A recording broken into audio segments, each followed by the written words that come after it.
Story 1. My name is Mark. I'm a trucker, and after what happened back in 2005, I'm lucky to be alive. I was transporting a load of groceries from California to Nevada, a route I knew like the back of my hand.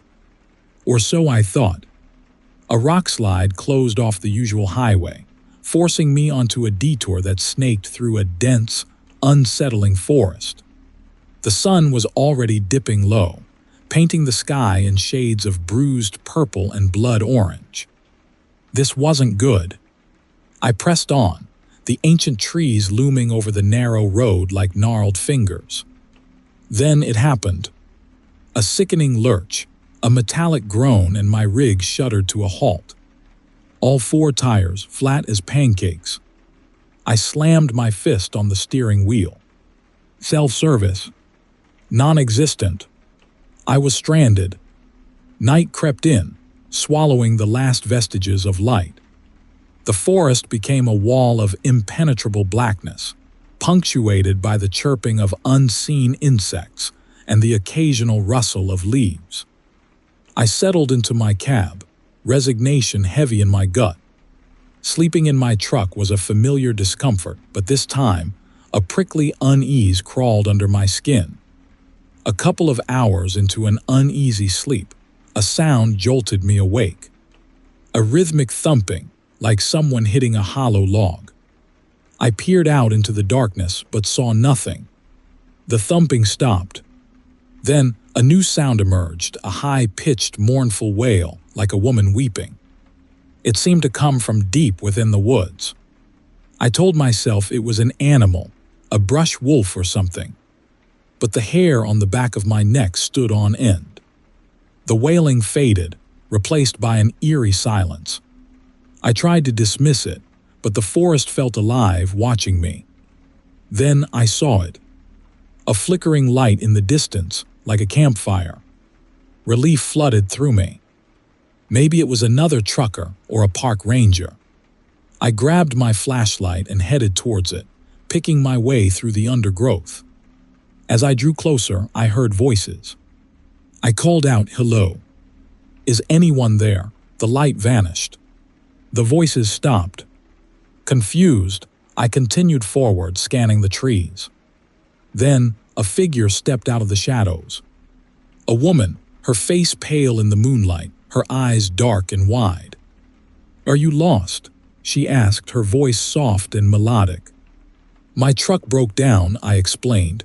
"Do you live nearby?" "Could I use a phone?" she smiled, a slow, unsettling smile that didn't reach her eyes. "Of course," she said. "My home is just a little further this way." I hesitated. Something felt off. But I was desperate. I followed her deeper into the woods. The woman led me to a small clearing. A fire pit sat in the center, cold and empty. There was no house, no sign of habitation. I turned to her, a question forming on my lips. But she was gone.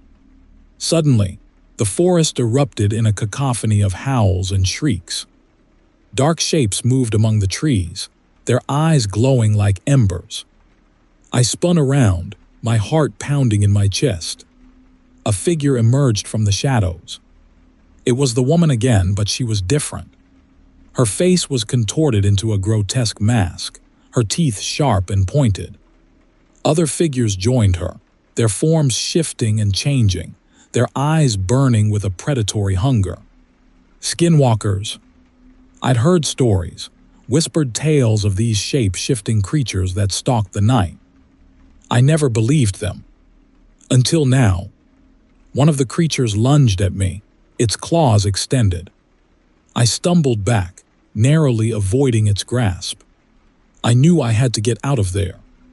I turned and ran, blindly crashing through the undergrowth, the shrieks of the skinwalkers echoing behind me. They pursued me, their howls growing closer. I stumbled and fell, my flashlight rolling away. I scrambled to my feet, adrenaline coursing through my veins. I could hear them closing in. Then I saw it. My truck. It was a long shot, but it was my only hope. I sprinted towards it, my lungs burning, my legs hurting. I reached the cab and fumbled with the door handle, my fingers trembling. The door swung open. I threw myself inside and slammed it shut, locking it just as the skinwalkers reached the truck. They pounded on the cab, their snarls of frustration echoing through the metal. I huddled in the driver's seat, terrified, watching as their shadowy forms circled the truck. I waited, unsure of what to do. After what felt like an eternity, the sounds faded and the forest fell silent. I stayed in the cab until dawn, too scared to move. When the first rays of sunlight finally broke through the trees, I cautiously opened the door. The forest was still, the only evidence of the night's horrors the lingering stench of decay and the deep scratches on my truck's paint. I found a spare tire in the back, miraculously undamaged. With trembling hands, I changed the flat and limped my rig back to the main road, never looking back. I reported what happened, but of course, no one believed me. They said it was stress, exhaustion, a hallucination. But I know what I saw. I know what I heard. And I know that I'm lucky to be alive. That detour through the woods, it was more than just a wrong turn. It was a brush with something ancient, something malevolent. And it's a journey I'll never forget. Story 2. The desert stretched before me, shimmering under the brutal afternoon sun. Miles of scrub brush and tumbleweeds, punctuated by the occasional skeletal remains of a long-forgotten animal. I took a swig of lukewarm water, grateful for the company of the audiobook crackling through my dusty cab speakers. Then I saw him, a flicker of movement at the edge of the heat haze. A lone figure, thumb outstretched. I hesitated. Hitchhikers were rare these days, and something about the stillness of his stance prickled at me. Still, the relentless monotony of the highway had worn me down. I pulled over. He slid into the passenger seat, a small, leather-bound journal clutched in his hand. He offered a mumbled thanks and introduced himself as Ezra. He was thin, almost gaunt, with deep-set eyes that darted around the cab. He didn't speak much, just stared out the window, his fingers drumming nervously on the cover of his journal. As dusk approached, Ezra became agitated. He shifted in his seat, muttering under his breath in a language I didn't recognize. The hairs on the back of my neck stood up. He kept glancing at the rearview mirror, a flicker of something wild in his eyes. Then I noticed it, a faint, musky odor, like wet fur and decaying leaves permeating the cab. A brush wolf darted across the road, illuminated for a fleeting moment in my headlights. Ezra let out a low growl, a sound utterly inhuman. He clutched his journal tighter, his knuckles turning white. Then, under the glow of the dashboard lights, I saw it. His face elongated, his skin rippling and shifting. Bone cracked and reshaped. Fur sprouted. His eyes became black, predatory slits. He was no longer Ezra. He was something else. Something monstrous. He lunged at me, a snarl twisting his newly formed snout. Instinctively, I swerved, the truck careening across the highway. I fought the monstrous thing, the leather-bound journal falling open between us. Strange symbols and chilling diagrams filled its pages. The skinwalker, enraged, swiped at me, its claws tearing through my shirt, leaving a burning scratch across my chest. I managed to shove it away, snatching the journal and flinging it out the window. The creature howled in anguish, its eyes fixated on the disappearing book. It scrambled to the door, throwing itself out of the moving truck and vanishing into the darkness. Shaking, I pulled over, my mind reeling. I had just encountered a skinwalker, a creature of Native American legend. I thought I was safe. I was wrong. As I drove on, heart pounding, I noticed the other trucks. They were everywhere, forming a convoy, their headlights burning with an unnatural intensity. They boxed me in, their drivers staring at me with those same black, predatory eyes. They were infected. I floored it, weaving through the blockade of trucks, their horns blaring in a cacophony of sound.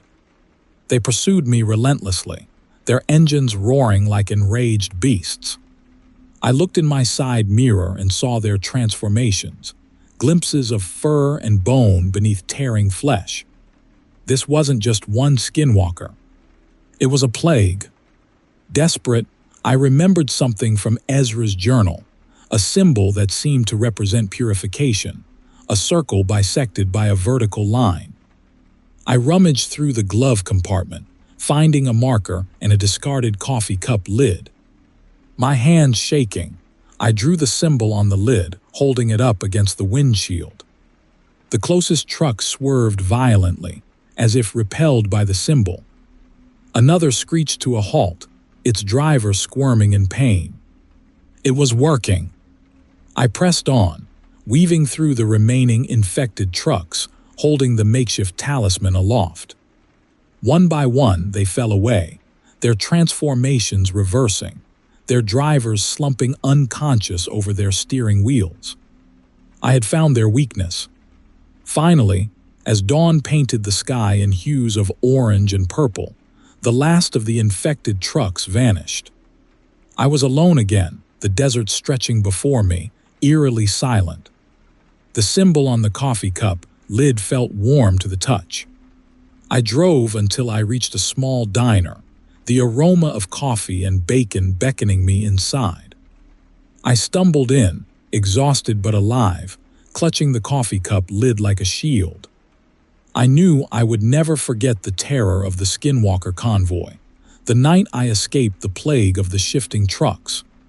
And I knew I would never pick up another hitchhiker again. Story 3.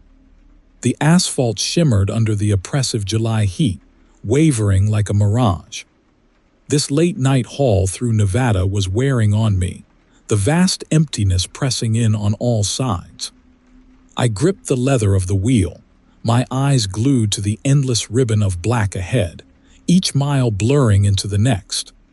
Then I saw it. A flickering light in the distance, too low and wide to be another rig. It grew rapidly, resolving into something utterly impossible. A train, seemingly formed from swirling mist and shadow, materialized directly on the highway. It was an antique locomotive, belching phantom smoke, pulling carriages that seemed to stretch into infinity.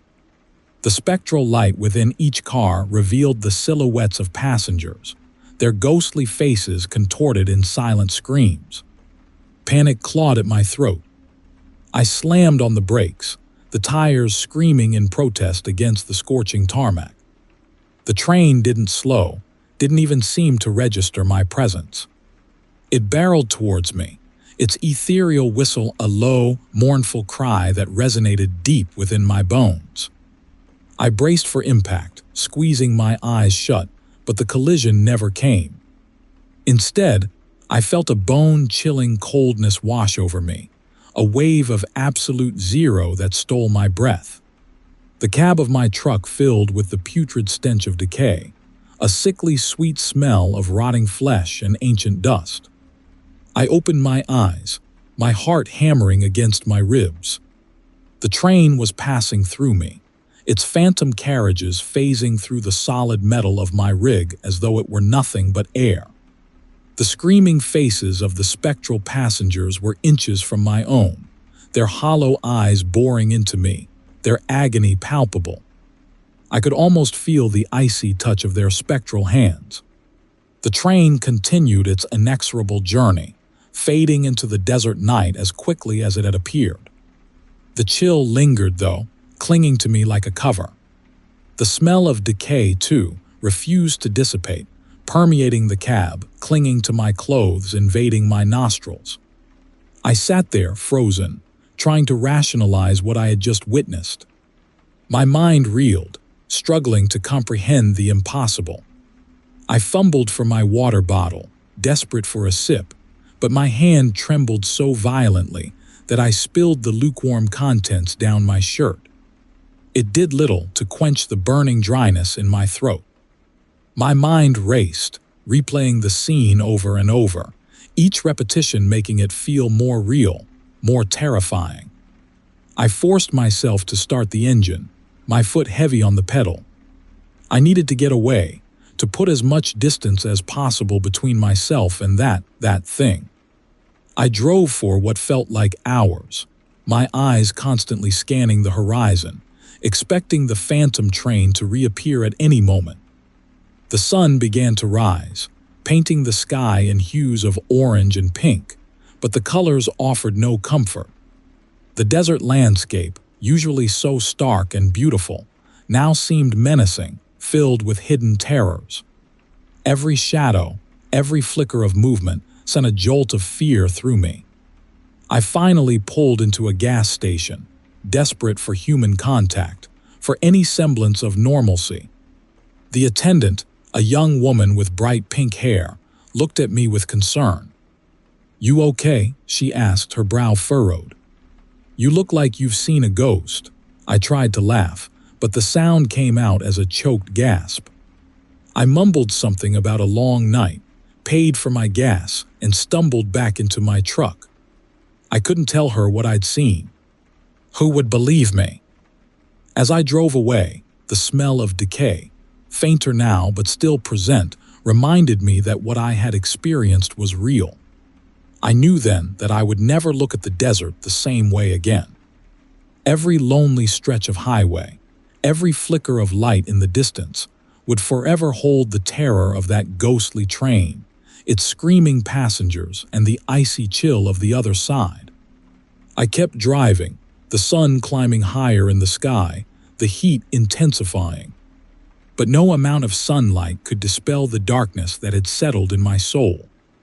The image of the spectral train, its mournful whistle echoing in the silence of the desert, was burned into my memory. A constant, chilling reminder of the night I crossed paths with the impossible. And I knew, deep down, that the journey had changed me, leaving me forever haunted by the specter of the train and the chilling realization that there are things in this world that defy explanation, things that lurk just beyond the veil of reality, waiting for an unsuspecting soul to cross their path. Story 4.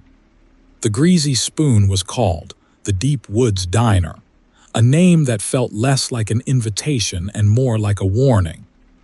I should have heeded it. I was transporting a load of groceries cross-country, a soul-numbing journey punctuated only by the occasional gas stop and even more occasional meal.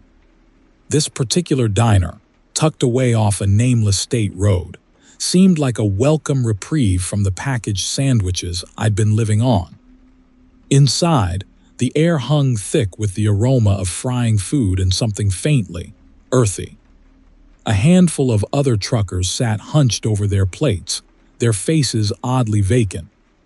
A middle-aged woman with a kind but unsettlingly vacant smile shuffled between tables, pouring coffee that smelled suspiciously of mushrooms. I ordered the special venison stew.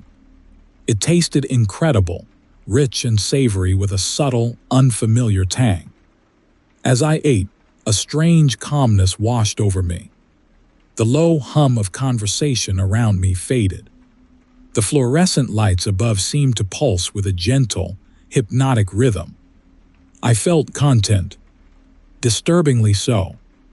After finishing the last bite, I felt an overwhelming urge to step outside. The cool night air didn't snap me out of my stupor, it deepened it. I found myself drawn towards the edge of the parking lot, where the diner's feeble lights gave way to the dense, oppressive darkness of the woods. A melodic whistling reached my ears, seemingly emanating from the heart of the forest.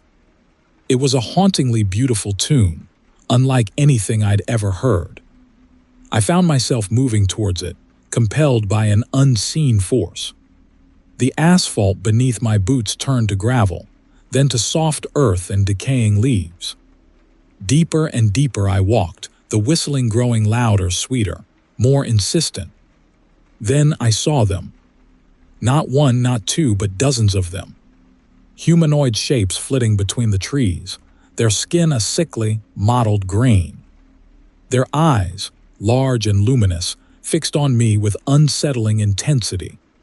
They didn't growl or snarl, they simply whistled, the melody now interwoven with a chorus of high-pitched, bird-like chirps.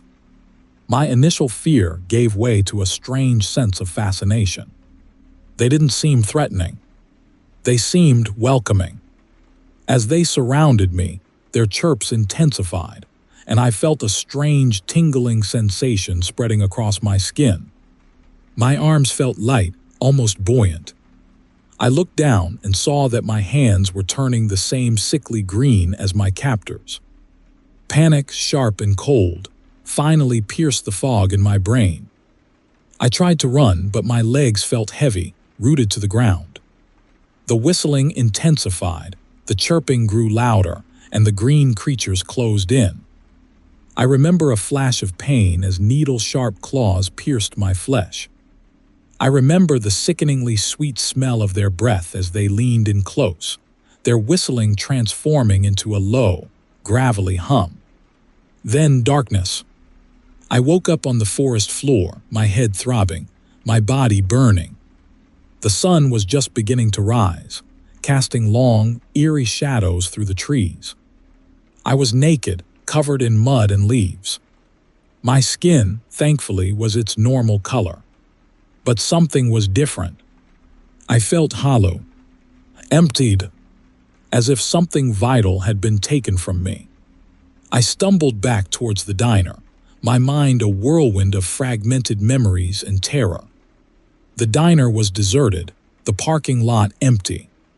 The only sign that anyone had ever been there was a single, half-eaten plate of venison stew on one of the tables, and a faint, lingering smell of mushrooms.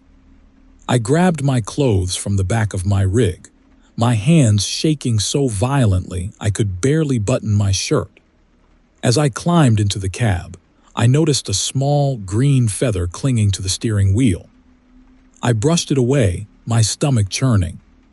I drove away from the deep woods diner as fast as I could, never looking back. I drove for hours, the image of those green-skinned figures burned into my mind. I knew with chilling certainty that I would never be the same. I've been back on the road for weeks now, hauling load after load. I try to keep busy, to push the memories to the back of my mind.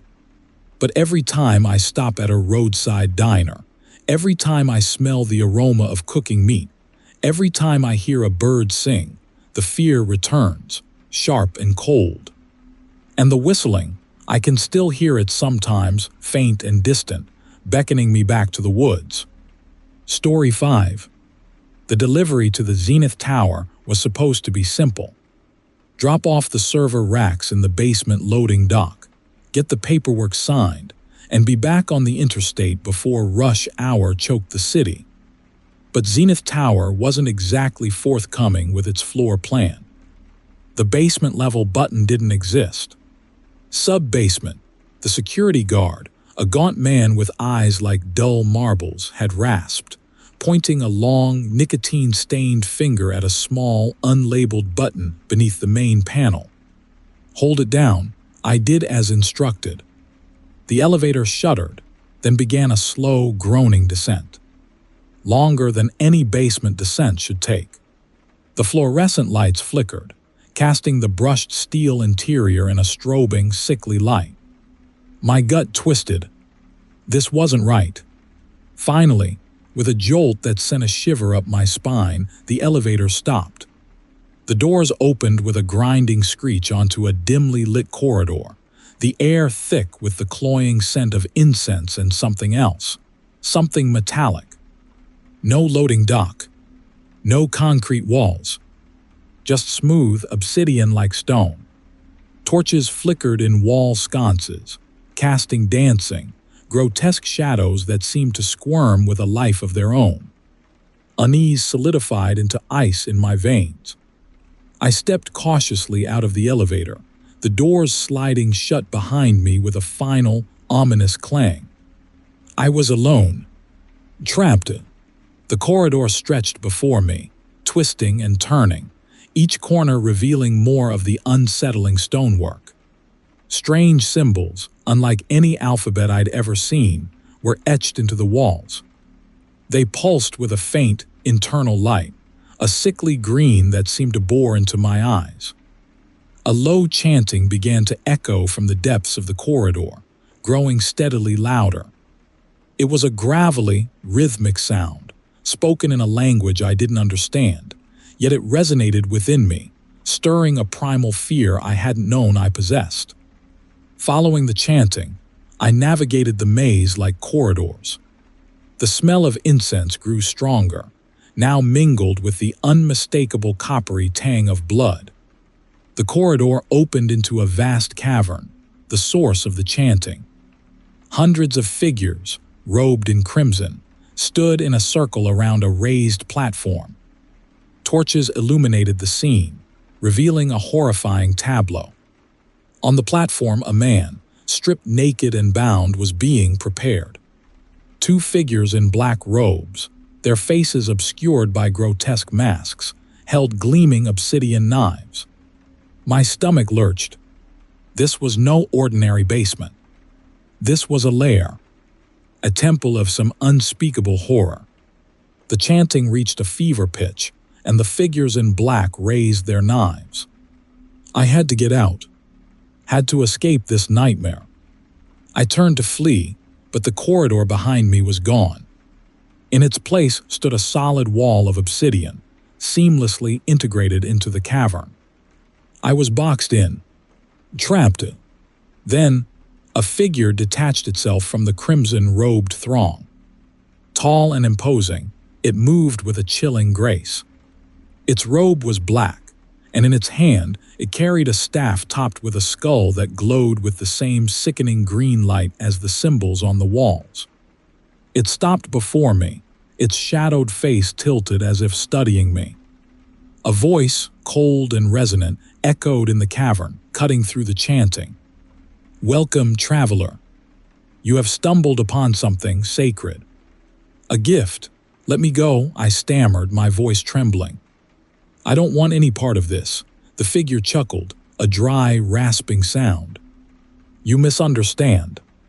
You are not here by accident. You were chosen." The chanting intensified, and the figures in black brought their knives down. A scream ripped through the cavern, quickly silenced. The robed figures turned towards me, their faces now visible in the flickering torchlight. They were smiling, not smiles of joy, but something far more sinister, something predatory. The figure in black gestured towards the platform. "Join us, traveler. Partake in the sacrament." Terror seized me, paralyzing me. I couldn't move, couldn't scream, could only watch as the robed figures closed in, their smiles widening, their eyes burning with an unnatural green light. The figure in black stepped closer, its staff now inches from my chest. "Become one with us," it hissed, its voice dripping with malice. "Embrace the transformation." The skull on the staff pulsed with the sickening green light, and a searing pain shot through my body. The chanting grew louder, drowning out my thoughts, my fears, my very being. The green light intensified, consuming everything. I felt myself changing, twisting, becoming something else. Something unholy. The last thing I saw, before the green light swallowed me whole, were the smiling faces of the cultists, their eyes burning with the promise of eternal darkness. And I knew with a chilling certainty that I would never leave this hellish lair. I was no longer a trucker. I was one of them. Story 6.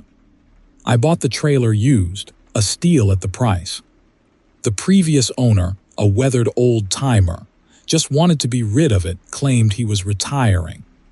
He barely met my eye as he signed the paperwork, his hand trembling as he pushed the title across the table. There was a strange, pungent odor clinging to the trailer, something like overripe fruit mixed with something vaguely metallic, but I chalked it up to years of hauling unknown cargo. The first few trips were uneventful. I hauled my usual loads, refrigerators 1 week, sheds the next. The trailer pulled fine, no complaints. Then, during a particularly long haul through the Ozarks, I noticed it. A faint line in the floorboards, almost invisible unless the light hit it just right. Curiosity got the better of me. I pulled over at the next rest area, grabbed my crowbar from behind the seat, and pried at the line. The section of floor popped open, revealing a dark cavity beneath. A ladder descended into the blackness. A wave of that sickly sweet, metallic stench wafted up, hitting me like a physical blow. I hesitated. Common sense screamed at me to close it up, forget I ever saw it. But there was a flicker of something else, a morbid fascination I couldn't ignore. I grabbed my flashlight, took a deep breath, and descended into the unknown. The space below was larger than I expected, stretching the entire length of the trailer. The air was thick, stagnant, with that same overpowering odor. My flashlight beam danced across the rough walls, revealing crudely drawn symbols etched into the wood. They weren't anything I recognized, unsettling spirals and jagged lines that seemed to pulse in the periphery of my vision. At the far end of the chamber, I saw it. A heavy metal door stained a dark, almost black-red. A thick padlock secured it, but the metal around the lock was twisted and mangled, as if someone had ripped it open with brute force. I approached cautiously, my heart pounding against my ribs. The stench was overwhelming here, making my stomach churn. I reached out and pushed the door open. It swung inward with a low groan, revealing a smaller, more confined space beyond. This room was different. The walls were smooth, almost polished and lined with strange, gleaming instruments. Hooks hung from the ceiling, and straps were bolted to the floor and walls. In the center of the room, a single, bare bulb hung from a wire, casting a sickly yellow light over the scene. This wasn't just a hidden compartment. It was a torture chamber. I staggered back, my mind reeling. The former owner's trembling hand, his averted gaze, suddenly made terrible sense. This trailer wasn't just used, it was contaminated. I stumbled back towards the ladder, desperate to escape the suffocating air and the horrifying implications of what I had found. As I reached the ladder, I heard it. A faint clicking sound, coming from the other side of the metal door. I froze, every muscle in my body tense. The clicking grew louder, more rhythmic, joined now by a low, croaky humming. Terror gripped me, paralyzing me in place. Slowly, the metal door began to swing closed. I lunged for the ladder, scrambling upwards, the clicking and humming growing louder, faster, closer. I reached the trap door, heaved it open, and scrambled back into the trailer, slamming the door shut behind me. I threw the crowbar across the floor, collapsing against the wall, gasping for air. I didn't sleep that night. Every creak of the trailer, every rustle of the wind, sent jolts of fear through me. I kept seeing those symbols, those instruments, the dark red stain on the metal door. The next morning, I drove straight to the nearest police station. I told them everything, showed them the pictures I'd managed to take before fleeing. They listened patiently, but I could see the skepticism in their eyes. They promised to investigate, but I knew they didn't believe me. They probably thought I was crazy. I sold the trailer a week later, at a significant loss. I didn't tell the new owner about the compartment, the torture chamber, the horrors lurking within. I just wanted to be rid of it, to erase it from my life. But I know with a chilling certainty that the trailer is still out there, waiting. And somewhere, on some lonely stretch of highway, another trucker, lured by a bargain price and an averted gaze, will discover the trap door and descend into the darkness. And the clicking will begin. Story 7. My skin crawled. Not a surface itch, but something deep, like parasites burrowing through bone. The hum vibrated through the metal of the cab, through the fillings in my teeth. The stench was a sickly mix of overripe melon and burning wires. Above, the impossible craft hung, a jagged obsidian tear in the twilight sky, casting a sickly, pulsating violet light. It held me, not with chains or beams, but with an unseen force that gripped my truck and me within it, like a fly in amber. I remember the fear, raw, primal, but more than that, I remember the cold. Not the biting cold of a winter storm, but a sterile, invasive coldness that seeped from the ship above and into my very core. It hollowed me out, leaving only a terrified awareness. Then came the probing. Not physical at first. It felt like my thoughts were being sifted, categorized, dissected with surgical precision. Memories I hadn't accessed in years surfaced, vivid and intrusive. My childhood pet, the embarrassing school play, my first kiss, all laid bare before an unseen audience. Then, the physical intrusions began. Pinpricks of light danced across my skin, tracing invisible pathways. My body became a canvas for their cruel artistry, a living map of my nervous system illuminated in pulsating violet. I felt a pressure inside my skull, a feeling of something shifting, rearranging. My vision blurred, then sharpened with unnatural clarity. I saw the world through a filter I couldn't comprehend, colors I didn't have names for, dimensions that shouldn't exist. They showed me things. Images flooded my mind, swirling vortexes of light and shadow, geometric shapes that defied Euclidean geometry, landscapes of impossible colors and gravity-defying structures. I saw beings, not the stereotypical gray aliens of pop culture, but something far more alien, far more unsettling. Things of shifting, iridescent energy, their forms constantly in flux, their intentions unknowable. And they communicated. Not with words or sounds, but through pure thought, concepts injected directly into my brain. Ideas so vast, so complex that they threatened to shatter my sanity. Glimpses of universes beyond my comprehension, timelines branching into infinity, realities folded upon themselves. It was too much, an overload of information that my human mind was never meant to process. I was their specimen, their lab rat.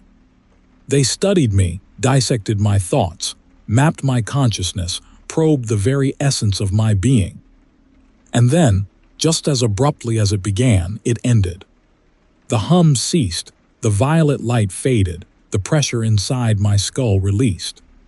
The unseen grip on my truck loosened, and I was free. Or so I thought. The world looked different.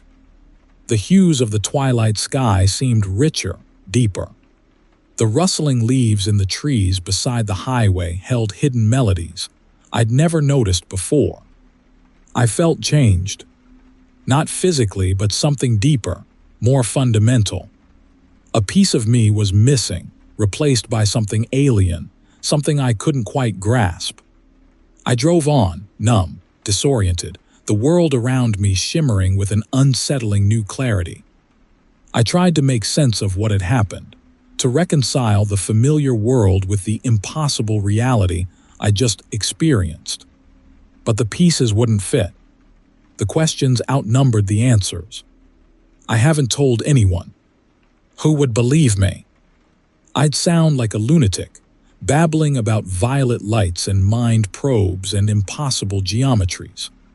So I keep it locked inside, a terrifying secret that claws at my sanity. But sometimes, late at night when the stars are out, I look up at the sky, searching for that jagged obsidian tear. And I wonder if they're still watching, still studying, still dissecting the human mind, piece by agonizing piece. And then I feel it again, that cold, invasive coldness creeping into my core, a chilling reminder that I'm not alone, that I was never truly free. They changed me that night. They left a mark, a hidden signature etched onto my very being. And I know with a chilling certainty that they'll be back. Story 8. The Nevada sun beat down on my rig, baking the cab to a near unbearable temperature. My cargo, crates of vintage arcade cabinets destined for a retro gaming convention in Las Vegas, rattled behind me. I hadn't seen another vehicle in hours, the two-lane blacktop stretching out like a licorice whip across the barren landscape. That's when I saw him, a flicker of movement in the heat haze at the edge of the horizon. A hitchhiker. Now, I'm not usually one for picking up strangers, especially not in this desolate stretch of desert, but something about the man's desperate wave convinced me. He was gaunt, almost skeletal, with sun-bleached hair and eyes that darted around nervously. As he scrambled into the passenger seat, I noticed a network of faint, almost invisible, scars crisscrossing his arms. He didn't speak at first, just gulped down the lukewarm bottled water I offered. Finally, he looked at me, his voice a dry rasp. "Thank you. You saved my life. Where you headed?" I asked, trying to keep my voice casual. "As far away from here as possible," he said, his gaze fixed on the receding landscape. "I escaped from Area 52. I chuckled, thinking it was some kind of joke. "Right. And I'm Elvis," but he didn't laugh. "They're coming for me," he whispered, his eyes widening. "The whisperers. They look human," he explained, his voice barely audible, "but they're not. They can move things with their minds, and they crave knowledge. They extract it painfully." He shuddered, and I noticed his hands trembling. I kept driving, chalking it up to heat stroke and dehydration. But then, about an hour later, I saw it. A shimmer in the air, a distortion like heat rising from the asphalt, but far more defined.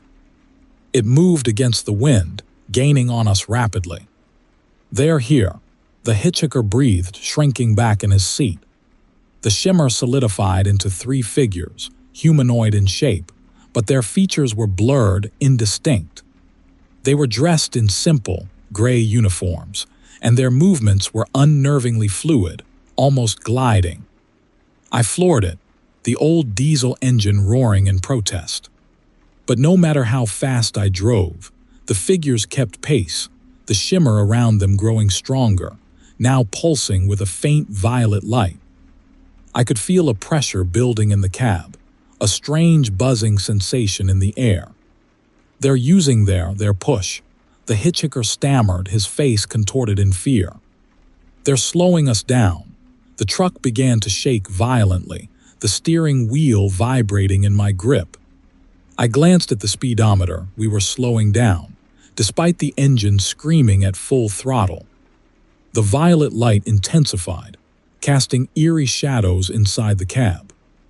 I felt a searing pain in my head, like a hot poker being driven into my skull. "They're trying to get inside our minds," the hitchhiker gasped, clutching his head. "They want to know what we know." He fumbled in his pockets, pulling out a small, tarnished silver locket. He opened it, revealing a tiny, intricately carved wooden figure. This protects me sometimes. Focus on it." I stared at the wooden figure, its strange, abstract shape seeming to shift and squirm in the flickering violet light. The pain in my head subsided slightly, replaced by a chilling coldness. The truck, however, continued to slow, the whisperers now just a few yards behind us. Suddenly, the hitchhiker screamed, a high-pitched, ear-splitting sound. He clawed at his face, his skin turning a sickly gray. The silver locket slipped from his grasp and clattered to the floor.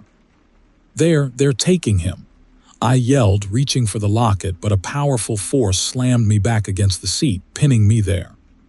I watched helplessly as the hitchhiker's body convulsed, his screams fading into a low, croaky moan. The violet light pulsed once more, then vanished, taking the whisperers and the hitchhiker with it. The truck, freed from the invisible force, lurched forward. I slumped against the steering wheel, trembling, my mind reeling from the impossible scene I had just witnessed. I picked up the silver locket, the wooden figure inside seeming to stare back at me with an unnerving intensity. I didn't stop driving until I reached Las Vegas. The glittering city lights a welcome sight after the horrors of the desert. I delivered the arcade cabinets, never mentioning the hitchhiker or the whisperers.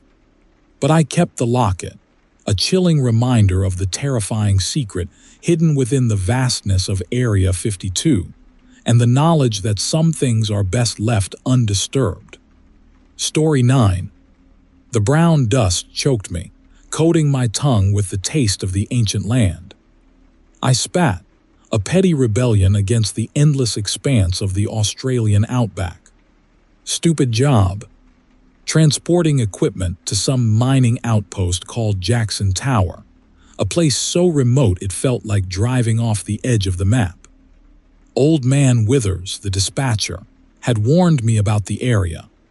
Spoke of legends, curses, things that whispered in the spinifex. I, of course, laughed. Superstition. Fodder for tourists and fools.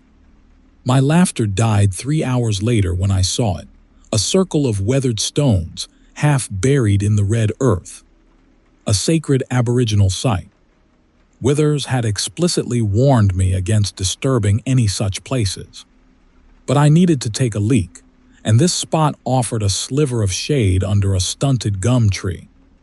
As I relieved myself, a flicker of movement caught my eye. A wooden figure, intricately carved, lay within the circle. It resembled a man, but elongated, almost skeletal, with eyes made of polished obsidian that seemed to follow me. Curiosity trumped caution. I picked it up, its surface surprisingly smooth. A strange, almost floral scent clung to the wood. A childish impulse possessed me. I tossed it into the cab of my rig. A souvenir. That's when the temperature dropped. Not a gradual shift, but an instant, invasive chill, as if the sun itself had turned its back on me. A low whistle, barely audible, cut through the silence. I scrambled back into the truck, heart thumping a frantic tattoo against my ribs, and gunned the engine.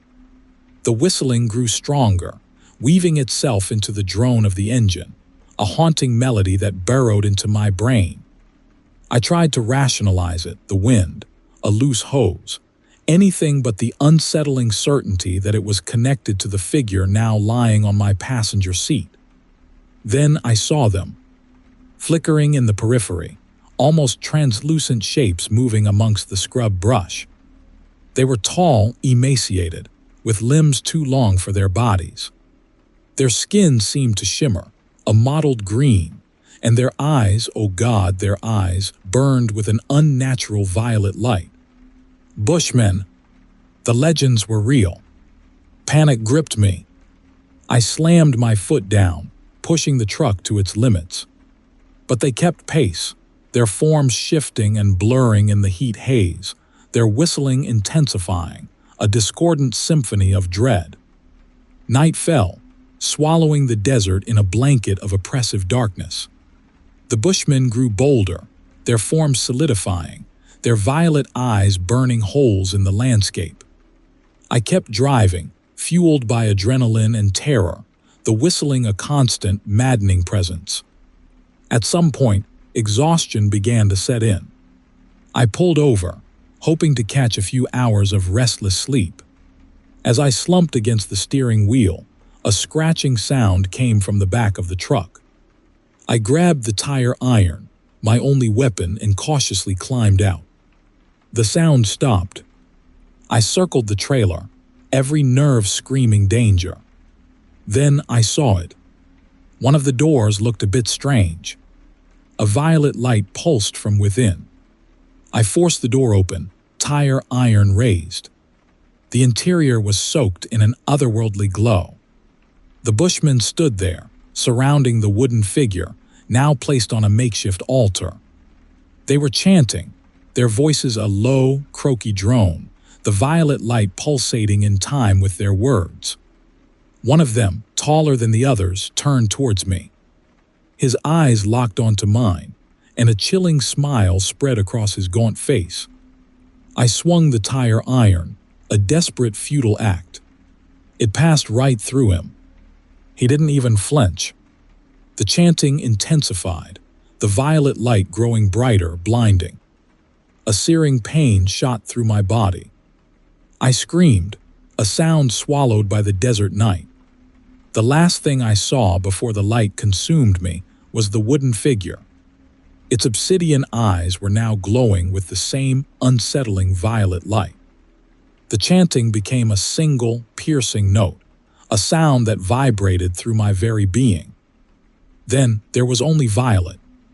I don't know how long I was there, in that place of light and sound. Time lost all meaning. I felt myself changing, becoming something else. When I finally regained consciousness, I was back in the truck, the sun rising over the desert. The wooden figure was gone. The whistling had stopped. The bushmen were nowhere to be seen. But I was different. I could feel it in my bones, a strange alien presence within me. I looked down at my hands. They were tinged with green. I drove on, a hollow shell of my former self, towards Jackson Tower. I had delivered my cargo. But the bushman's curse had been delivered as well. And I knew, with a chilling certainty, that it would never truly leave me. Story 10. The desert stretched before me, an endless expanse of scrub brush and sand under a merciless sun. I was hauling a load of frozen chicken to some forgotten town out past Sun Peak Barrier, a mining outpost so remote it barely registered on most maps. The monotony of the highway was broken only by the occasional skeletal remains of some unfortunate animal, bleached white by the sun. Then the whistling began. At first, I dismissed it as the wind, or maybe some strange feedback from the truck's electrical system. But it persisted, a high-pitched, almost melodic sound that gradually increased in intensity. It seemed to come from everywhere and nowhere at once. Then, in my rearview mirror, I noticed something truly unsettling. A group of vehicles, a motley assortment of cars and trucks, was gaining on me at an unnatural speed. They weren't driving erratically, but with a chilling precision, weaving through the sparse traffic with a grace that defied their apparent bulk. As they drew closer, the whistling intensified, becoming almost unbearable. I could finally see the drivers. Their faces were pale, almost gaunt, and their eyes were completely black, devoid of pupils or irises. They didn't seem to be looking at the road at all, but straight ahead, their expressions fixed in unsettlingly vacant smiles. They all whistled in unison, the sound vibrating through the very metal of my truck. Panic began to grip me. I pressed down on the accelerator, pushing my rig to its limits, but the strange convoy remained relentless in its pursuit. I tried changing lanes, but they mirrored my every move, maintaining their unnerving formation. It was then I saw what they were doing. As they approached other vehicles, they would flank them, boxing them in. The whistling would reach a fever pitch.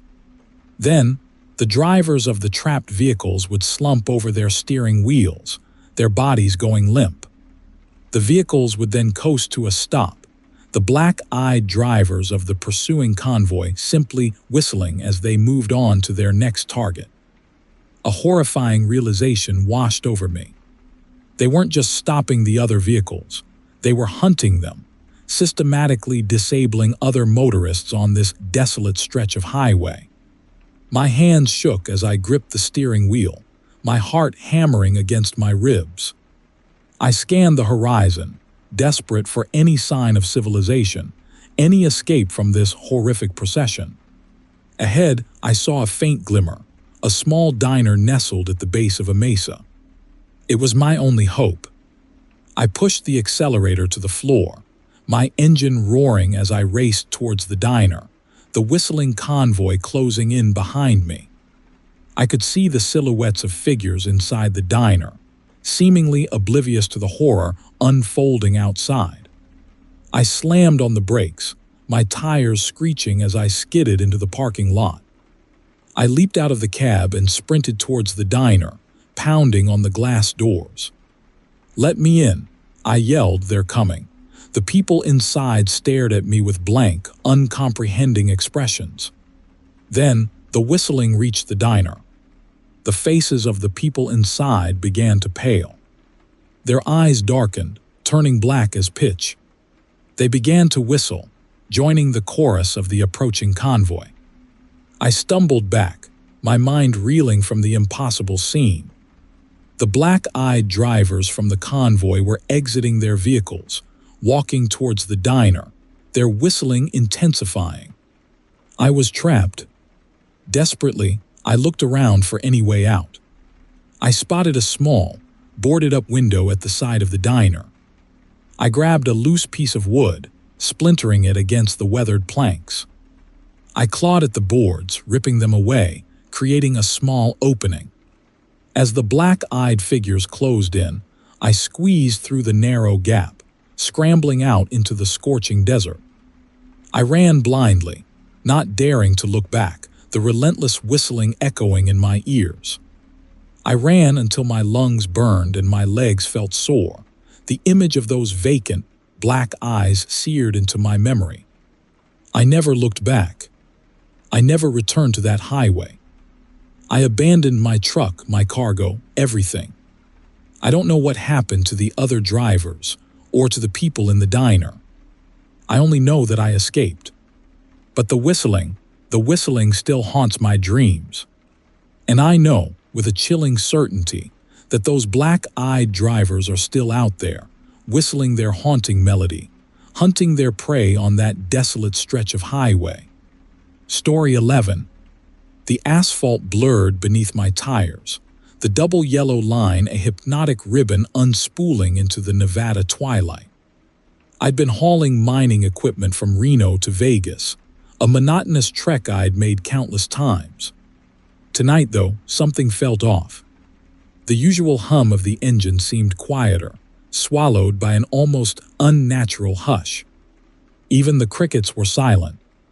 Then I saw it. Perched on the steel girders of an overpass, impossibly large and silhouetted against the bruised purple sky, was the Mothman.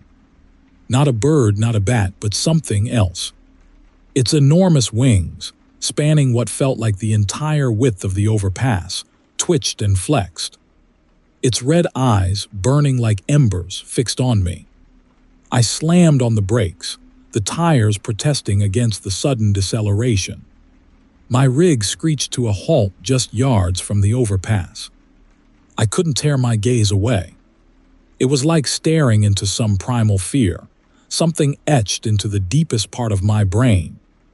The creature tilted its head, almost inquisitively, and then unfolded its wings. They blocked out the remaining light, casting a vast, chilling shadow over me. That's when the bridge began to groan. A low, croaky sound like a wounded animal vibrated through the metal and up into my bones. The asphalt beneath my tires shifted. Cracks, spiderwebbing outwards from the overpass's supports, appeared with alarming speed. The groaning intensified, becoming a screeching, tearing sound. Panic seized me. I jammed the gear into reverse, the engine roaring to life. The trailer bucked and swayed as I reversed frantically, the bridge collapsing behind me in slow motion. Concrete and steel rained down like a morbid confetti. The ground shuddered. I kept reversing, my eyes glued to the rearview mirror, watching as the overpass crumbled into a mangled wreck. Finally, I slammed on the brakes again, the rig rocking violently. I sat there, heart hammering against my ribs, sweat soaking my shirt. I looked back. Where the overpass had been, there was now just a gaping chasm, a black void against the deepening twilight. And perched on the far edge, silhouetted against the indigo sky, was the Mothman. Its red eyes still burned into me. Then, with a slow, deliberate flap of its wings, it vanished. Shaking, I reached for my water bottle, desperate for a sip, but my hands were trembling too badly. I managed to fumble it open and took a long, shaky gulp. The water did nothing to quench the bone-deep dread that had settled in me. I couldn't stay there. I had to report this to tell someone. But who would believe me? The image of the creature, its burning eyes, seared into my mind. It wasn't just the bridge collapsing. It was the feeling of impending doom, the utter certainty that something terrible was about to happen. I drove on, the Mothman's omen heavy in the air. I found a dusty diner a few miles down the road, a beacon of flickering fluorescent light in the growing darkness. I stumbled inside, desperate for human contact, for a semblance of normalcy. The diner was nearly deserted. A lone waitress wiped down the counter with a rag, her face etched with boredom. I sat at the counter, trying to gather my thoughts. The waitress slid a menu in front of me, but I couldn't focus on it. I just kept seeing those red eyes, hearing the groaning of the collapsing bridge. "Rough night," the waitress asked, her voice flat. I opened my mouth to tell her, to explain what I had seen, but the words caught in my throat. How could I explain it? How could I make her understand the sheer terror, the otherworldly presence of that creature? I shook my head, mumbling something about a near accident. The waitress just shrugged and walked away. I sat there, alone in the sterile fluorescent light of the diner, the silence amplifying my fear. I ate a plate of lukewarm eggs and bacon, the food tasteless and bland. I paid my bill and left, the desert night engulfing me once more. The Mothman's omen clung to me, a chilling premonition of something worse to come. As I drove, I kept scanning the sky, half expecting to see the creature again, perched on another overpass, another bridge. The silence of the desert had become oppressive, filled with the unspoken threat of the unknown. I drove through the night.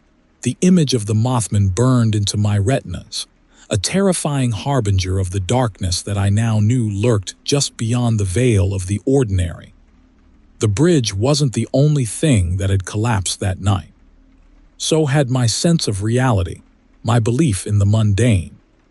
And I knew, with a chilling certainty, that I would never truly escape the Mothman's omen. Story 12. The load was light, suspiciously so. The dispatcher had been evasive about the contents, muttering something about sensitive materials and strict confidentiality. The pay was good, though, enough to quell the gnawing unease in my gut. It was a straight shot across the state, a milk run, even with the added secrecy.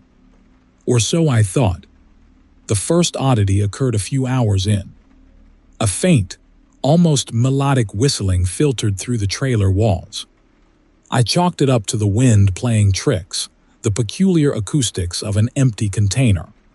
But the whistling persisted, growing steadily louder, taking on a distinctly unnerving quality. It was almost organized, like a chorus of unseen voices. Then came the tapping. Soft at first, barely audible over the hum of the tires, it quickly escalated into a frantic tattoo against the steel walls. I pulled over, heart pounding, and cautiously approached the trailer doors. The whistling stopped. The tapping ceased. Silence, thick and heavy, pressed in around me. I hesitated, hand hovering over the latch. Then a voice, thin and reedy, whispered from within, "Let us out." Every instinct screamed at me to run, to abandon the rig and never look back. But morbid curiosity, that insidious little voice, urged me forward. I threw open the doors. The trailer was not empty. It was filled with people.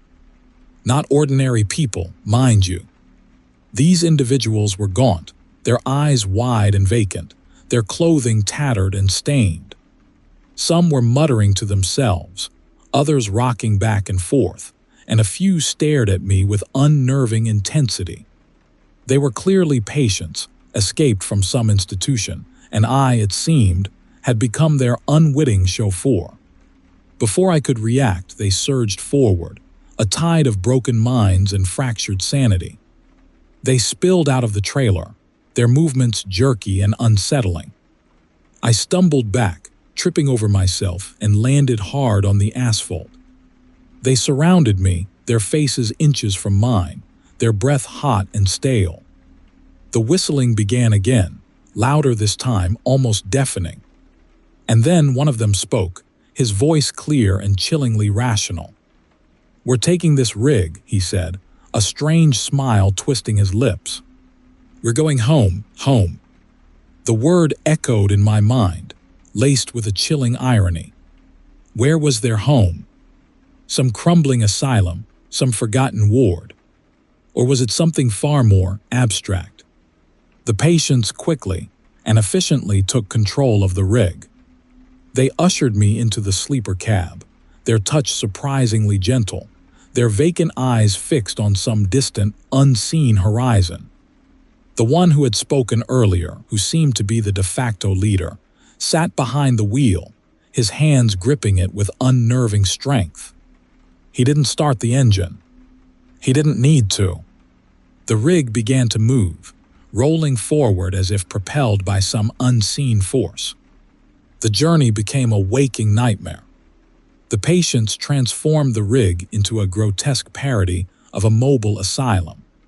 They draped sheets over the windows, turning the cab into a suffocating cocoon. They scrawled cryptic symbols on the walls, symbols that seemed to shift and squirm before my eyes.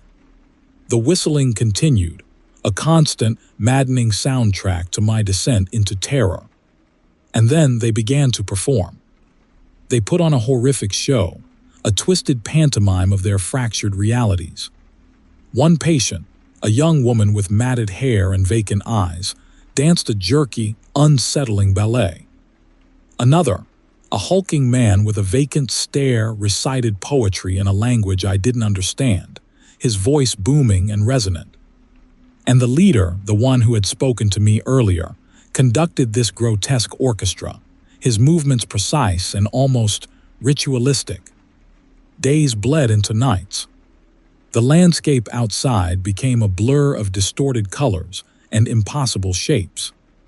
The patients' performances grew more bizarre, more disturbing. They seemed to be tapping into something, some dark, primal energy, and I, trapped in their mobile asylum, was forced to witness their descent into madness. The climax came suddenly. The rig stopped. The whistling ceased. Silence, heavy and oppressive, filled the cab. Then, the leader turned to me, his eyes no longer vacant but burning with a terrifying intensity. "We're here," he whispered, his voice raspy and low. "Welcome home." The doors of the cab swung open, revealing not the familiar highway, not the world I knew, but a swirling vortex of violet light, a gateway to some unimaginable realm. The patients filed out, their silhouettes outlined against the pulsating glow, their forms shifting and distorting as they crossed the threshold. Then the leader turned back to me, his smile wide and predatory. "Coming?" he asked. And in that moment I understood. Their home wasn't a place. It was a state of being, a state of utter, unadulterated madness.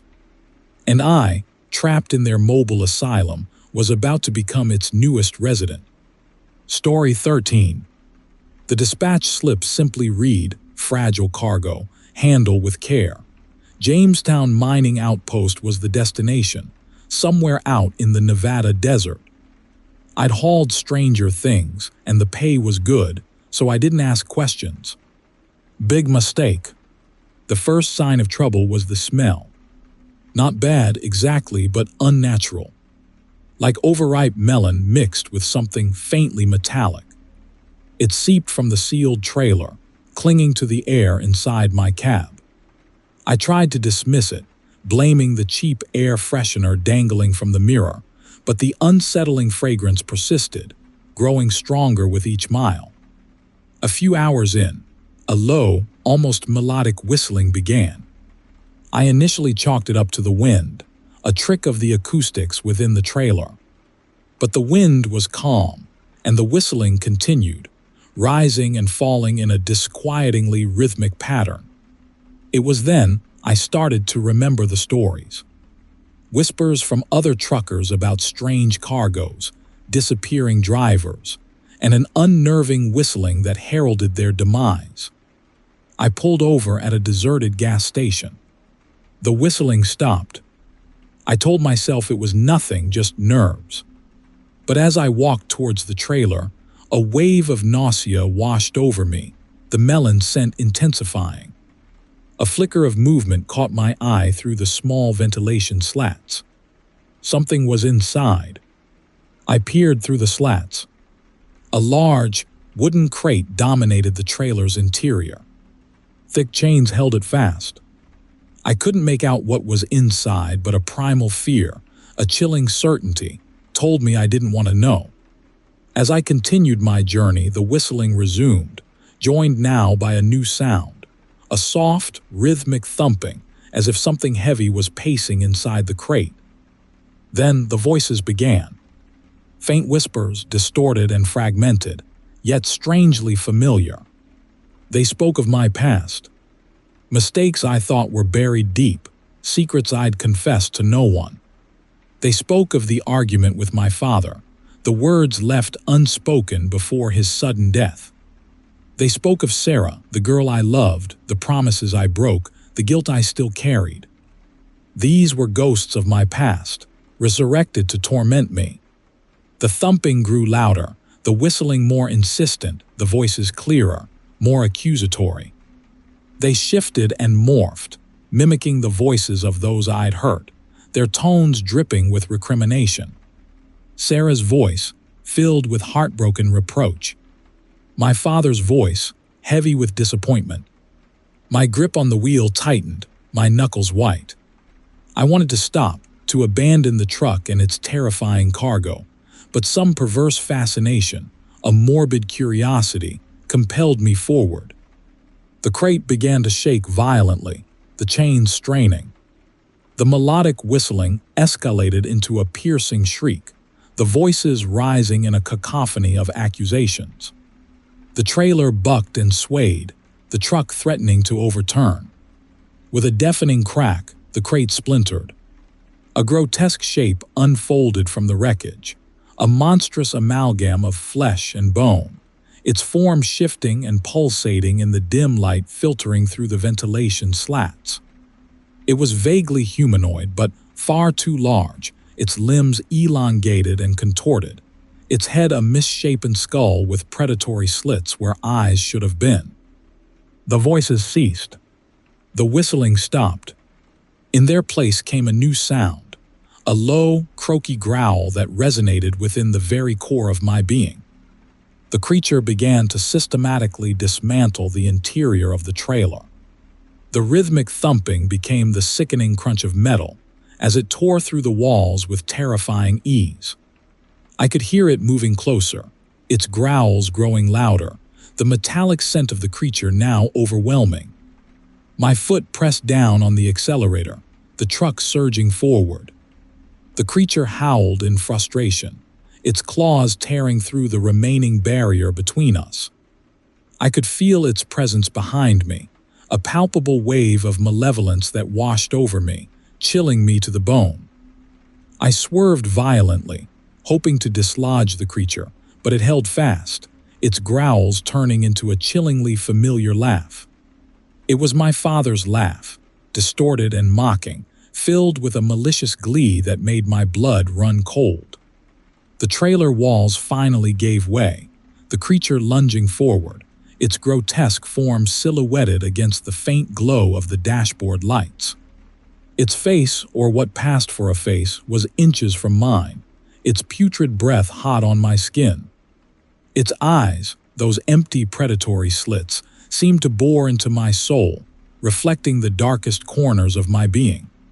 The creature opened its mouth, revealing rows of needle-sharp teeth, and in a voice that was a horrifying blend of all the voices that had tormented me, it spoke. "We've been waiting for you." And then darkness. Story 14.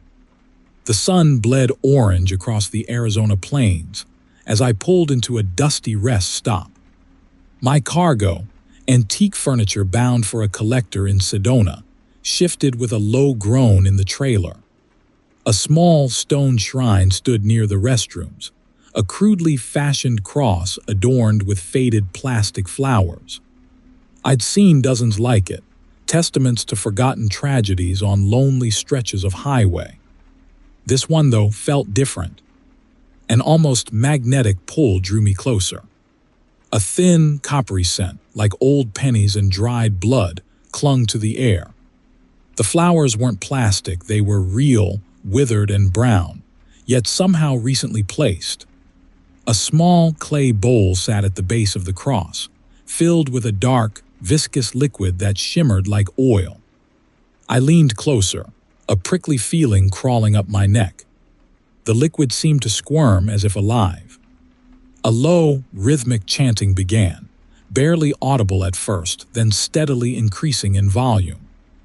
It seemed to emanate from the scrub brush beyond the rest stop. My hand instinctively went to the tire iron under my seat. Driven by a morbid curiosity I couldn't explain, I pushed through the dry brush, the chanting growing louder. The copper smell intensified, mixed now with something sickeningly sweet, like overripe cantaloupe. I emerged into a small clearing. In the center, covered in the last rays of the setting sun, stood a group of figures robed in deep indigo. They circled a fire pit built of weathered stones, their chanting rising to a fevered crescendo. The firelight danced across their faces, revealing grotesque masks carved from bone and wood. The masks leered, their empty sockets seeming to fix on me, drawing me in. The chanting stopped abruptly. The figures froze, their heads snapping towards me. The air crackled with a sudden, palpable tension. One of the figures, taller than the others and adorned with a headdress of feathers and bone, stepped forward. He carried a staff carved with strange, angular symbols. The top of the staff pulsed with a faint, internal light. The figure raised a hand, and the others parted, revealing a young woman bound and gagged on a makeshift altar of flat stones. Her eyes were wide with terror, her body trembling. The figure with the staff approached the altar, his movements slow and deliberate. He raised the staff high above his head, the internal light growing brighter, and began to chant in a language I'd never heard, a gravelly, clicking series of sounds that resonated deep within my bones. A wave of nausea washed over me. I knew I should run, call the police, do anything but stand there paralyzed by a horrific fascination. But I couldn't move. My feet felt rooted to the ground, my breath caught in my throat. The figure lowered the staff, the tip now glowing a vibrant, pulsating violet. He touched the tip to the woman's forehead. Her body convulsed, her screams muffled by the gag. The violet light intensified, spreading across her skin like a creeping infection. Suddenly, I understood. The copper smell, the sickening sweetness, the chanting, the squirming liquid in the bowl, it was all connected, all part of some horrifying ritual. I was witnessing something ancient, something dark, something that defied explanation. And I was trapped. The woman's screams cut off abruptly. Her body went limp. The violet light faded. The figure with the staff turned towards me, a slow, chilling smile spreading across his masked face. He raised the staff again, the violet light flaring to life. Terror finally broke through my paralysis. I turned and ran, crashing through the underbrush, thorns tearing at my clothes, the chanting echoing behind me. I stumbled back onto the highway, fumbling for my keys. The image of the woman's lifeless body burned into my mind. I scrambled into the cab, started the engine, and floored it, leaving the rest stop and the horrifying scene behind. I drove for hours, the violet light seared onto my retinas, the chanting echoing in my ears. I never looked back, but I know with a chilling certainty that I will never truly escape. The copper smell still clings to my clothes, a constant reminder of what I witnessed. And sometimes, late at night, when the highway stretches out before me, dark and empty, I hear the faintest whisper of chanting, the barest flicker of violet light, and I know they are still out there, waiting. Story 15. The dream catcher hung from my rearview mirror, a chaotic tangle of dark feathers and beads. I'd bought it from a wizened old woman at a dusty roadside stand, more for its strange beauty than any belief in its power. She'd warned me about its potency, her eyes glinting in the afternoon sun, but I dismissed it as folklore. Now I wasn't so sure. The nightmare started subtly. Twisted landscapes, geometries that defied reason, and chanting that echoed long after I woke. But then the lines blurred. I'd find myself parked on the side of the highway, miles from where I remembered being, with no recollection of the journey. Objects in my truck would shift, a wrench I'd placed on the passenger seat appearing on the dashboard, the dream catcher itself occasionally swaying despite the stillness of the air. One night, the dream took a horrifying turn. I was trapped in a labyrinthine structure of polished obsidian, the walls pulsating with a faint violet luminescence. Robed figures with grotesque, bird-like masks chanted around a pit of squirming darkness, their voices a discordant symphony of clicks and whispers.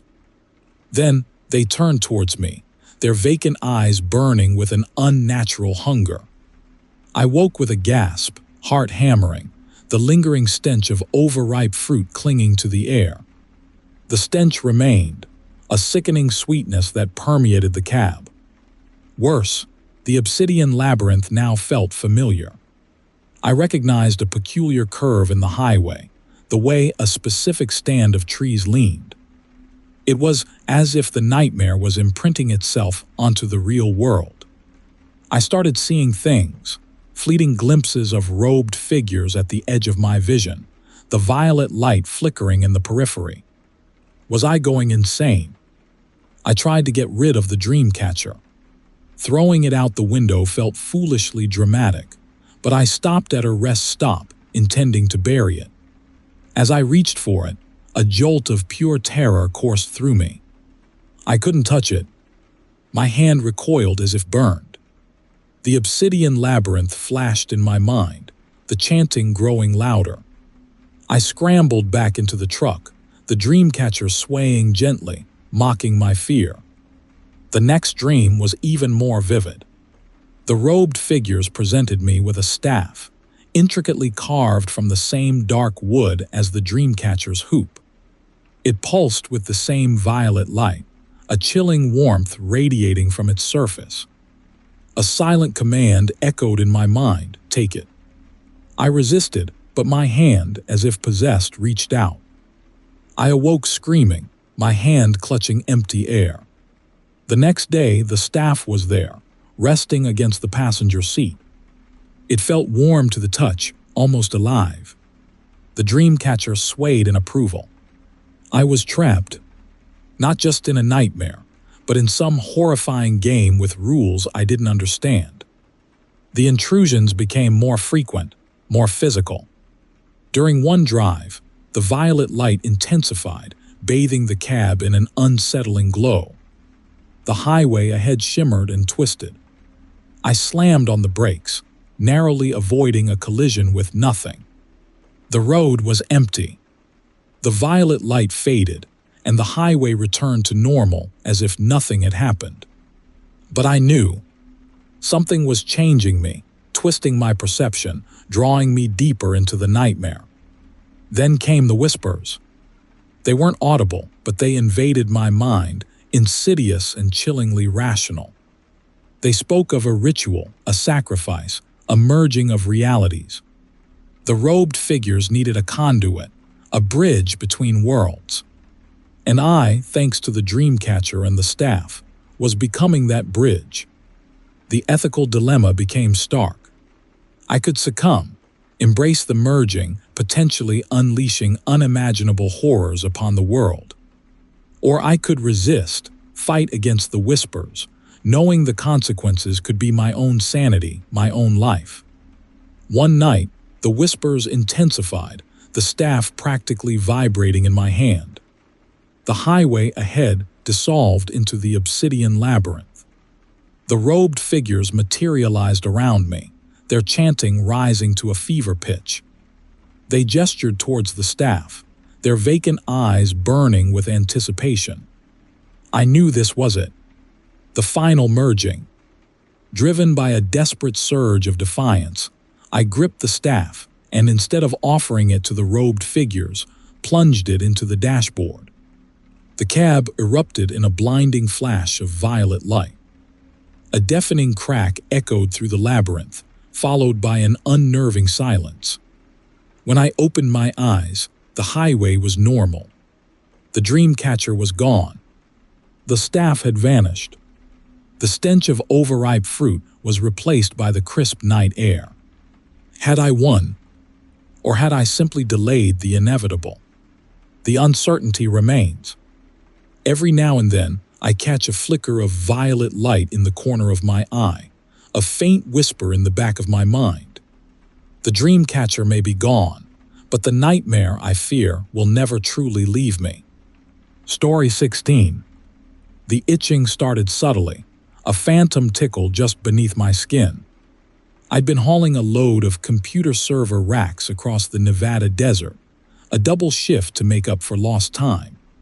The landscape, usually bleakly fascinating, had taken on a disturbingly vibrant quality, the scrub brush pulsating with an almost internal light. The colors seemed richer somehow. It wasn't until I stopped at a desolate rest stop, soaked in the sickly yellow glow of sodium lamps, that the itching became unbearable. I remember scratching, a desperate, frantic tattoo against my ribs. I remember a coppery scent, faint but metallic, wafting on the desert breeze. I remember thinking, with chilling clarity, that this was something new, something different than the usual desert weirdness. I'd seen my share of strange things crisscrossing the country, strange cargoes, stranger drivers. I even once picked up a hitchhiker who swore he'd seen a ghost train hauling phantom carriages through the Arizona plains. But this felt different. After that, things become fragmented. Flashes of memory, disconnected and jarring.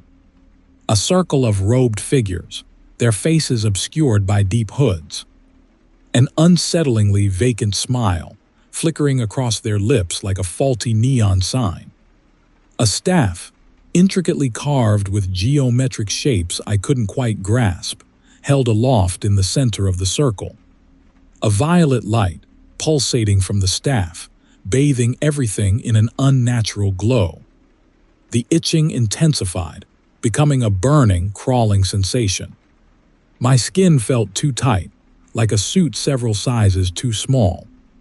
I remember a searing pain, a sharp, invasive coldness spreading outwards from my chest. I remember being laid on a cold, smooth surface, the violet light now directly above me. I remember seeing their faces, finally. Not human. Not entirely. Their eyes were too large, their skin a bruised purple.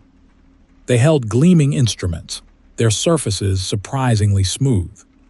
The instruments moved, tracing invisible pathways across my skin. The pain became blinding, a symphony of agony played on every nerve ending. Then nothing. I woke up in my truck, the sun rising over the desert horizon. The itching was gone. The violet light was gone. The robed figures were gone. The rest stop itself seemed normal. Just another lonely outpost on a forgotten stretch of highway. I checked myself for injuries. Nothing. Not a scratch. I chalked it up to exhaustion, a hallucination brought on by too much coffee and too little sleep. I continued my route, trying to shake off the lingering unease. But the memories, they wouldn't leave. They surfaced at odd moments, vivid and disturbing. Driving through a small town in Utah, I saw a staff, identical to the one in my memory, displayed in the window of an antique shop. My heart hammered against my ribs. I almost went inside, compelled by a morbid curiosity, but something held me back. A deep, primal fear. The itching returned, fainter this time but still there, a constant reminder of something unseen, something alien. I started seeing the violet light again, a faint flicker in the periphery of my vision. I began avoiding rest stops, driving until I was near collapse, fueled by a desperate need to stay on the move. The final piece of the puzzle clicked into place a week later, while I was unloading the server racks at a data center in California. One of the technicians, a young woman with a silver locket around her neck, commented on a strange geometric scar on my chest. A scar I'd never seen before. A scar that mirrored the carvings on the staff. The itching intensified, spreading across my entire body. The violet light flared, brighter than ever before, filling my vision. The memories returned, not as fragmented flashes, but as a horrifying, cohesive whole. I remembered everything. The experiments, the implants, the purpose, the server racks. They weren't server racks. They were incubators. And the itching, it wasn't itching. It was something growing. The technician screamed, pointing at my chest. The scar was pulsating, glowing with a sickly green light. I looked down and saw, with a horrifying certainty, that the skin around the scar was splitting, revealing something beneath. Something that wasn't human. Something that pulsed and squirmed, eager to be born. The violet light intensified, swallowing the world around me. And then I heard the whistling. The haunting, almost melodic whistling of the robed figures, echoing in my mind, a terrifying harbinger of what was to come. They hadn't left. They were still here. And they were waiting. Story 17. The message was simple, Zenith Tower. Discreet.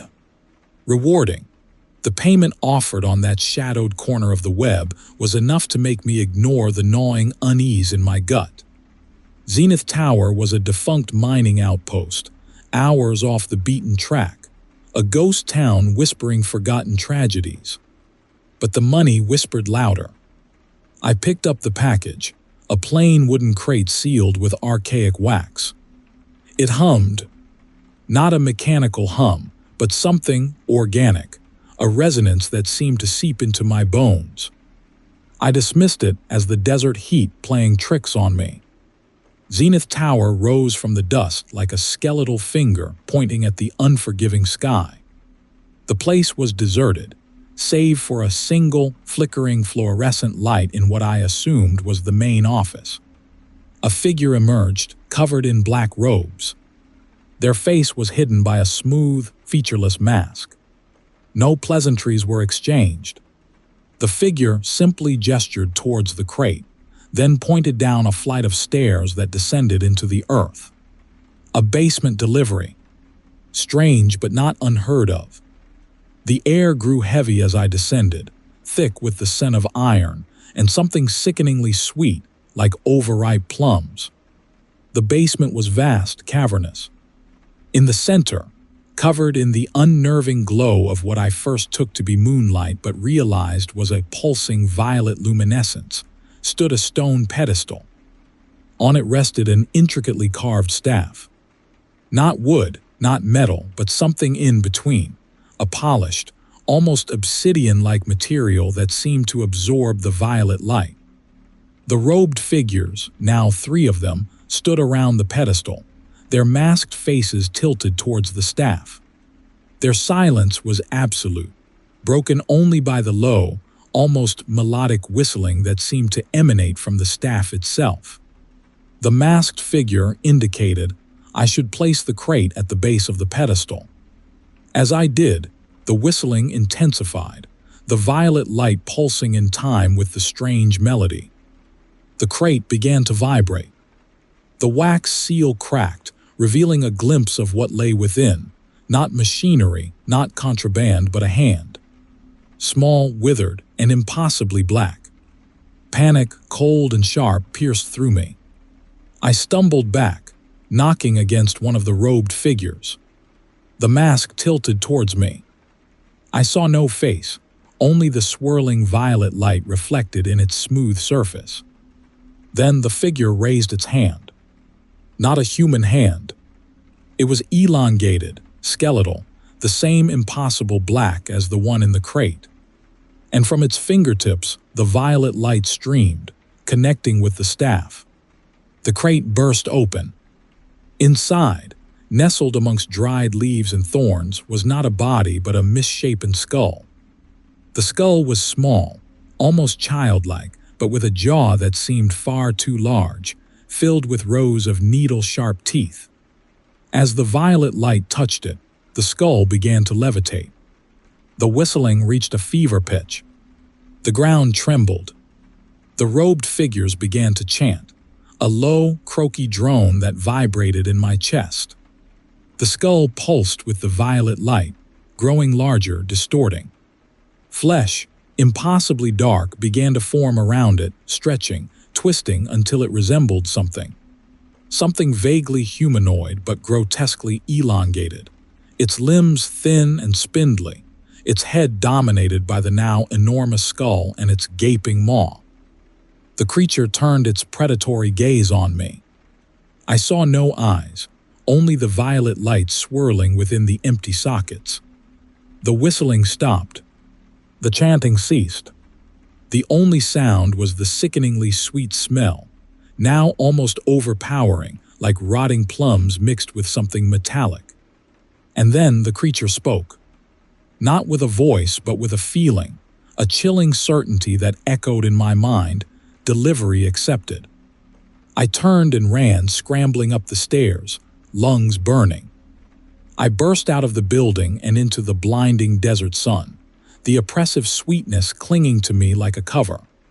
I fumbled with my truck's ignition, the engine roaring to life. I sped away, leaving Zenith Tower and its horrifying secret behind, tires spitting gravel as I fled. But I knew, with a chilling certainty that settled deep in my bones, that I would never truly escape. The whistling, faint but persistent, echoed in my ears. The sweet, metallic stench clung to my clothes, my skin, my very being.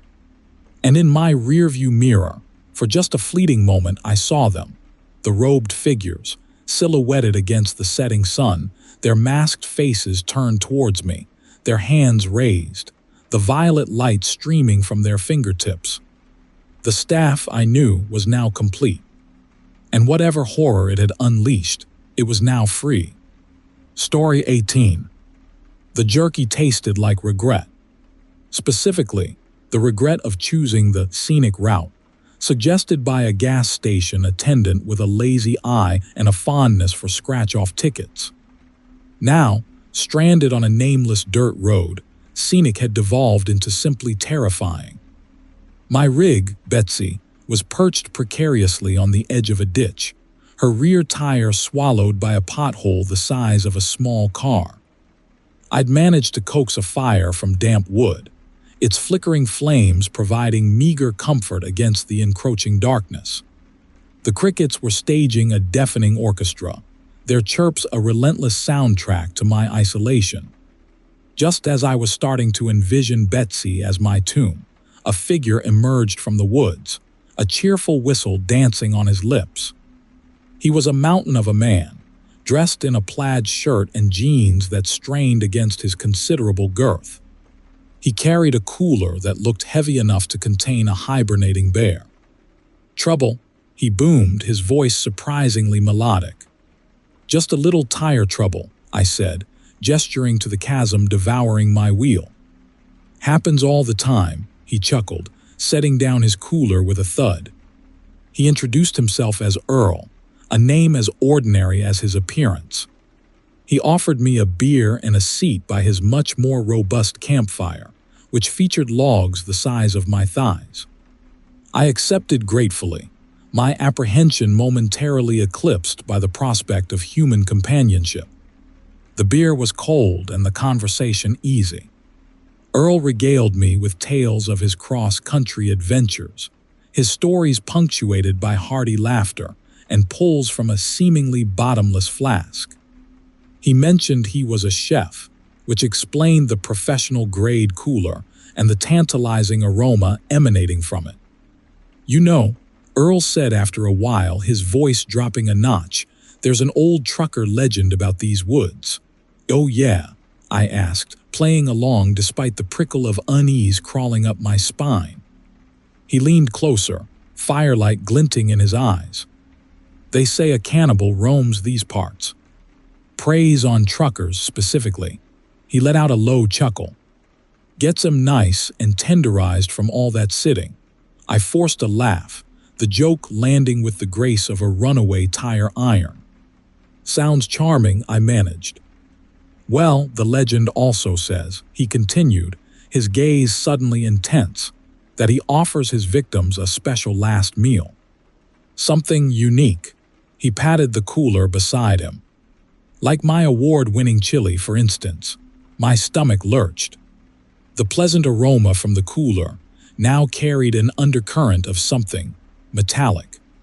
The cheerful front Earl had so carefully constructed seemed to crack, revealing a predatory gleam beneath.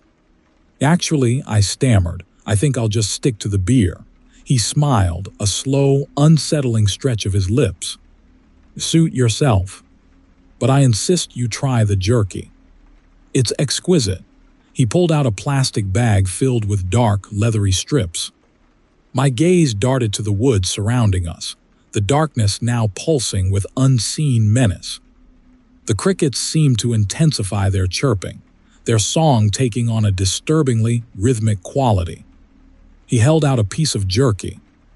"Go on," he urged, his voice smooth as butter. "It's the truck stop special." The firelight danced across his face, highlighting the subtle shift in his features. His eyes, once twinkling, now seemed flat, almost reptilian. His smile widened, revealing teeth that were a little too sharp, a little too long. My heart hammered against my ribs. I looked at the jerky, then back at Earl, a horrifying realization dawning. The strips weren't beef. They were finger-shaped, and the faint pattern on them looked suspiciously like fingerprints. He winked. "It's seasoned with just a hint of road rage." That's when I saw it. Protruding from his partially unzipped cooler, nestled amongst containers of what I now suspected was, not chili, was the unmistakable outline of a CB radio. It looked disturbingly like the one I kept in Betsy's cab. My throat tightened. The regret I felt earlier was nothing compared to the wave of pure, visceral terror that washed over me now. The scenic route had led me straight to the main course. Story 19. The grease-stained menu promised the best damn coffee west of the Mississippi, a claim I'd heard countless times in countless forgotten diners. This one, tucked between a desolate stretch of Nevada highway and a copse of skeletal pines, seemed to pulse with a peculiar energy, a low hum that vibrated not in my ears, but somewhere deeper in my bones. Inside, the air hung thick and heavy, not with the usual diner smells of frying bacon and stale coffee, but with an almost floral sweetness, like decaying lilies. Only a handful of patrons occupied the booths, their faces obscured by shadow, their silence unnerving. A waitress with an unsettlingly vacant smile shuffled between tables, her movements jerky and unnatural. My attention was drawn to the jukebox in the corner. It was a relic, a chrome and neon behemoth from a bygone era, its surface gleaming with an unnatural polish. An unseen hand had curated a playlist of mournful melodies, slow, melancholic tunes that seemed to seep into the very fabric of the diner. As I settled into a cracked vinyl booth, a song began to play, a haunting waltz that sent a shiver down my spine. The lights flickered, and the floral scent intensified, becoming almost overpowering. Then, the first figure appeared. A young woman materialized beside the jukebox, her face pale, her eyes wide with terror. She was dressed in a faded blue dress, her hair styled in a fashion that suggested a time long past. She moved as if in a trance, her lips moving soundlessly as she relived some unseen horror. Around her, the diner seemed to shift, the faded posters on the walls morphing into grotesque tableaus of violence and despair. The waitress continued her rounds, seemingly oblivious to the spectral figure now waltzing between tables. The other patrons remained motionless, their faces still hidden in shadow. A new song began, a mournful blues number. This time, a man appeared, his clothes stained with what looked suspiciously like blood.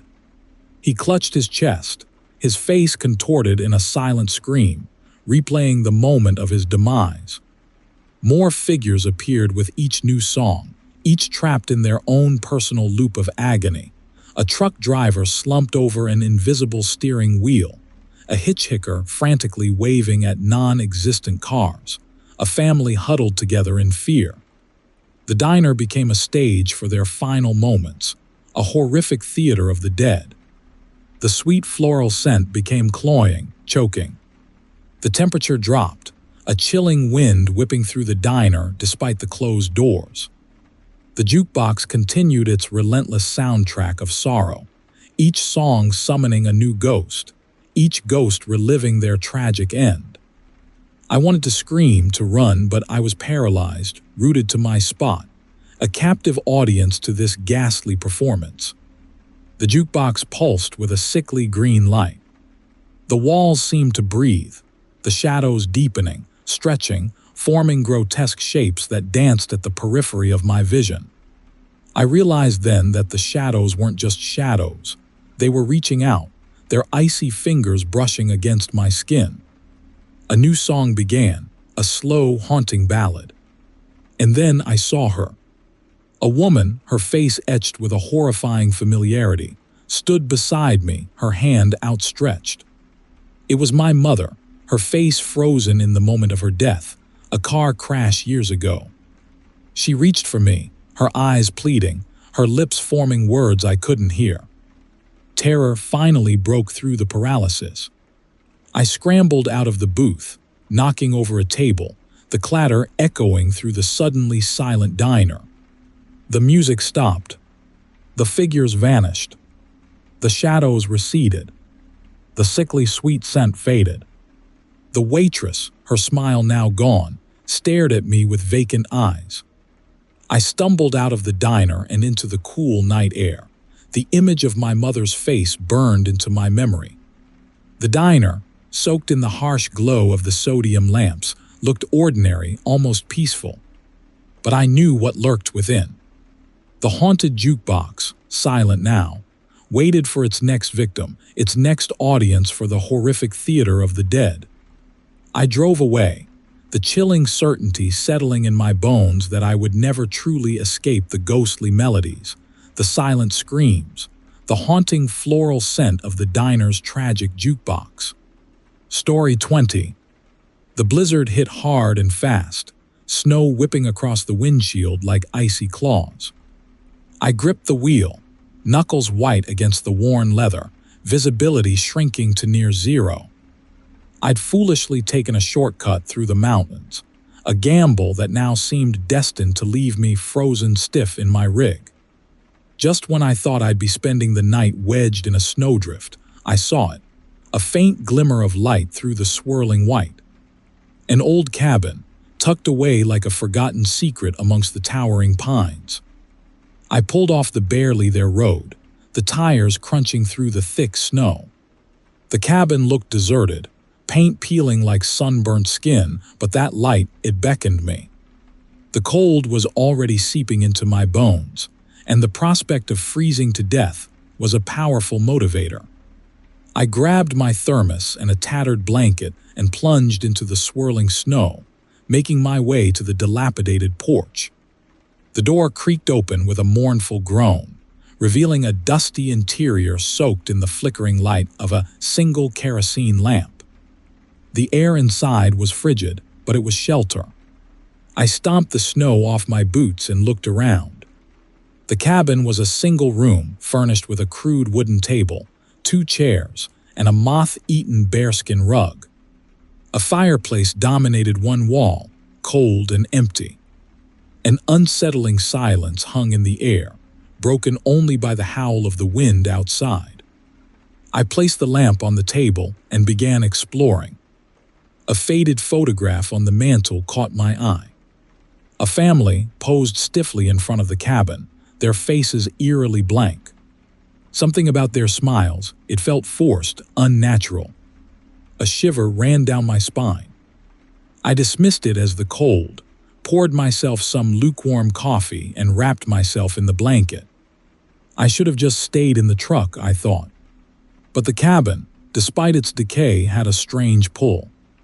As the hours crawled by, the storm raged outside, rattling the windows and shaking the flimsy walls. The silence inside, however, became more profound, more oppressive. I started to hear things, faint whispers, like the rustling of dry leaves, the creak of floorboards under unseen feet. I told myself it was the wind, the old house settling. But the whispers grew louder, morphing into distinct voices, a chorus of murmuring voices that seemed to emanate from the walls themselves. Then, the lamp flickered and died, plunging the cabin into absolute darkness. A primal fear gripped me. I fumbled for my lighter, my hands shaking so badly I could barely strike the flint. Finally, a small flame flickered to life, illuminating the cabin just enough to see the horrifying truth. The family from the photograph stood before me, their forms shimmering in the dim light. Their faces, no longer blank, were contorted in expressions of unimaginable agony. Their eyes, wide and vacant, stared directly at me. The man clutched a crudely fashioned doll, its button eyes seeming to bore into my soul. The woman held a small, worn book, its pages filled with strange symbols that I somehow recognized, a chilling familiarity washing over me. The voices grew louder, a cacophony of screams and whispers, their words swirling around me like a vortex of madness. They spoke of a ritual, a sacrifice, a darkness that consumed them within these very walls. The doll in the man's hands began to glow with an unsettling violet light, the same light that now emanated from the symbols in the book. I understood then, with horrifying clarity, that this family wasn't simply dead. They were trapped, their tormented souls bound to this cabin, forced to relive their final moments for eternity. And I, a stranger seeking shelter, had stumbled into their horrific theater. They began to move, their spectral forms gliding towards me, their hands outstretched. The violet light intensified, burning into my eyes, searing the images of their tortured faces into my mind. The screams became deafening, a symphony of agony that threatened to shatter my sanity.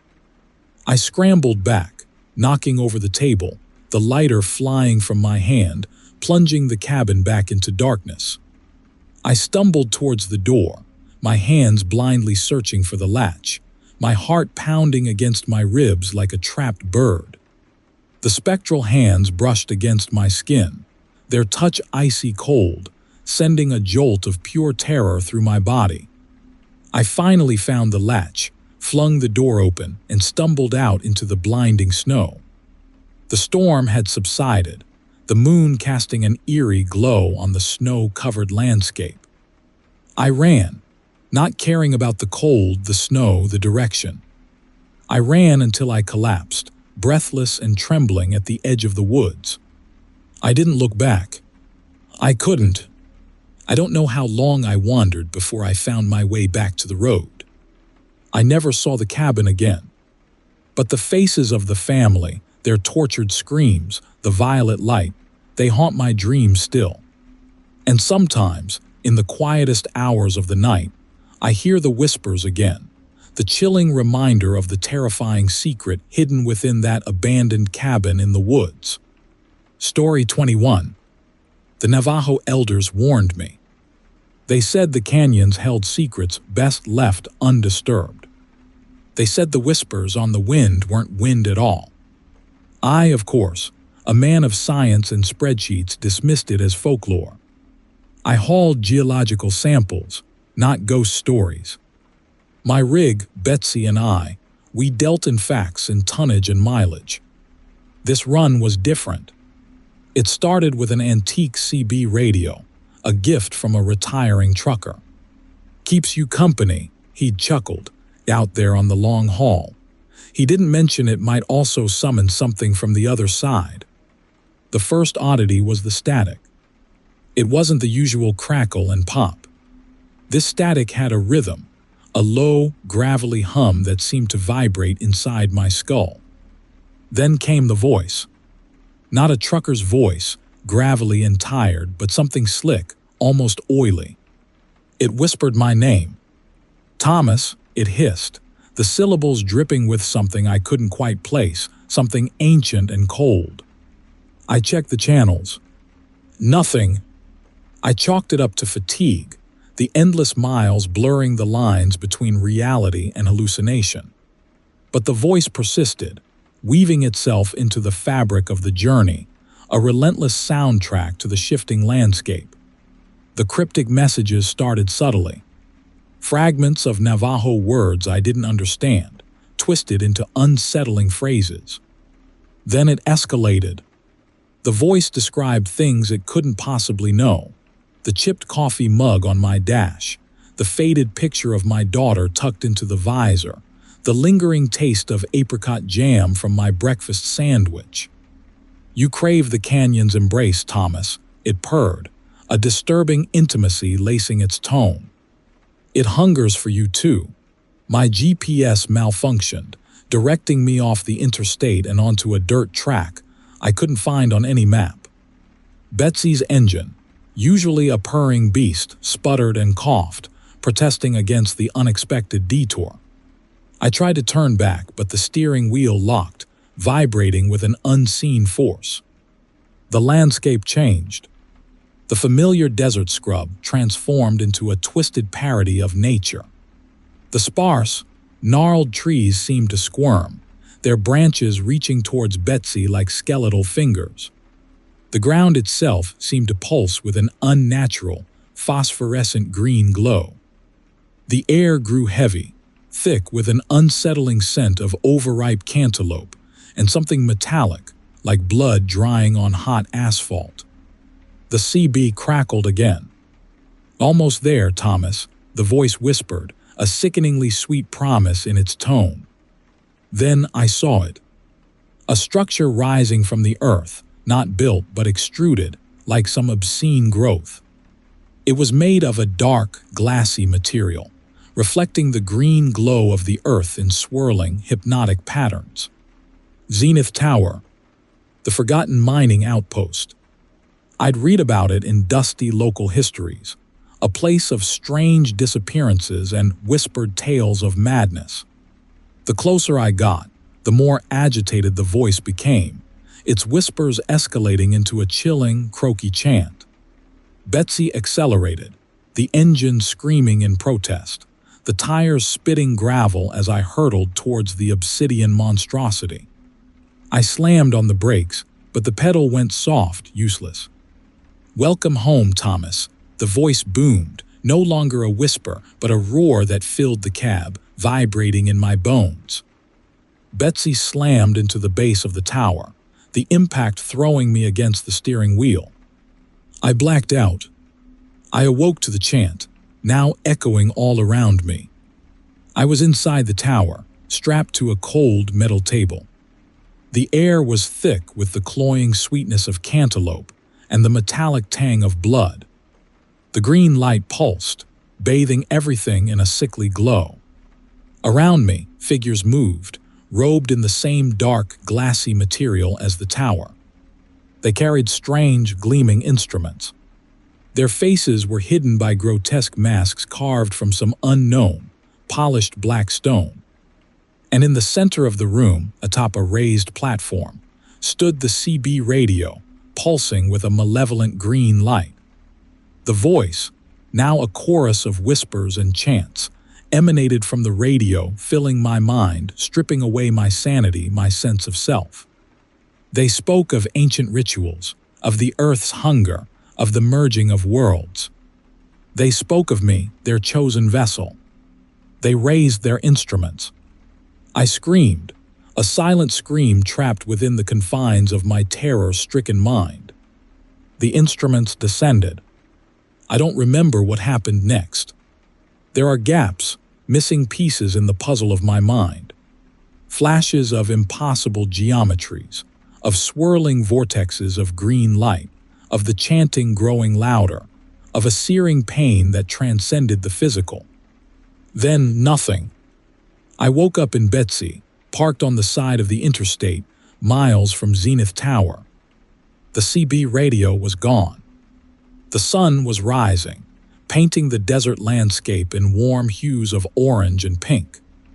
It was as if the entire experience had been a nightmare, a hallucination conjured by fatigue and the vast emptiness of the highway.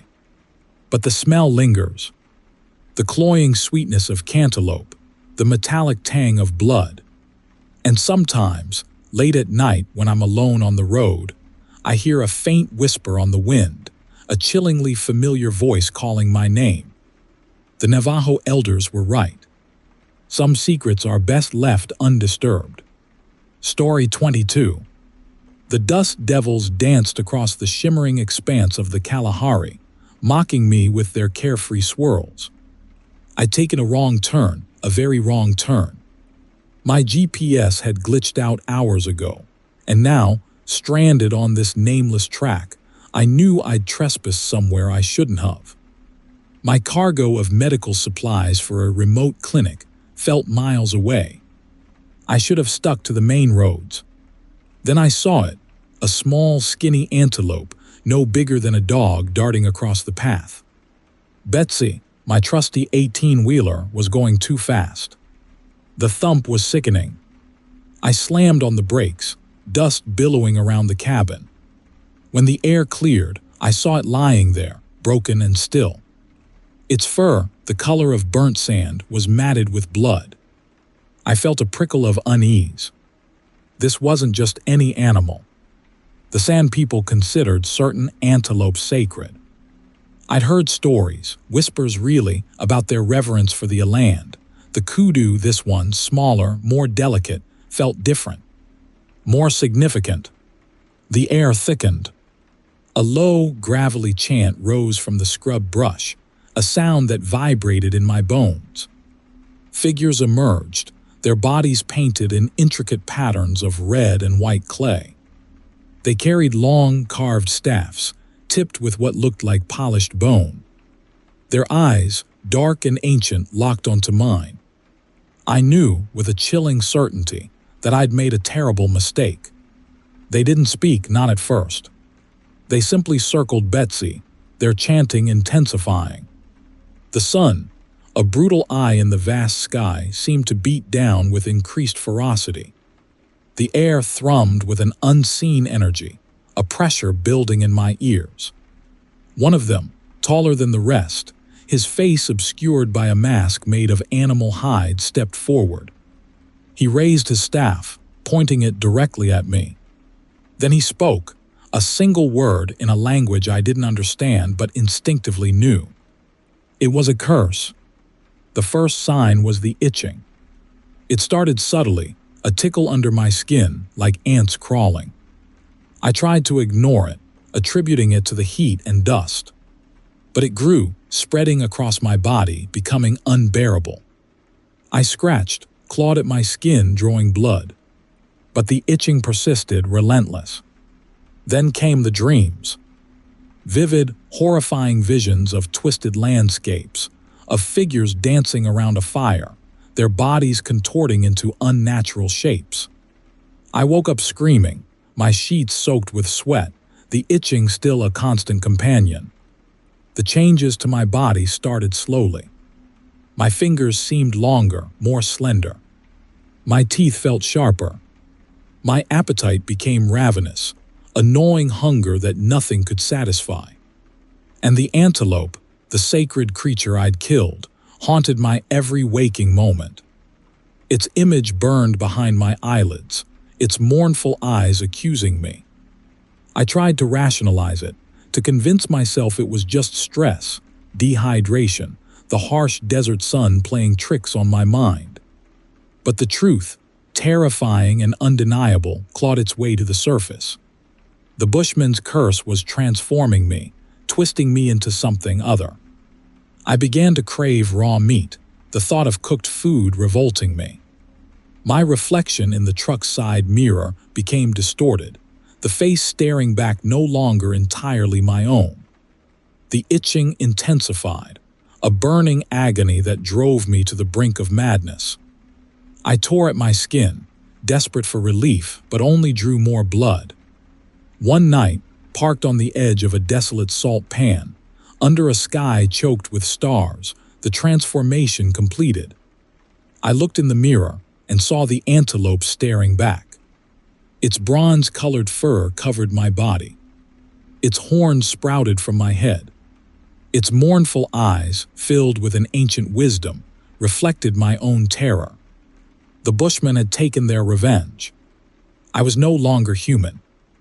I was a vessel, a living embodiment of their curse, destined to roam the Kalahari, a chilling reminder of the sacredness of life. The itching finally stopped. But the agony had just begun.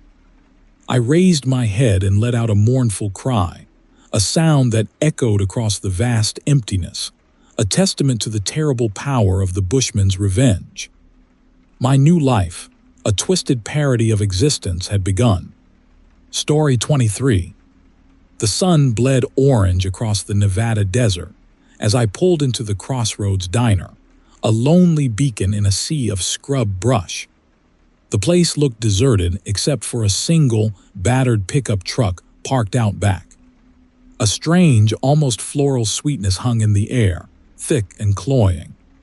I was craving a burger and coffee after a long haul, so I ignored the prickle of unease crawling up my spine and went inside. The diner's interior was dim, lit by a flickering fluorescent light that buzzed incessantly. Dust motes danced in the anemic beams. A jukebox in the corner hummed a mournful blues tune, the melody strangely familiar, though I couldn't quite place it.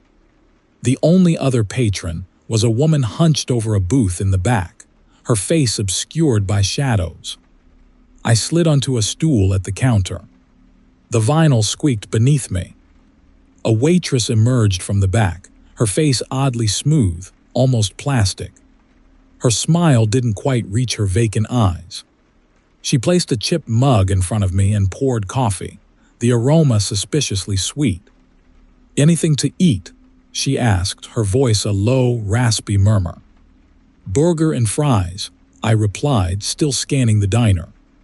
The unsettling sweetness seemed to be intensifying, a sickly mix of overripe melon and something metallic. The waitress nodded and shuffled back into the kitchen. I sipped the coffee. It tasted off, like syrup and rust. I glanced towards the woman in the back booth. She still hadn't moved. Then I heard it. A faint, rhythmic thumping like a distant drumbeat, growing steadily louder. The lights flickered again and the jukebox skipped, the blues tune replaced by a high-pitched, almost melodic whistling. The hairs on my arm stood on end. The thumping grew more insistent, accompanied now by a low growl that resonated deep within my chest. The floral sweetness became overpowering, nauseating. I looked around wildly, trying to pinpoint the source of the sound. Then I saw them. Through the grimy windows, shapes moved in the twilight. Large, hulking shapes, silhouetted against the dying light.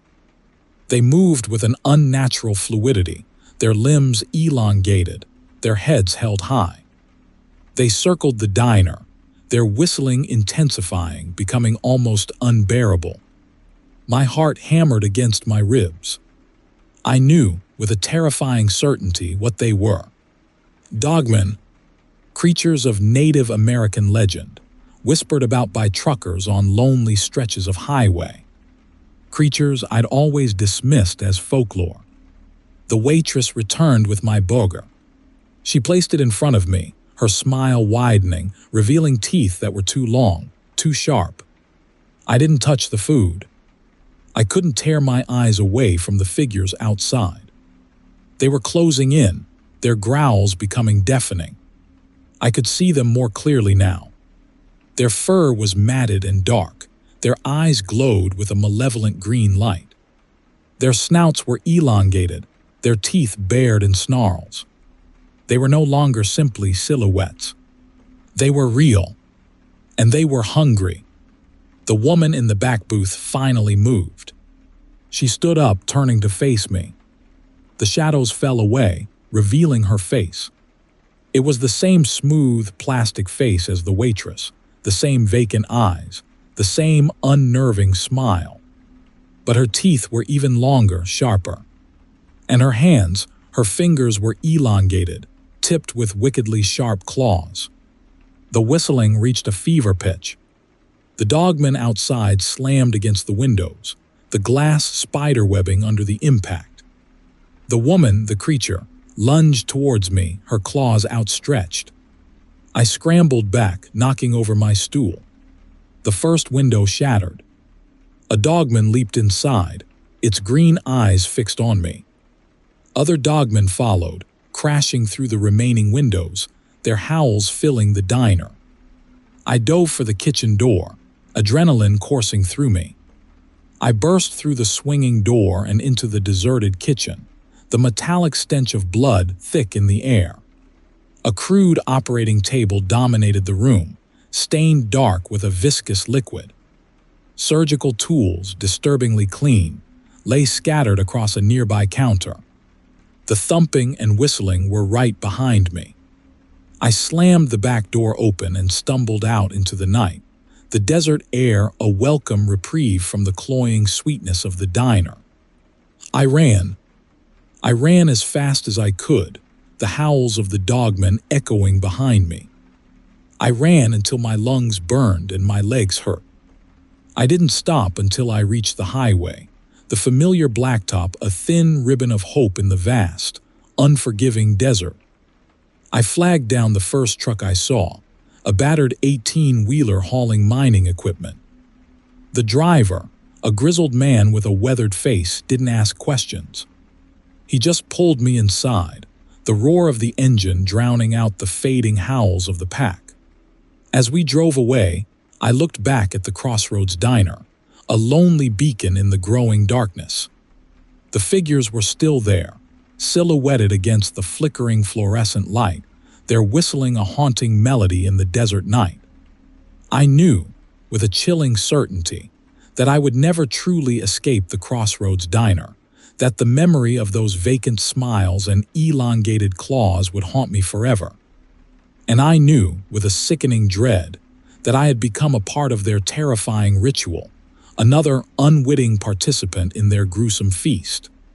Story 24. I've always had a thing for collecting. Not stamps or coins or anything valuable. Just things. Odd things. A rusted bottle cap shaped like a fish. A smooth, gray stone that fit perfectly in my palm.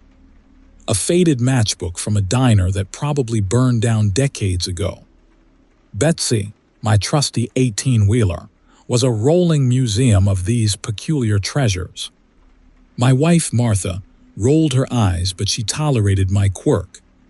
"Just don't fill the whole cab," she'd say, a fond smile playing on her lips. This particular trinket, though, felt different. I found it at a flea market tucked away in the Arizona backwoods. A small, wooden carving of a hand, fingers curled inward as if clutching something unseen. It was strangely smooth, almost warm to the touch, and radiated a faint, unfamiliar scent, something between sandalwood and overripe fruit. I bought it on a whim, drawn to its peculiar aura, tucked it into my glove box and promptly forgot about it. Until that night. I was transporting a load of antique arcade cabinets to some retro gaming convention in Nevada. The sky was a bruised purple, bleeding into the burnt sand of the desert horizon. A nameless blues song crooned from the speakers. The drive was monotonous, the kind that makes your mind wander. I started thinking about Martha, about her laugh, about the sunflower she'd planted by our porch that was finally starting to bloom. Then a subtle itching started beneath my skin. Not painful, just insistent.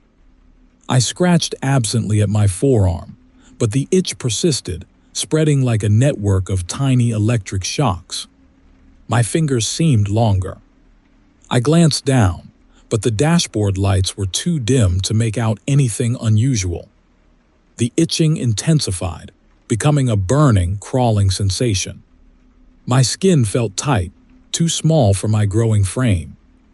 My jaw burned, a pressure building within my skull. The blues music morphed into a discordant symphony of screeching strings and pounding drums. I gripped the steering wheel, knuckles white, a cold dread seeping through me. The world inside the cab seemed to shift, the angles becoming sharper, the colors more vibrant, almost hallucinatory. I looked in the rearview mirror, and the face staring back wasn't mine. The skin was stretched taut, the eyes wide and black, filled with an alien hunger. A snarl twisted my lips, revealing teeth that were far too long, far too sharp. The truck began to accelerate, the engine roaring like a caged beast. I tried to brake, but my foot slammed against the pedal with no effect. The steering wheel was unresponsive, locked in place. Panic clawed at my throat, a silent scream trapped within my transforming body. Betsy roared through the night, a runaway metal behemoth. The landscape outside blurred into a kaleidoscope of distorted shapes and impossible colors. The arcade cabinets in the trailer rattled and shifted, their painted characters grinning grotesquely in the flashing dashboard lights. I was no longer in control, a passenger in my own body, a puppet dancing to a sinister tune. Ahead, I saw the faint lights of a truck stop, a welcome beacon in the desolate expanse. Relief flickered within the terror, a desperate hope that I could somehow regain control, somehow stop this nightmare. But as I approached, the lights shifted, becoming a sickly green, pulsating with an unnatural rhythm. The familiar architecture of the truck stop twisted and warped, the building itself seeming to breathe, to pulse with the same sickening green light. The parking lot was filled with other trucks, their engines idling, their cabins dark. As I drew closer, I saw figures emerging from the shadows, robed figures with faces obscured by grotesque masks. They carried gleaming instruments, not guitars or banjos, but twisted, organic things that resembled surgical tools made of polished bone. They formed a circle around Betsy as she screeched to a halt, their masked faces tilted towards me, their silence more terrifying than any scream. The itching subsided, replaced by a chilling calmness, a terrifying acceptance. I understood then. This wasn't a random act of possession. This was a ritual, a summoning, and I was the chosen vessel. The robed figures raised their instruments, and the air filled with a dissonant, otherworldly melody. The ground trembled. The green light intensified, swallowing everything in its sickly glow. I could feel myself changing, my body reshaping, my mind emptying, filled only with a growing, predatory hunger. The last thing I saw before the green light consumed me completely was the wooden hand in the glove box, its fingers now uncurled, pointing towards me, a silent, chilling welcome. I don't remember what happened next. Not really. There are flashes, fragmented images, twisted landscapes, screaming faces, the sickeningly sweet taste of something unnatural. But mostly, there's a void, a terrifying emptiness where my memories used to be. I still drive Betsy. I still haul cargo. But I'm different now. The itching comes back sometimes, a phantom tickle under my skin. And sometimes, late at night, when I'm on a particularly isolated stretch of highway, I see them in my rearview mirror, the robed figures, their masked faces illuminated by an eerie green light, their instruments raised, their haunting melody echoing through the empty miles. They are waiting, and they know I will return. Story 25. The desert sun beat down on Betsy, baking the steering wheel until it was almost too hot to touch. Another double shift carrying kitchens, this time to some forgotten mining outpost called Zenith Tower. I'd seen the name on the manifest and felt a shiver of unease, a premonition I promptly ignored. Money whispered louder than any gut feeling. The first oddity was the plum. A single, glistening purple plum resting on the counter of a dusty roadside stand. It pulsed with a faint, internal light, an almost bruised purple under the harsh desert sun. The sweetness was intoxicating, unlike any plum I'd ever tasted. An unsettling aftertaste, something faintly metallic, lingered long after I'd finished. The itching started subtly, a phantom tickle under my skin. I scratched absently, chalking it up to the desert heat. But the itching persisted, spreading like a relentless crawl beneath my flesh. My fingers seemed longer, more dexterous. I checked myself in the mirror, half expecting to see something monstrous staring back. But I looked normal, just a tired trucker with a 5 o'clock shadow and a craving for another plum. Then came the whistling. An almost melodic, ethereal whistle dancing on the edge of hearing. It followed me, echoing through the desolate canyons, weaving itself into the relentless drone of Betsy's engine. I tried the radio, blasting static to drown it out, but the whistling persisted, growing steadily louder, intensifying with every mile closer to Zenith Tower. The diner appeared on the horizon, a lonely beacon in the fading twilight. Inside, a handful of patrons occupied booths, their faces obscured by shadows. A waitress, her smile unsettlingly vacant, shuffled between tables. I ordered coffee, the usual remedy for a long haul, but it tasted suspiciously sweet, tinged with that same metallic tang as the plum. The patrons joined in the whistling, their individual tones blending into a disturbingly rhythmic chorus. The waitress brought my coffee, a single, glistening purple plum nestled beside the chipped ceramic mug. She simply pointed towards the fruit, her smile widening, revealing teeth that seemed just a little too sharp. I ate the plum. I couldn't resist. The sweetness exploded across my palate, a euphoric warmth washing over me. The itching subsided, replaced by a chilling calmness. I understood with a terrifying clarity that I was no longer in control. Something else was driving now, something ancient and alien, using me as its vessel. The patrons rose, their shadows stretching across the walls, their forms distorting into grotesque parodies of human anatomy. Their whistling intensified, becoming a deafening orchestra of inhuman sounds. The waitress gestured towards the door, her vacant smile twisting into a predatory rictus. Outside, Betsy's engine roared to life, an unseen force slamming the accelerator to the floor. The truck surged forward, tires spitting gravel, the desert landscape blurring into a swirling vortex of color.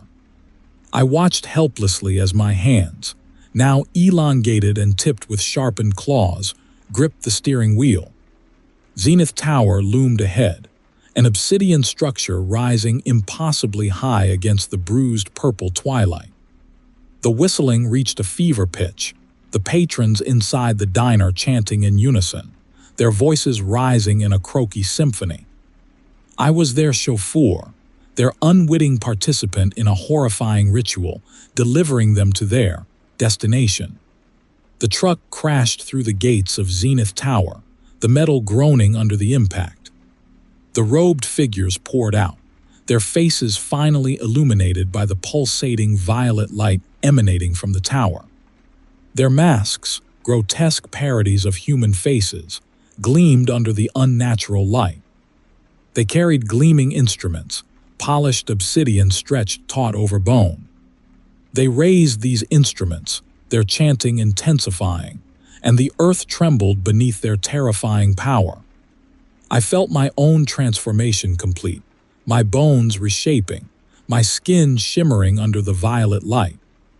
The itching returned, now a burning agony as my final, horrifying form unfolded. I was no longer human, no longer even myself.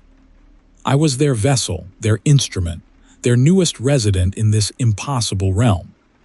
And I knew, with a chilling certainty, that I would never truly leave Zenith Tower. Story 26.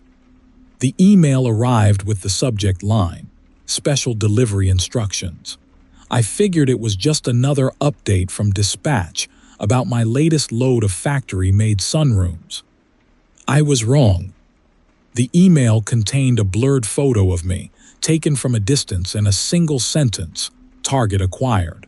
A cold knot tightened in my gut. This wasn't dispatch. This was something else entirely. Something bad. I deleted the email, trying to convince myself it was a prank, some twisted joke. But the image stayed with me, the grainy pixels burned into my mind. The feeling of being watched prickled the back of my neck. I tried to focus on the drive. I was hauling the sunrooms to some new development outside Reno, a long, monotonous stretch of Nevada highway. The landscape was a blur of sagebrush and distant mountains, the kind of scenery that could swallow you whole without a trace.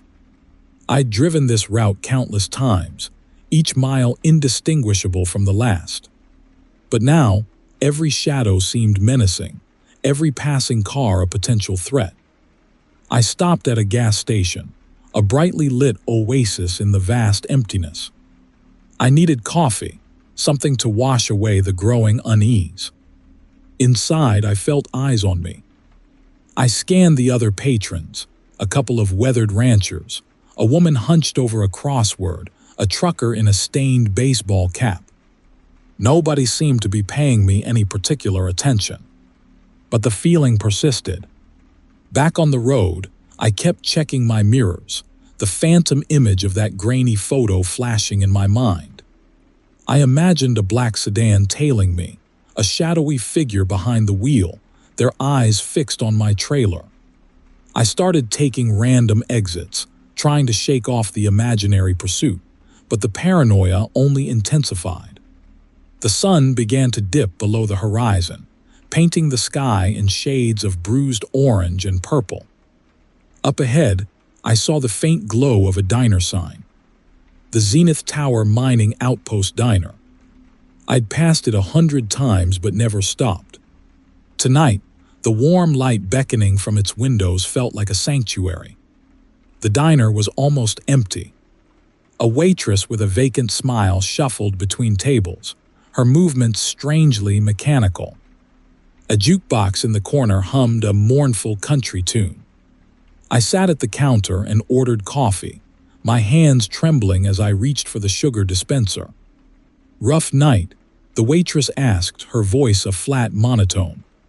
I mumbled something about a long haul, trying to appear nonchalant. But my eyes were drawn to a small, framed photograph on the counter. It was a group photo of miners, their faces grimy and tired, standing in front of a towering structure. Zenith Tower. There was something unsettling about their smiles, a vacant, almost predatory quality. "They're waiting," the waitress said, her voice barely a whisper.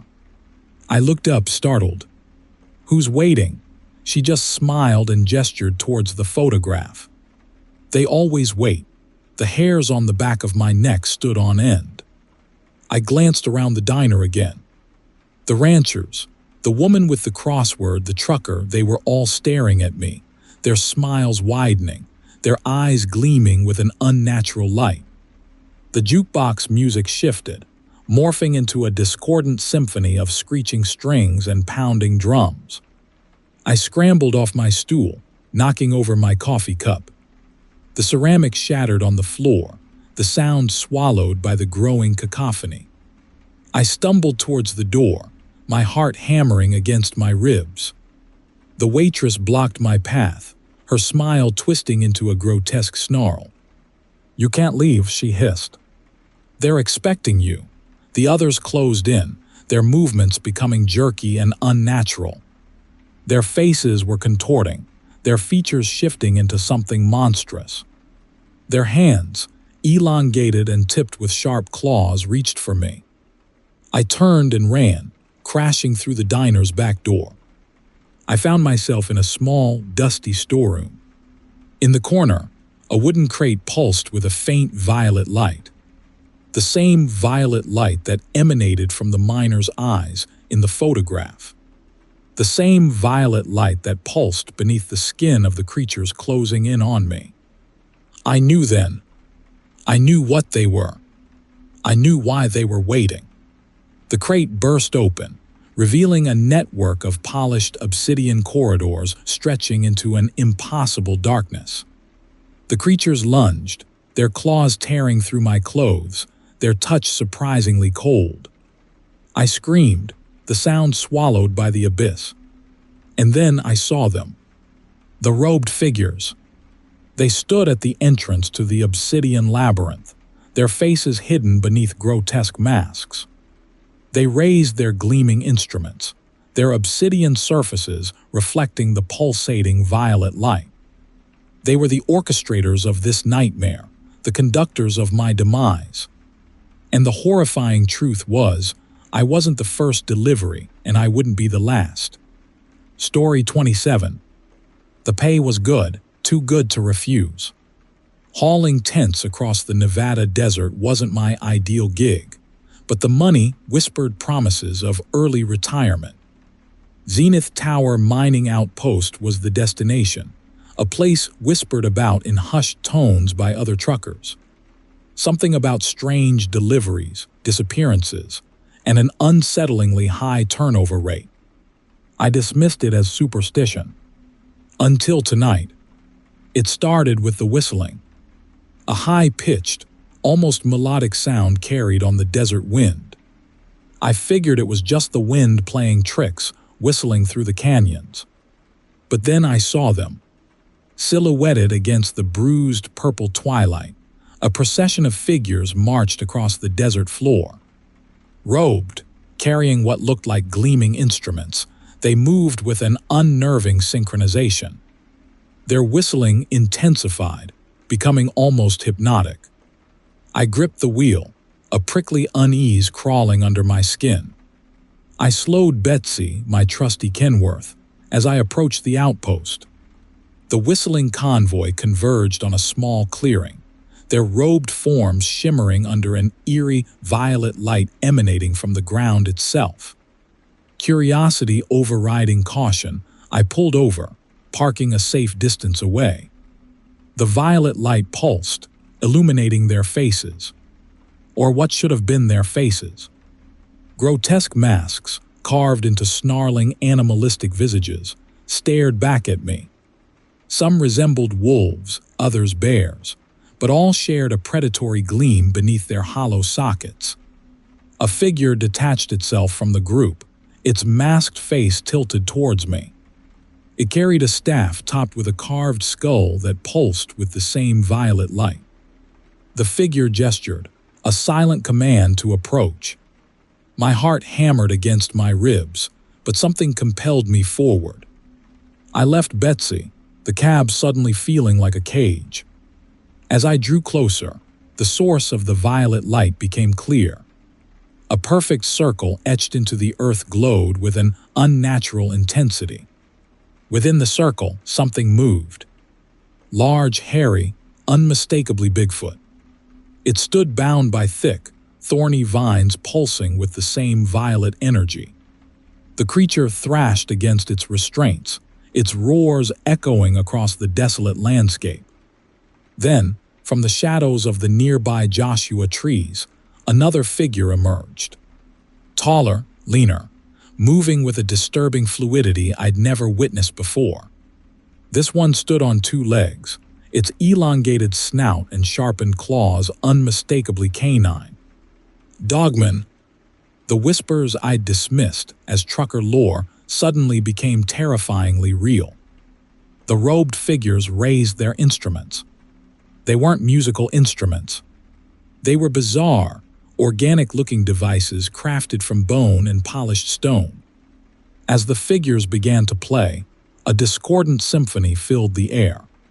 The sound resonated deep within my chest, a visceral vibration that made my teeth hurt. The ground beneath my feet trembled. The dogman circled Bigfoot, its growls a gravelly counterpoint to the horrifying music. Bigfoot strained against its restraints, its roars escalating into a desperate plea. The robed figures chanting intensified, their masks leering in the pulsating violet light. It was a ritual, a sacrifice. But to what? The dogman lunged, its claws tearing through Bigfoot's thick hide. A sickening crunch echoed through the night as bone and sinew parted. Bigfoot roared, a sound of unimaginable agony before collapsing to its knees. The robed figure's chanting reached a fever pitch, the ground shaking violently. I wanted to scream, to run, but I was paralyzed, a captive audience to this gruesome spectacle. The dogman continued its assault, its movements becoming increasingly frenzied. Bigfoot, weakened and bleeding, fought back with desperate swipes of its enormous hands. The battle raged under the pulsating violet light, a terrifying ballet of primal fury. I felt a strange detachment, a sense of unreality. This couldn't be happening.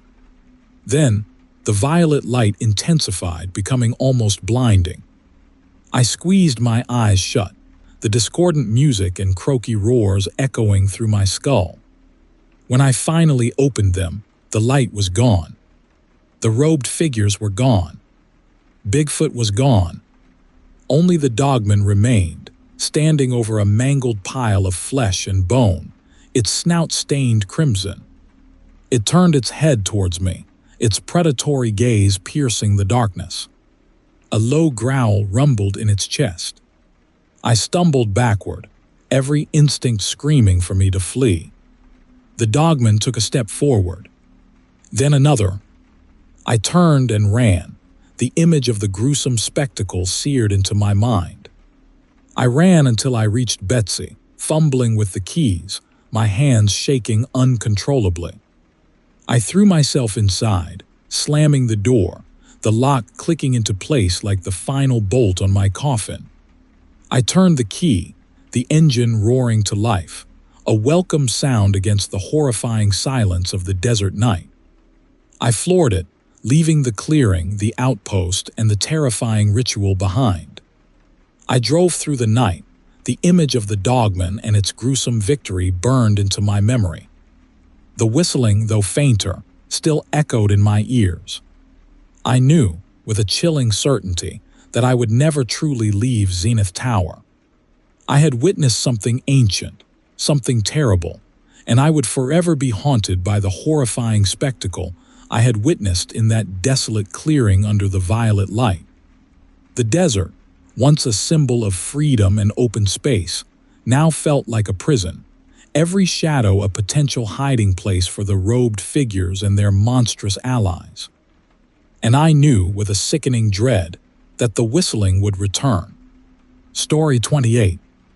The desert stretched before me, vast and indifferent. Crimson mesas rose like broken teeth against the turquoise sky. I was hauling a load of electronics to Phoenix, a route I'd taken a dozen times, but this time, something felt different. A prickling sensation crawled across the back of my neck, like eyes watching me from the shadows of the canyons. It was just before dusk when I saw him limping along the shoulder, a young man in a faded denim jacket. He looked Navajo, his face etched with pain. I slowed, debating. Hitchhikers were rare out here, and even rarer at this hour. Still, the kid looked genuinely hurt.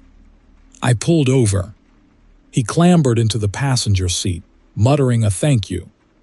His eyes were dark and unfocused, and a thin line of blood trickled from his hairline. "Where you headed?" I asked, trying to sound casual. "Window Rock," he mumbled, his voice hoarse. Window Rock was miles out of my way, but I couldn't bring myself to just leave him. As we drove, a heavy silence settled between us. The young man stared fixedly ahead, occasionally wincing as if in pain. The sun dipped below the horizon, painting the sky in shades of violet and orange. The beauty felt almost obscene, juxtaposed against the growing unease in my gut. About an hour later, he shifted in his seat, a low groan escaping his lips. He gripped his arm, his knuckles white against his skin. "Stop," he rasped, his voice suddenly sharp. I need to get out." I pulled over, confused. He lurched out of the cab and stumbled towards a narrow dirt road that snaked into the heart of the desert. He didn't look back. I watched him disappear into the gathering darkness, a shiver running down my spine. Turning the key in the ignition, I heard a strange clicking noise from under the hood. Damn it! I climbed out and lifted the hood, peering into the maze of wires and hoses. Nothing seemed amiss. As I lowered the hood, a flicker of movement caught my eye. At the edge of the dirt road, silhouetted against the last sliver of sunset, stood the hitchhiker. But something was wrong. He stood straighter now, taller. His head was cocked at an unnatural angle, and his silhouette seemed to ripple. A wave of pure terror washed over me. I scrambled back into the cab, slamming the door and fumbling with the keys. The engine sputtered to life, and I floored it, tires spitting gravel as I roared back onto the main road. I glanced in the rearview mirror. The hitchhiker was gone. Relief flooded me, but it was short-lived. In the distance, I saw figures emerging from the shadows of the mesas. They were running, loping across the open desert with inhuman speed. I gripped the steering wheel, my heart hammering against my ribs. They were closing in. Their forms were distorted, shifting, their movements fluid and unsettling. I pressed down on the accelerator, pushing the truck to its limits. The speedometer needle climbed, but the figures continued to gain on me. They were surrounding me. I could see them now, more clearly in the glow of my headlights. They weren't human. Their faces were elongated, their eyes burning with a malevolent light. Their limbs were twisted, their bodies covered in a patchwork of matted fur and bare skin. They looked like something out of a nightmare. A chilling howl pierced the night, echoing off the canyon walls. It wasn't the howl of a wolf. It was something ancient, something primal. It was the howl of a skinwalker. One of them leaped onto the hood of the truck, its claws scrabbling against the metal. I swerved violently, trying to shake it off, but it held on, its distorted face inches from the windshield. Its eyes, burning embers in the darkness, locked with mine. A guttural growl emanated from its throat, a sound that vibrated deep within my bones. The truck began to shake violently. The other skinwalkers were swarming around me, clawing at the sides, their howls rising in a terrifying crescendo. The steering wheel was ripped from my grasp. The truck careened off the road, flipping end over end before coming to rest in a crumpled heap. I was trapped, disoriented, the world spinning around me. Through the cracked windshield, I saw them closing in, their forms silhouetted against the starlit sky. They were a pack, and I was their prey. Their eyes glittered with a savage hunger, and I knew with horrifying certainty that this was the end. The last thing I saw before the darkness consumed me was the chilling grin of the hitchhiker, his eyes blazing with triumph. He had led me here, into this ambush, into the heart of their hunting ground. He was one of them, a harbinger of my doom. Story 29. The Craigslist ad was buried deep, the kind you only found if you knew where to look. It promised exorbitant pay for a simple delivery, no questions asked. My bank account whispered its approval, overriding the cautious voice in my head. The drop-off was a ghost town called Dust Bowl, Nevada, a place that seemed to exist only on forgotten maps. The package was delivered to my motel room door at 3 a.m., a plain, steel box bolted shut. No return address, no markings. Just cold, hard metal. I hefted it onto my rig's flatbed. It was surprisingly heavy, like it held lead bricks instead of whatever clandestine cargo it contained. The first oddity surfaced 100 miles out of Reno. A low hum, barely audible, started emanating from the box. I chalked it up to the engine's vibrations, the hum of the tires on asphalt, or just the Nevada desert playing tricks on my mind. But as I neared Dust Bowl, the hum intensified into a rhythmic throb, a steady, unsettling pulse that resonated through the truck's cab. Then came the smell. Not the usual desert air of sagebrush and dust, but something acrid, metallic, like pennies soaked in vinegar. It grew stronger with every mile, stinging my nostrils, coating my tongue with a bitter taste. I rolled down the window, hoping to dispel the stench, but it clung to me, an invisible film of foulness. The closer I got to Dust Bowl, the worse it became. The throbbing from the box grew louder, morphing into a wet, sloshing sound, interspersed with what I can only describe as guttural whimpers. The metallic smell now had an undercurrent of something sickeningly sweet, something that reminded me of overripe fruit left to rot in the summer sun. I wrestled with my conscience. Part of me, the part that craved financial freedom, urged me to push on, to deliver the damn box and collect my pay. But another part of me, a primal, instinctive part, screamed at me to turn around, to dump the cursed thing in the nearest ditch and drive as far away from it as possible. As I finally pulled into Dust Bowl, the sun dipped below the horizon, casting long, distorted shadows across the deserted streets. The town was exactly as its name suggested, a desolate wasteland of crumbling buildings and windswept sand. The drop-off point, according to the cryptic instructions, was an abandoned gas station on the edge of town. The sloshing and whimpering from the box reached a fever pitch as I parked in front of the dilapidated gas station.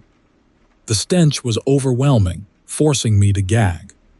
I grabbed a crowbar from behind my seat, my heart hammering against my ribs. Hesitantly, I pried open the box. What I saw will forever be etched into my memory. It wasn't drugs, weapons, or anything I could have remotely imagined. It was organic. A pulsating mass of flesh-colored tissue, crisscrossed with veins that pulsed with a sickly green light. Embedded within this grotesque blob were what looked like human limbs, twisted and contorted at unnatural angles. The sweet, metallic smell was now overpowering, thick enough to choke on. The fleshy mass pulsed faster, the limbs within twitching spasmodically. A low, gravelly moan escaped from the box, a sound filled with unimaginable suffering. And then it spoke.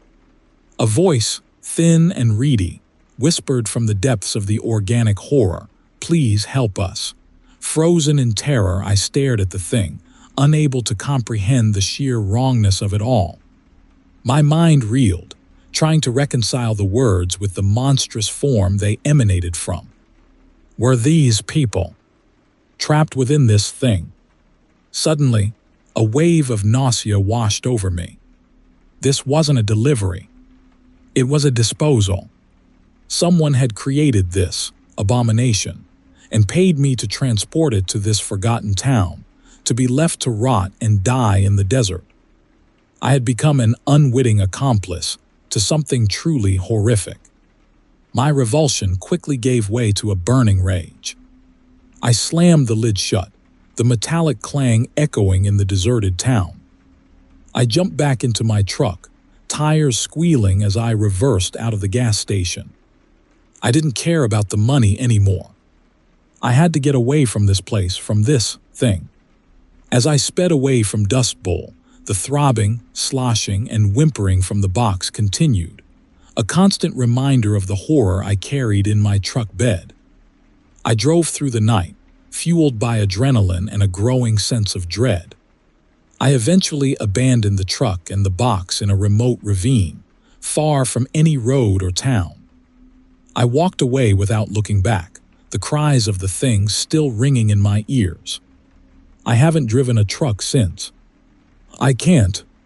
Every time I close my eyes, I see that pulsating mass, hear those whispered pleas for help.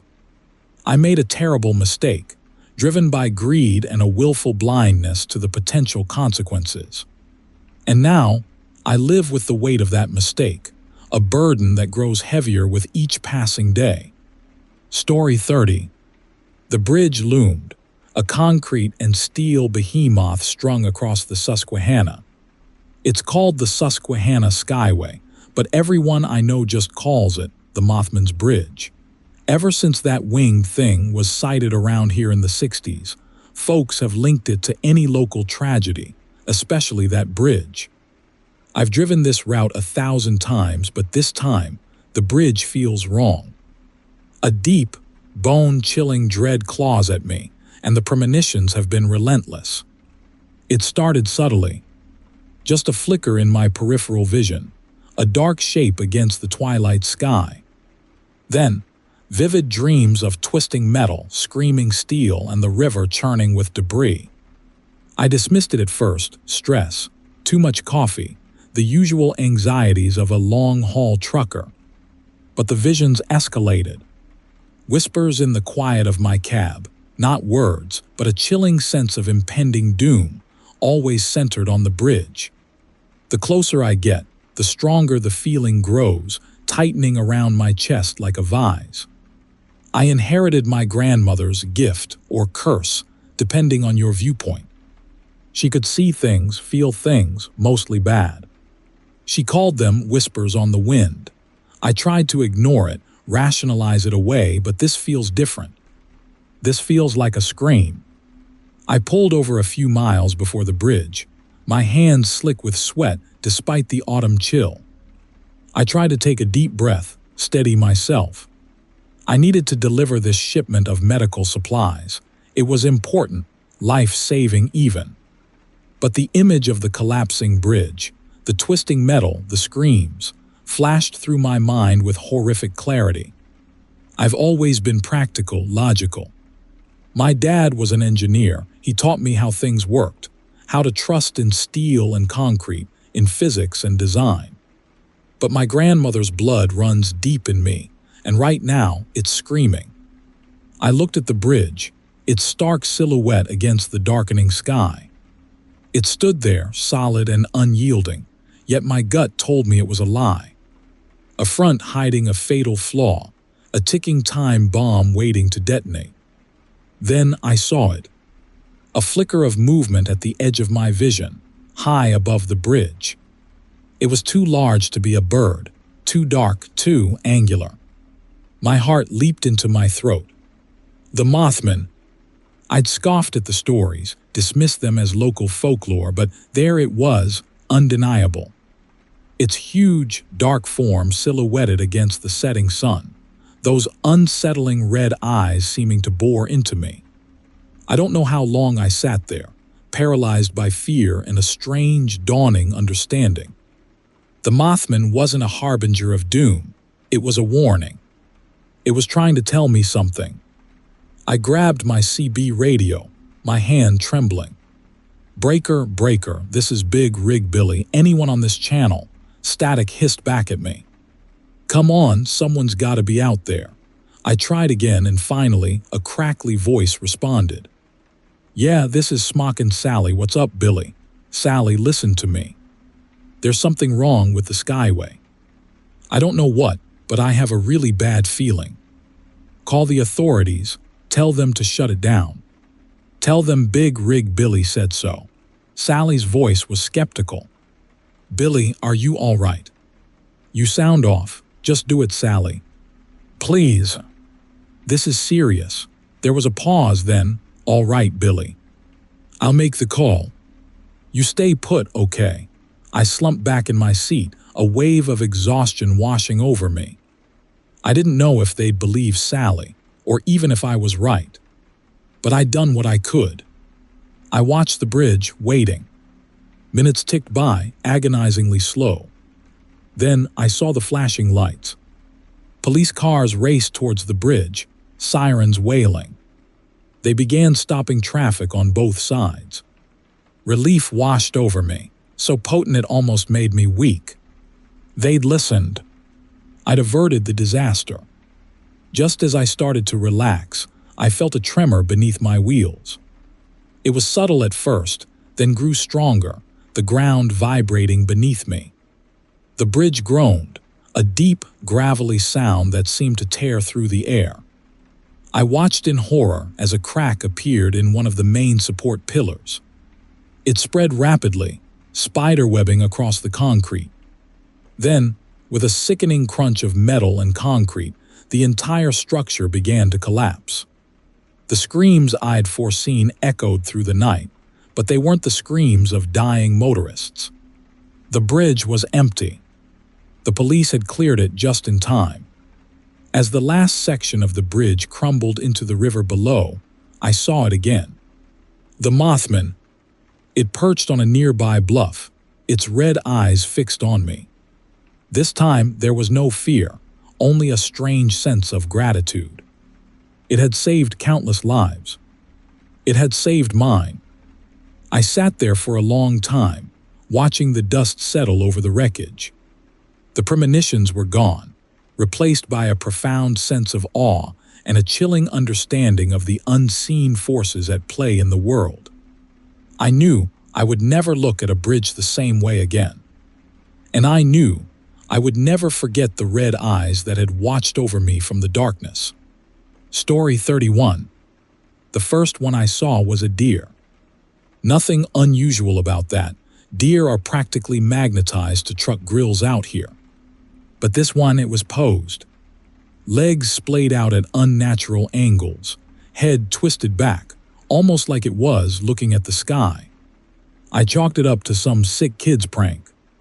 Didn't give it another thought.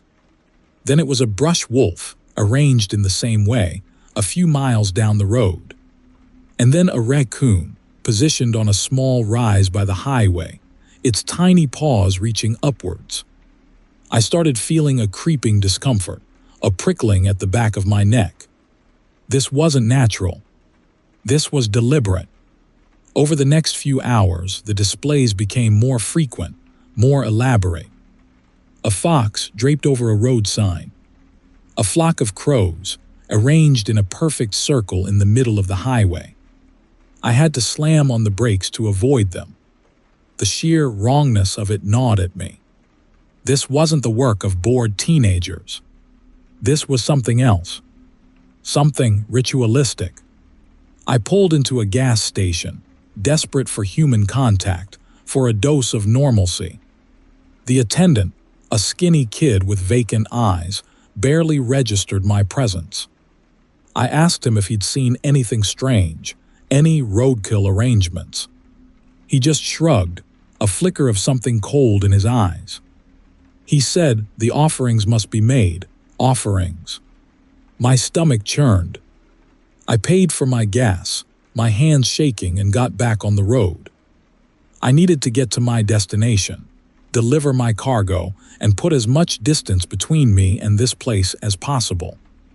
The sun began to set, painting the sky in shades of bruised purple and blood orange. The landscape, which had always seemed peaceful, now felt oppressive, sinister. I gripped the steering wheel, my knuckles white. I noticed a small, dirt road leading off the highway, barely visible in the fading light. At the entrance, a crude wooden sign, Sanctuary. Sanctuary. The word resonated with a desperate hope. Maybe I could find help there, a phone, a place to wait out the night. Against my better judgment, I turned onto the dirt road. It wound through dense trees, the darkness thickening with every turn. I could feel my anxiety building, a knot tightening in my chest. The road ended abruptly in a clearing. In the center stood a dilapidated church, its steeple reaching up like a skeletal finger. A flickering light emanated from within. I hesitated. Something felt intensely wrong. But the pull of potential safety, the need to escape the growing dread on the highway, was too strong. I parked the truck and approached the church. As I got closer, I could hear chanting, low and rhythmic, coming from inside. I peered through a grimy window. The scene within made my blood run cold. A group of people, robed in black, stood around a makeshift altar. In the center of the altar, illuminated by flickering candles, was a fresh kill, a dog, its body contorted in the same unnatural posture as the roadkill I had seen. The chanting grew louder, more frenzied. One of the robed figures raised a knife. I stumbled back, my breath catching in my throat. I had to get out of there. As I turned to run, I saw them. Standing in the shadows of the trees, their eyes glowing in the faint light. The same vacant stare as the gas station attendant. They were everywhere, encircling the church, blocking my escape. They moved towards me, slowly, deliberately. I could see their faces now, pale and gaunt, their expressions blank. They didn't speak, didn't make a sound, but I could feel their intent. They were the ones who had created the gruesome displays on the highway. They were the ones who made the offerings. And now I was to be the next one. They closed in, their hands reaching out. I tried to scream, but the sound died in my throat. I thrashed, I fought, but it was useless. They dragged me towards the church, towards the altar, towards the flickering candles and the contorted body of the dog. The chanting reached a fever pitch, a horrifying symphony of devotion and dread. I looked up at the sky, the same sky the roadkill had been posed to look at. In that moment, I understood. They weren't offering the animals to something. They were offering them as something.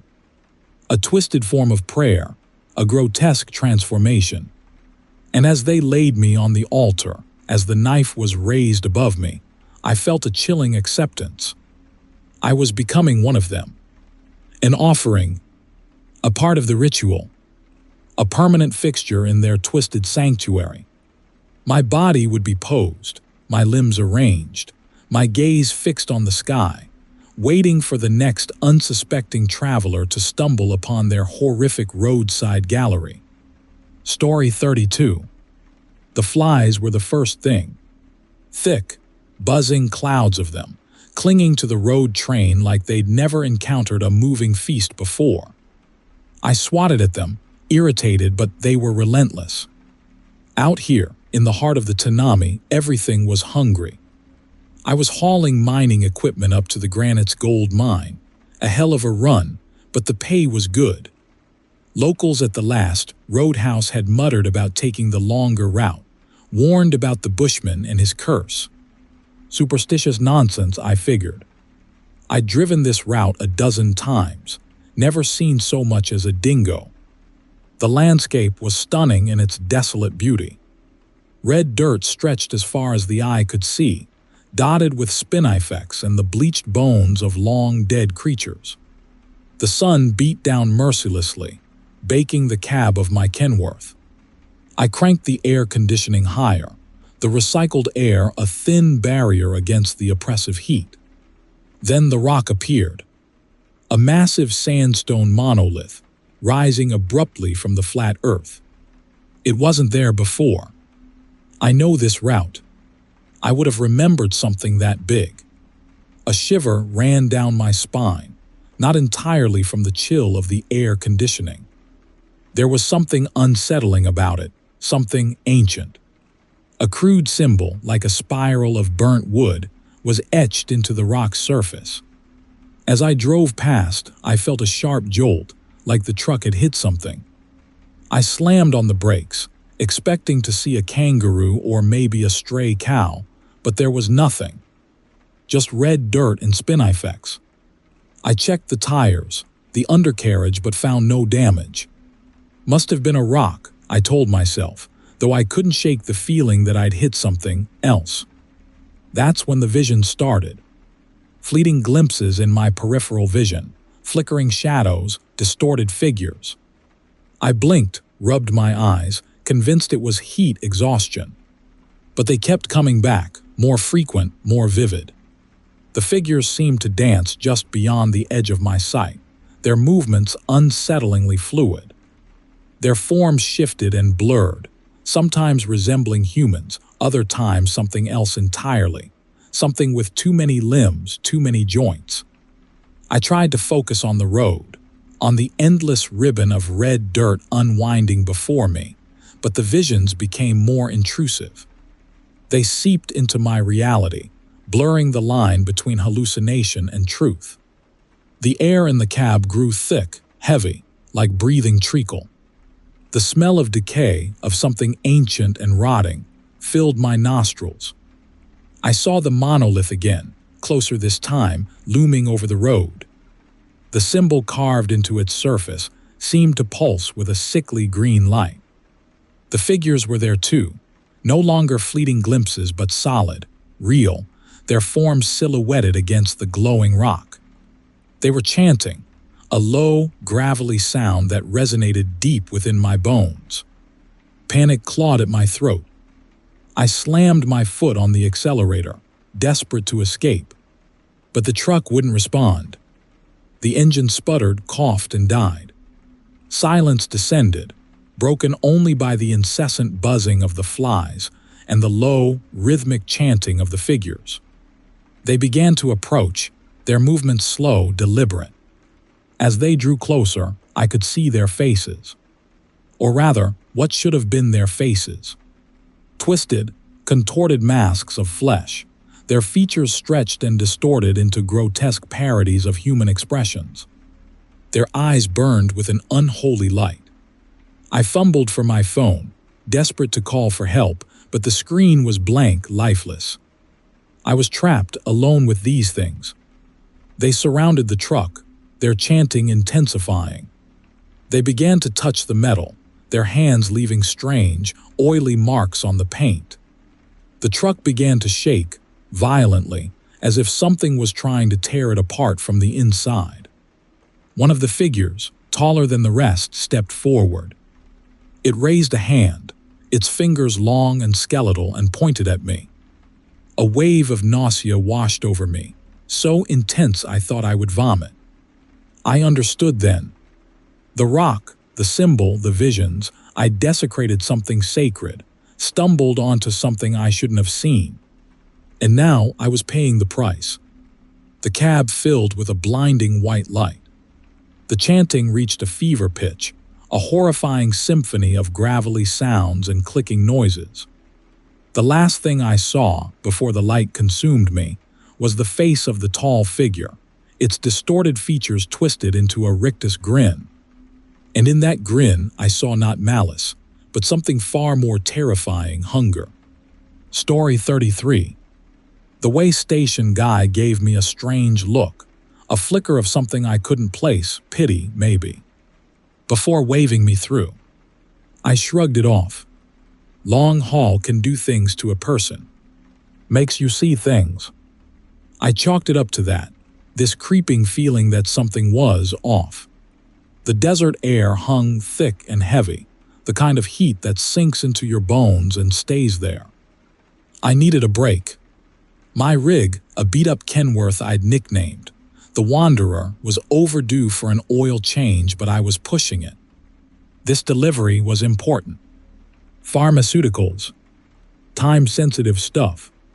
I spotted a rest stop sign, faded, barely legible, and pulled off the main highway. The place was deserted. No other trucks, no cars. Just a few picnic tables, bleached and cracked by the relentless sun, and a squat, brick restroom building that looked like it hadn't seen a cleaning crew in decades. Unease prickled my skin, but I dismissed it. It was just a rest stop. What could go wrong? I grabbed a lukewarm bottle of water from the cab and went to stretch my legs. The silence was unnerving. No crickets, no birds, just this thick, oppressive quiet. I finished my water and headed for the restroom. Inside, the air was stale and thick with the smell of disinfectant and something else, something faintly metallic, almost sweet. I splashed some water on my face, trying to shake off the growing sense of disquiet. When I looked up at the mirror, my reflection startled me. My eyes looked hollow, ringed with dark circles I hadn't noticed before. I looked older somehow. Weary. Back outside, the sun seemed to beat down even harder. I took another look around, a sudden, inexplicable panic tightening my chest. Everything looked normal, yet it felt wrong. I decided to get back on the road. That's when I saw it. A flicker of movement at the edge of my vision. Something tall and slender, almost insect-like, standing near the tree line. I blinked, thinking it was a trick of the light, but when I looked again, it was still there. And it wasn't alone. Two more figures emerged from the trees. Their forms were indistinct, clouded in a shimmering haze, but I could make out long, spindly limbs and heads that seemed too large for their bodies. My heart pounded against my ribs. I wanted to run, to scream, but I was frozen, rooted to the spot. They moved towards me with an unnerving grace, their steps silent on the cracked asphalt. As they got closer, the shimmering haze around them dissipated, revealing their forms. They weren't human. Not entirely. Their skin was a pale, sickly green, stretched taut over sharp, angular bones. Their eyes were large and black, devoid of pupils, and their mouths were small, slit-like openings that seemed perpetually curled into a silent, unsettling smile. The last thing I remember clearly is a sharp, piercing pain in my neck, a feeling of weightlessness, and then nothing. I woke up in my truck. The sun was setting, painting the sky in shades of orange and purple. My head throbbed and my mouth tasted like copper. I felt wrong, empty, like something had been taken from me. More than just time. I checked my watch. 2 days were gone. 2 days I couldn't account for. Panic clawed at the edges of my consciousness, but it felt muffled, distant. I drove. I had to deliver the pharmaceuticals. That was the only thought that seemed to hold any weight. I drove through the night, the highway stretching out before me like an endless black ribbon. The memory of the rest stop of the creatures flickered at the edges of my awareness, but it felt hazy, unreal, like a half-remembered dream. The next few weeks passed in a blur. I made my deliveries, ate, slept, drove. But something was broken.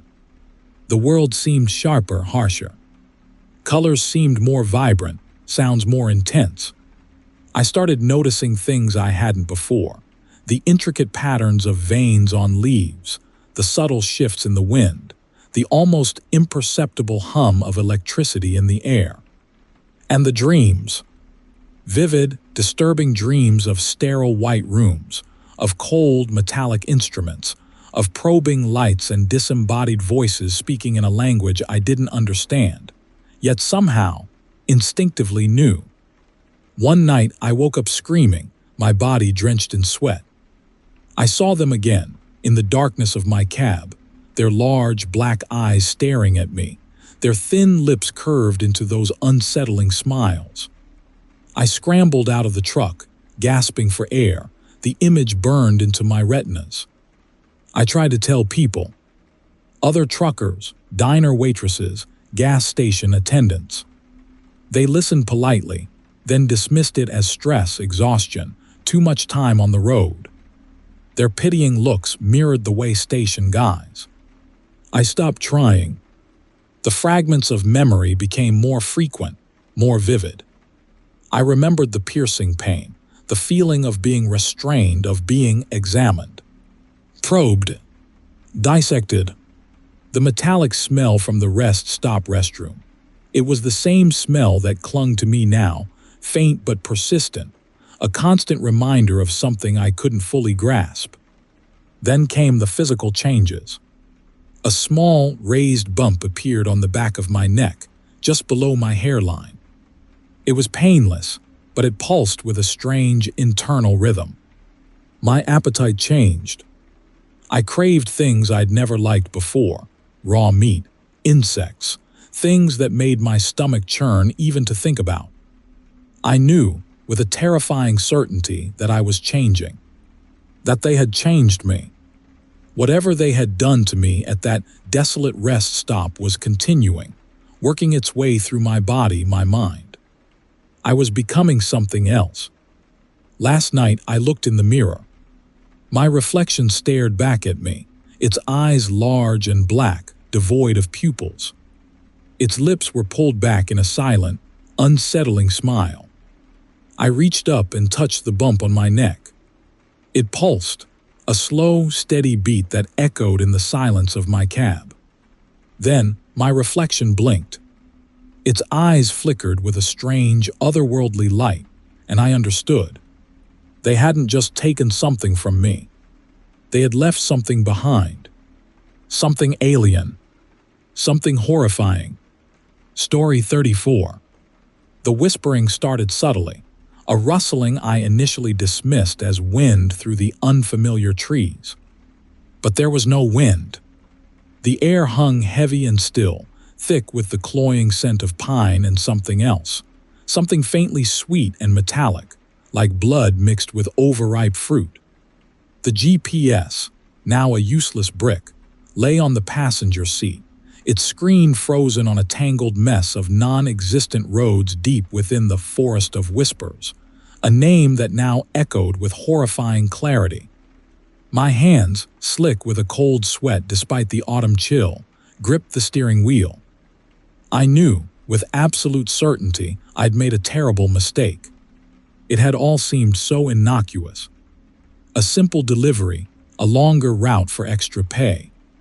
I'd scoffed at the dispatcher's cautious voice, warning about local folklore and suggesting I stick to the interstate.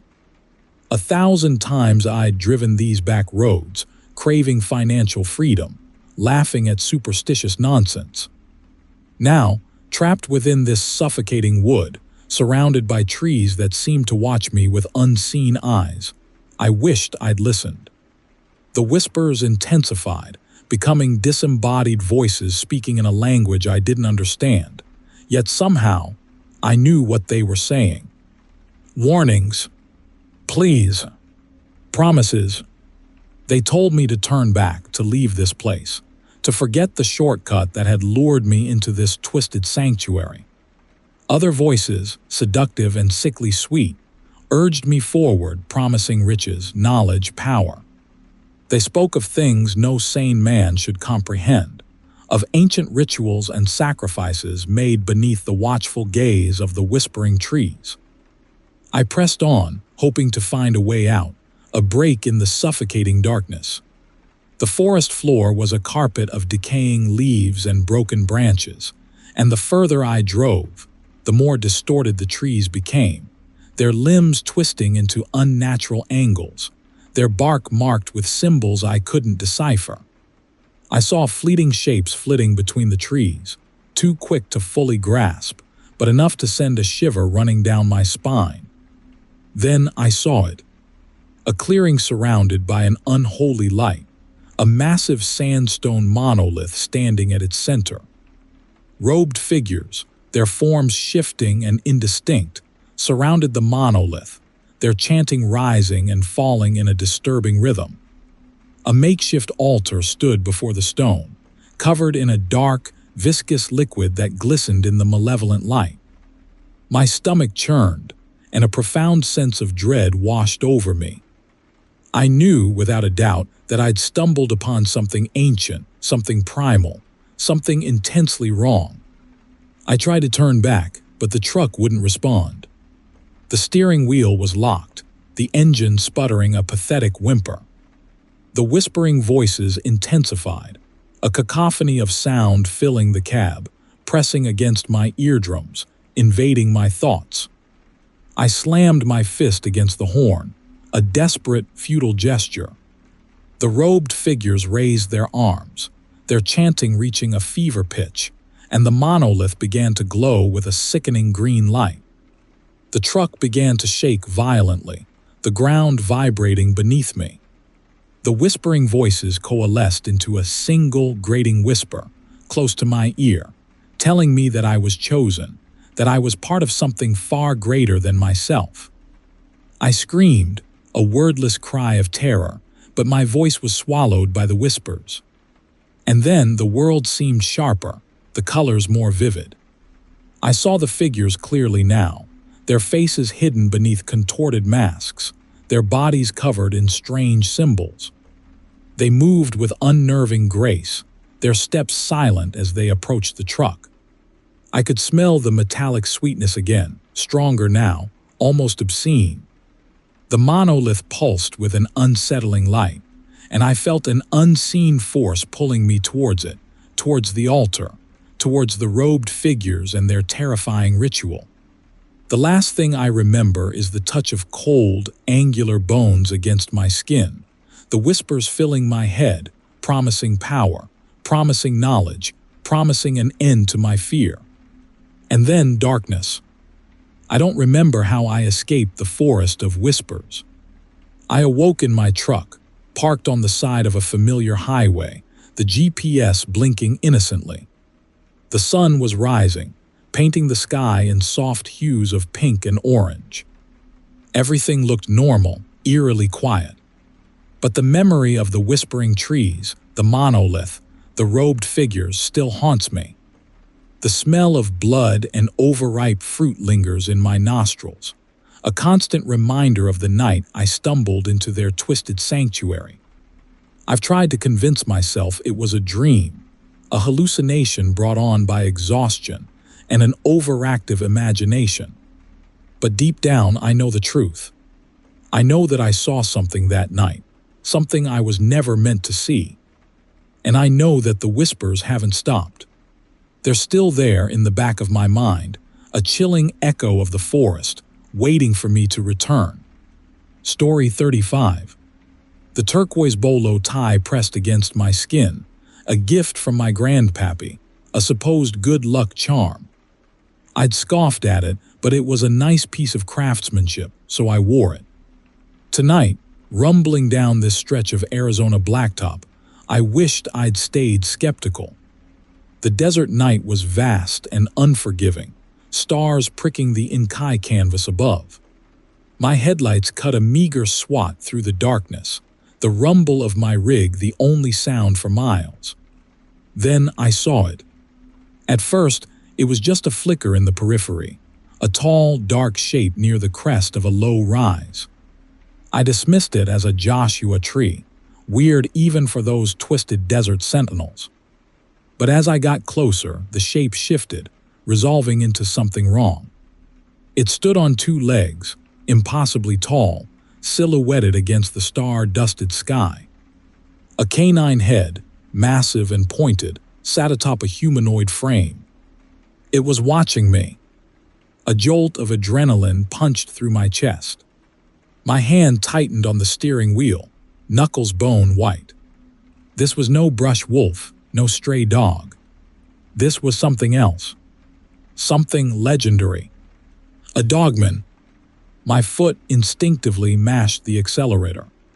The engine roared, pushing my rig forward, the beast shrinking in my rearview mirror.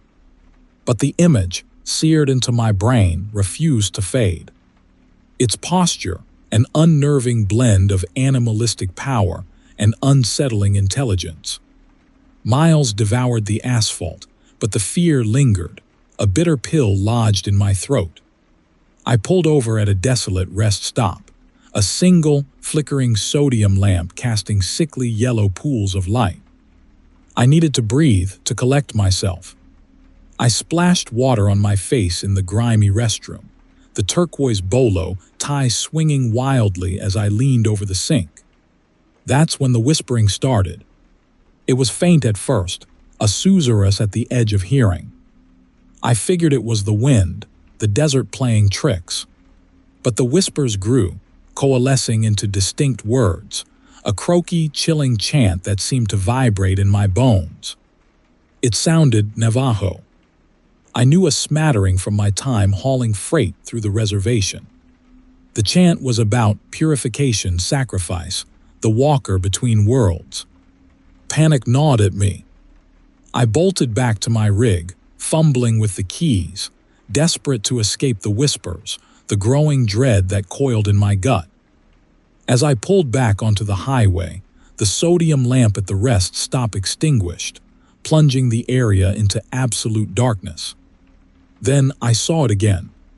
The dogman stood in the middle of the road, soaked in the harsh glare of my headlights. Its eyes, two burning embers fixed on me. I slammed on the brakes, the tires screaming in protest. The rig jackknifed, the trailer swinging wildly. I braced for impact, but it never came. I opened my eyes, disoriented. The rig was still, the engine sputtering. The dogman was gone. But the whispers remained, louder now, pressing against me, suffocating me. I grabbed the turquoise bolo tie, clutching it like a lifeline. Then I noticed something. The stone at the center of the tie, usually a vibrant sky blue, was now pulsing with a sickly green light. The whispers intensified, swirling around me, inside me. They spoke of a debt, a transgression, a sacrifice required to appease the walker between worlds. The green light from the bolo tie grew brighter, burning against my skin. The whispers were inside my head now, no longer external but echoing in my thoughts. They told me what I had to do. I stumbled out of the cab, the green light of the bolo tie illuminating my path. I walked towards a nearby mesa, drawn by an unseen force.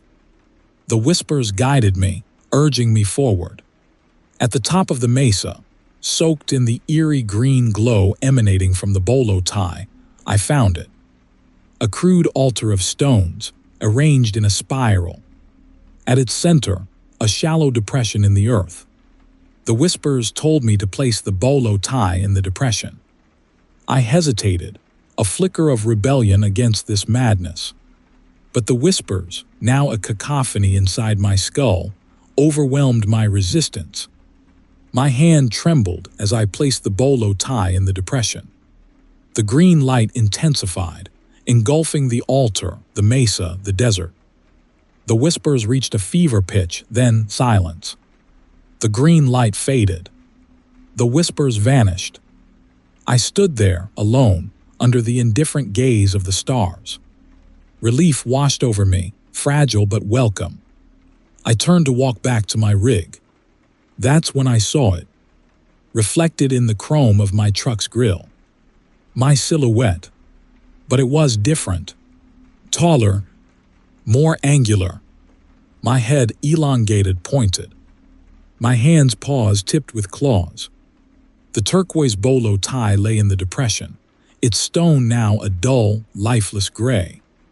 The whispers began again, but this time they were coming from inside me. A low, croaky growl rumbled in my chest. I knew, with chilling certainty, that the walker between worlds had claimed its due. The sacrifice had been made, and I was the offering. Story 36. The cracked vinyl of the driver's seat stuck to my thighs as I hauled myself in. The cab a familiar oven even with the failing AC wheezing. Another long haul, another load of fresh produce destined for some faceless suburb. I fired up the rig, the engine groaning like a tired beast, and pulled onto the two-lane blacktop. Outside of Flagstaff, a flicker of color by the roadside caught my attention. A woman in a faded sundress, thumb outstretched. Normally, I wouldn't pick up hitchhikers, company policy and all, but something about her vulnerability tugged at me. I slowed, pulled over, and leaned across to crank down the passenger window. "Need a lift?" I asked, already regretting the offer. She nodded, a shy smile touching her lips. "Thank you, kind sir. Just to the next town if you're headed that way." Her voice was soft, melodic, with a slight tremor that I initially attributed to nerves. As she settled in, a subtle floral scent filled the cab, a welcome change from the usual stale coffee and diesel fumes. We drove in companionable silence for a while, the miles clicking by. Then, without prompting, she started talking. About her life cut short. About a man, jealous and controlling. About a night by the Verde River, a glint of metal, a scream lost in the rush of water. My grip tightened on the wheel. Her story felt unsettlingly specific. Too real. I glanced at her, trying to gauge her reaction to my sudden silence. But when I looked, her face was different. Gaunt, almost skeletal. Her eyes, once warm and inviting, now burned with an icy fire. The floral scent had soured, replaced by something acrid, like decaying meat. "He took everything from me," she whispered, her voice a raspy growl. My life, my dreams, my future. Fear, cold and paralyzing, gripped me. I wanted to stop, to kick her out, but my limbs felt leaden. The truck seemed to drive itself, the road unwinding before me like a dark, hypnotic ribbon. "I need your help," she continued, her gaze fixed on something beyond the windshield. "He needs to pay." A flicker of movement in the rearview mirror. A dark shape fleeting, almost imperceptible. But it was there, following us. "Who?" I choked out, my throat dry. "The man who killed me," she hissed, her eyes blazing. "He's out there. And he's driving a black Cadillac." The words hung in the air, heavy and suffocating. Suddenly, I remembered a news story from a few weeks back. A woman found murdered near the Verde River. No suspects. The description matched my passenger. The chilling realization hit me. I wasn't just giving a ride to a hitchhiker. I was transporting a vengeful spirit. The world outside the truck warped and twisted. The familiar landscape became a grotesque caricature, the trees' skeletal claws reaching for the sky. The air grew thick and heavy, making it difficult to breathe. The black Cadillac appeared in my rearview mirror, closer now, its headlights burning like malevolent eyes. My ghostly passenger pointed a spectral finger towards the Cadillac. "That's him," she whispered, a triumphant gleam in her eyes. A moral dilemma slammed into me. Do I help this spirit exact her revenge, becoming an accomplice to a supernatural murder? Or do I try to escape, potentially damning myself to whatever fate awaited me at the hands of a vengeful ghost? My heart hammered against my ribs, a frantic drumbeat against the rising terror. The Cadillac was gaining on us now, its driver a shadowy figure barely visible through the tinted windows. My passenger's grip on my arm tightened, her touch icy and burning. "Make him pay," she hissed, her voice filled with an otherworldly rage. The Cadillac pulled alongside, its driver's face finally visible in the passing lights. A flash of recognition hit me. It was a local businessman, known for his philanthropy, his charitable donations. Could he be a killer? My mind reeled, trying to reconcile the image of the respected citizen with the spectral accusations of my ghostly passenger. The black Cadillac suddenly swerved, forcing me onto the shoulder. The tires screamed in protest as I fought to maintain control, the truck swaying precariously close to the edge of a steep embankment. My passenger's laughter filled the cab, a chilling symphony of triumph and despair. The Cadillac swerved again, this time clipping the front of my truck. The impact sent a jolt through the rig, the steering wheel wrenching in my hands. We were going over. As the truck plunged over the embankment, I saw a final, horrifying image. The driver of the Cadillac, his face contorted in a mask of terror, his eyes locked on mine. And behind him, in the back seat, the ghostly figure of my passenger, her eyes burning with an icy, satisfied fire. Then darkness. Story 37. The biting wind howled like a banshee, whipping snow into a frenzy that swallowed the highway whole. Wyoming in January wasn't a place for a sensible man, let alone a flatbed hauler with a deadline. But there I was, trapped, the icy gusts pushing my rig like a toy. Visibility dropped to near zero, the world reduced to a swirling white chaos. Staying on the road was suicide, so I pulled onto the narrow shoulder, the tires crunching through the deepening drifts. I had to find shelter and fast. Hypothermia was a real threat, and I wasn't about to become another frozen statistic. Through the blizzard's haze, I saw it, a dilapidated cabin set back from the road, barely visible beneath the snow-laden pines. Smoke curled from its chimney, a beacon of improbable hope in this frozen wasteland. I trudged through the knee-deep snow, the wind tearing at my jacket. As I approached, the cabin revealed itself to be even more decrepit than I'd initially thought. The wood was rotted, the windows boarded, and a palpable sense of decay hung heavy in the air. Still, it was better than freezing to death. I knocked, the sound swallowed by the wind. No answer. I tried the door. Unlocked. The interior was dim, lit by a single kerosene lamp casting long, dancing shadows. The air was thick with the smell of pine and something else, something faintly metallic, something almost sweet. A fire crackled in the hearth, casting a flickering glow across the room. In a worn armchair by the fire sat an old woman, her face obscured by shadow.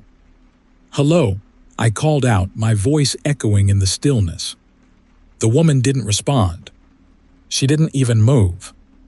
I stepped closer, hesitancy gnawing at me. "Excuse me, ma'am. I'm stranded in the blizzard. Mind if I waited out here?" Still nothing. I reached out a hand to touch her shoulder. As my fingers brushed her coat, her head snapped up. The firelight illuminated her face, and a scream caught in my throat. Her skin was stretched taut over bone, her eyes milky white and vacant. Her lips, pulled back in a rictus grin, revealed rows of needle-sharp teeth. Before I could react, she let out a high-pitched shriek, a sound that seemed to vibrate the very walls of the cabin. The sweet, metallic scent intensified, becoming almost cloying. From the shadows behind her, figures began to emerge. They were tall and gaunt, their movements jerky and unnatural. Their faces, like the old woman's, were skeletal, their eyes empty voids. They moved towards me, their silence more terrifying than any scream. I stumbled back, knocking over a small table. Scattered across the floor were strange, intricately carved wooden figurines. They were humanoid in shape but distorted, their limbs twisted at impossible angles. As I watched in horror, the figurines began to glow with an eerie green light. The figures surrounding me began to chant, a low, gravelly sound that resonated deep within my bones. The chanting grew louder, The green light from the figurines intensified, and the sweet, metallic smell became overpowering. I realized then that the cabin wasn't a refuge, it was a trap. These things weren't human, and the blizzard raging outside wasn't a natural phenomenon. It was holding me here, keeping me trapped within their twisted sanctuary. Panic seized me. I turned and bolted for the door, the chanting rising to a fever pitch behind me. I fumbled with the frozen latch, my hands numb with fear. Finally, I wrenched it open, plunging back into the blinding white of the blizzard. I ran, not knowing where I was going, just away from the cabin, away from the chanting, away from the things that weren't human. The wind howled, the snow stung my face, but I didn't stop. I couldn't stop. I ran until my lungs burned and my legs screamed in protest. Finally, through the swirling snow, I saw the faint outline of my truck. Relief surged through me. I scrambled inside, slamming the door shut, the sound a small victory against the howling wilderness. I fumbled with the ignition, the engine sputtering to life. I threw the truck into gear and floored it, tires spinning in the snow before finding purchase. As I sped away, I glanced back at the cabin, now barely visible in the blizzard. The green light still pulsed from within, a malevolent beacon in the white wilderness. And then I saw them. Silhouetted against the green glow, the figures stood in the doorway, their skeletal forms stark against the light. They didn't move, they didn't chase. They just watched, their empty eyes burning into me. I drove through the blizzard, the image of those figures seared into my mind. The storm eventually subsided, the sun rising to paint the snow-covered landscape in hues of pink and gold. But the beauty held no solace. I knew, with a chilling certainty, that I would never forget the cabin in the woods. And I knew, with a dread that settled deep in my soul, that they hadn't let me go. They were waiting for the next blizzard, the next unsuspecting traveler, to stumble upon their twisted sanctuary. Story 38. The stench hit me first. Rotting meat, sickly sweet, tinged with something faintly metallic. I pulled over, hard-shouldered, digging into my tires, somewhere in the endless expanse of the Kansas plains. I'd been hauling a refrigerated unit full of ready meals cross-country, and the thought of spoiled cargo meant lost money, plain and simple. I checked the refrigeration unit, seemed fine, humming along, temperature gauge normal. But that smell, it was definitely coming from the trailer. I grabbed my crowbar, heart hammering a nervous tattoo against my ribs. I'd heard stories, the kind truck stop gossips spin around lukewarm coffee and stale donuts. Stowaways. Desperate people looking for a free ride, sometimes worse. I just never thought it would happen to me. I swung open the trailer doors. The cold air blasted out, momentarily masking the stench. Inside, everything looked normal. Boxes stacked neatly, shrink-wrapped and secure. But the smell, stronger now, drew me further in. I started checking boxes, randomly at first, then systematically, row by row. It wasn't until I reached the back, near the crawlspace access panel, that I found it. A small, almost imperceptible tear in the shrink wrap of one box. I ripped it open. Inside, several meal pouches were punctured, their contents spilling out, congealing into a foul-smelling mess. Then I saw it. A hand. Small, pale, almost translucent, reaching out from the darkness of the crawlspace. My breath caught in my throat. This wasn't some desperate migrant. This was something else. Hesitantly, I pried open the crawlspace access panel. The stench intensified, making my stomach churn. A pair of luminous yellow eyes blinked back at me from the shadows. I could just make out the outline of a figure, hunched and deformed, its limbs grotesquely elongated. It hissed, a sound that seemed to vibrate the very metal of the trailer. Fear, cold and paralyzing, gripped me. I slammed the panel shut, scrambled out of the trailer, and bolted the doors. I considered calling the police, but what could I tell them? That there was some thing living in my crawlspace feeding on packaged meals. They'd think I was crazy. I decided to drive. Put some distance between myself and whatever that was. I climbed back into the cab, my hands shaking so badly I could barely grip the steering wheel.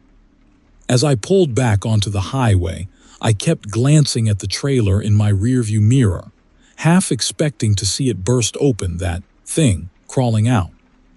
The next few hours were a blur of adrenaline and fear.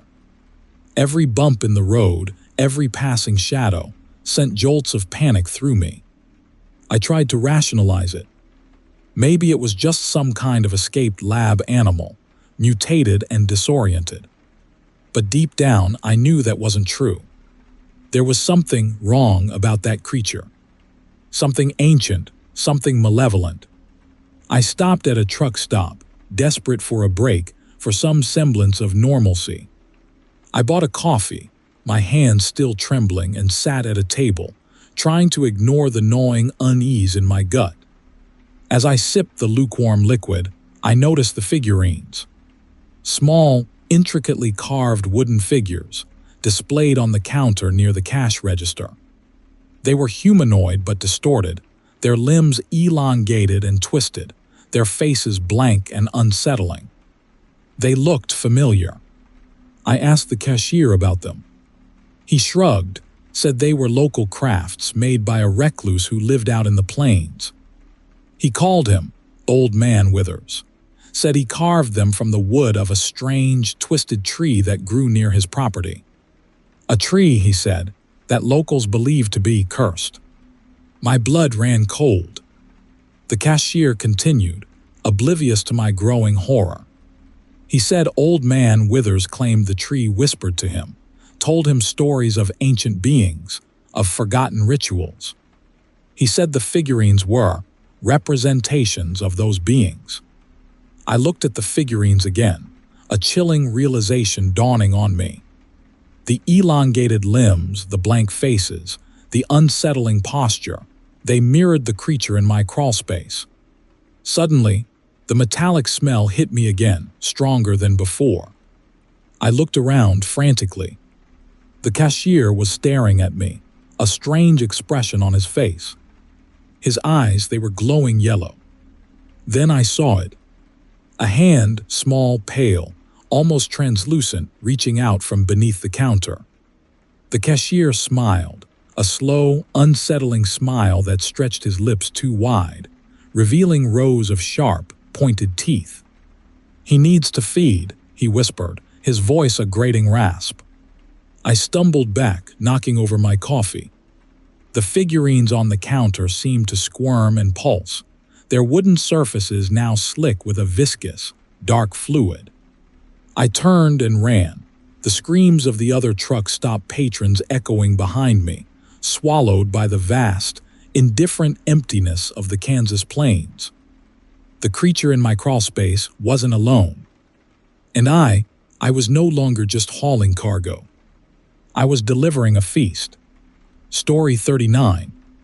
The desert night pressed in on me, the vastness broken only by the occasional tumbleweed skittering across the asphalt ribbon. I was hauling a load of portable sheds to some God-forsaken town out west, a town I'd never heard of and honestly couldn't place on a map. My trusty companion, a beat-up CB radio named Betsy, crackled with the usual late-night trucker chatter, mostly complaints about coffee and dispatchers. It had been a long, uneventful haul, and I was starting to nod off when Betsy squawked to life. "Breaker 19, this is Night Howler. Anyone out there on the 80 West, near mile marker 217? The voice was thin, reedy, and distorted, like an old cassette tape left out in the sun. I instinctively reached for the mic. "Night Howler, this is Big Rig." I'm about 10 miles back from 217. What's up, Big Rig, be warned. There's something out there. Near 217. Stay away. Don't stop. The voice was laced with a palpable terror. I chuckled, a nervous habit. Night howler.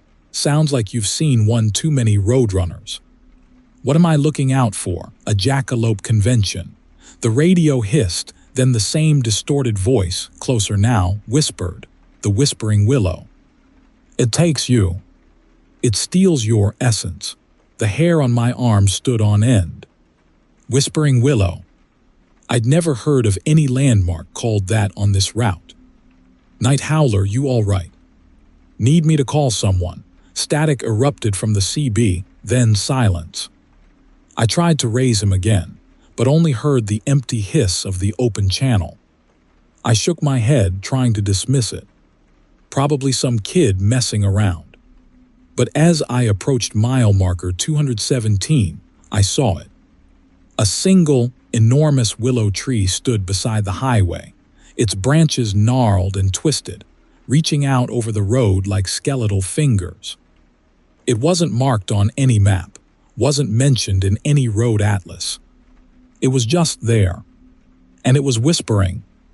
A low, gravelly murmur emanated from the tree, impossible to decipher yet somehow understood. It spoke of loss, of emptiness, of a hunger that could never be satisfied. The CB crackled again. Don't stop. It was Night Howler, his voice weaker further away. It feeds on memories. The whispering intensified. I gripped the steering wheel, my knuckles white. The cab of my truck suddenly felt colder, the air thick with a strange, metallic sweetness. I slammed my foot on the accelerator, desperate to get away from the whispering willow. But it was too late. I felt a pull, a magnetic force drawing me towards the tree. I fought against it, but the steering wheel became unresponsive. My truck, a 20-ton behemoth, was being pulled towards the willow like a toy car on a string. The whispers filled my mind, digging through my memories, pulling at the threads of my life. My childhood home, my first love, the birth of my daughter, they flashed before my eyes, vivid and real, then faded, leaving a hollow pain in their place. No, I screamed, slamming my fist against the dashboard. Get out of my head. The truck screeched to a halt inches from the willow's trunk. The whispering reached a fever pitch, a cacophony of lost souls. I could feel my memories dissolving, my identity slipping away. Then I saw them. Hanging from the willow's branches, hundreds of small, intricately woven dream catchers. Each one pulsed with a faint, sickly green light. And within each dream catcher, a single flickering memory. The CB crackled one last time. They wanted a place to keep them. Night Howler's voice was barely a whisper. Safe from the emptiness, I understood. The whispering willow wasn't stealing memories. It was collecting them, offering a sanctuary for lost thoughts, a sanctuary from the oblivion of the vast desert night. The metallic sweetness intensified, filling my nostrils, my mouth. It was almost pleasant. The fear began to recede, replaced by a strange sense of peace. My memories, now faint and distant, seemed safe, protected within the willow's embrace. I reached out towards the nearest dream catcher, a small, woven circle adorned with turquoise beads. Inside, a single memory flickered, my daughter's laughter as she chased fireflies on a summer evening. I smiled. It was a beautiful memory. And now it was safe. The whispering faded, replaced by a gentle humming. I closed my eyes, letting the metallic sweetness wash over me, welcoming the oblivion. My essence, my memories, were finally safe, held within the heart of the whispering willow. Safe forever. Story 40. The Navajo elder at the trading post had warned me. His words, thick with a lifetime lived amongst these canyons, clung to me like the dust coating my rig. The mesa holds secrets, traveler. Some things best left undisturbed. I chuckled, attributing his caution to superstitious nonsense. I had a delivery to make, a deadline to meet. Now, stranded halfway up this god-forsaken mountain track, his words echoed in my ears with the force of a thunderclap. My cargo. Boxes upon boxes of intricately carved cat china dolls. Destined for some new age shop in Sedona, they stared out at me from the back of the trailer with blank, painted eyes. I'd felt a strange unease around them ever since I'd loaded them, a sense of being watched. Just nerves, I'd told myself. But now, enveloped by the oppressive silence of the mesa, my doubt curdled into something cold and clammy. The trouble started with the humming. A low, resonant thrum that seemed to vibrate through the very rock beneath my wheels. Then came the whispers, faint at first, like the rustle of wind through dry leaves, then growing louder, coalescing into distinct voices. Navajo, I thought, though I couldn't understand the words. The hairs on the back of my neck stood on end. I cranked up the heater, trying to dispel the chill that had settled in my bones. I pulled over at a small clearing, a pathetic attempt to collect myself. The whispers intensified, pressing against my eardrums, no longer the sound of wind, but of voices close, surrounding me.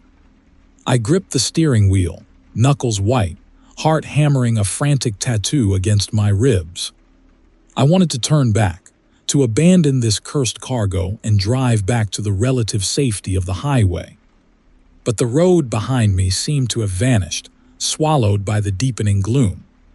Suddenly, a shape detached itself from the shadows at the edge of the clearing. Tall and imposing, it moved with an unnerving grace, its humanoid form silhouetted against the setting sun. As it stepped closer, I saw it was covered in thick, dark hair, its face a disturbing blend of human and animal features. My breath hitched. It was what the elder had warned me about, a skinwalker. More shapes emerged from the trees, encircling the truck. They carried no weapons, but their silence was more threatening than any gun. One of them, taller than the others, approached the cab. It raised a hand, its fingers long and gnarled, and placed it on the hood. The metal beneath its touch grew warm, almost hot. I recoiled, pressing myself back against the seat. Then, the tallest one spoke, its voice a low growl that resonated through the closed windows. "These are sacred. They do not belong to you." My mind raced. I had to do something, anything, to get out of this. I'm just transporting them. I don't know anything about them being sacred. My voice was a pathetic squeak. The skinwalker tilted its head, its eyes, burning embers in the twilight, fixed on me. "You desecrate our land with your ignorance. You will pay the price." Then it did something that sent a wave of pure, primal terror through me. It reached into the cab, its long fingers brushing against my arm. The touch was like ice, burning cold. I screamed, a raw, animal sound, and slammed my foot on the accelerator. The truck lurched forward, tires spinning in the loose gravel. I don't know how I managed to break free of their circle, but I did, tearing through the undergrowth, branches scraping against the sides of the truck. The whispers followed me, rising in a chilling crescendo of rage and menace. I drove blindly, fueled by pure adrenaline, until I finally burst onto the highway. The lights of a gas station in the distance were a beacon of hope, a promise of sanctuary. I pulled in, shaking so violently I could barely control my limbs. The attendant, a young woman with wide, curious eyes, approached my truck. "You okay, sir? You look like you've seen a ghost." I wanted to tell her, to pour out the whole terrifying story. But I stopped myself. Who would believe me? I'd sound like a raving lunatic. Instead, I forced a weak smile. Just a rough night on the road, I mumbled, my voice hoarse. As I drove away, I glanced in the rearview mirror. For a fleeting moment, I thought I saw them, silhouetted against the rising moon on the mesa, their eyes burning with an unholy light. I hit the gas, pushing the truck to its limits, desperate to put as much distance as possible between myself and that cursed mountain. I delivered the dolls the next morning, eager to be rid of them. I never looked back, never asked what happened to them. I just wanted to forget. But the whispers still haunt me, a constant reminder of the night I strayed into Bigfoot's territory, and the terrible price I almost paid. And every time I see a Catchina doll, a chill runs down my spine and I'm transported back to that mountain, to the burning eyes and the chilling certainty that some things are best left undisturbed. Story 41. The sun beat down on my dashboard, the Arizona heat shimmering off the endless blacktop. I was 3 days into a cross-country haul, caffeine-fueled and craving a real shower. That's when I saw him, thumb jutting out by the side of the road, a dusty figure against the brown landscape.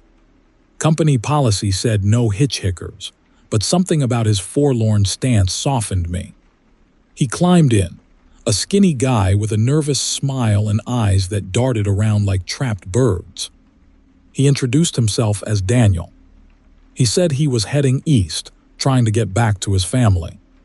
His voice was soft, almost a whisper, and his hands trembled as he spoke.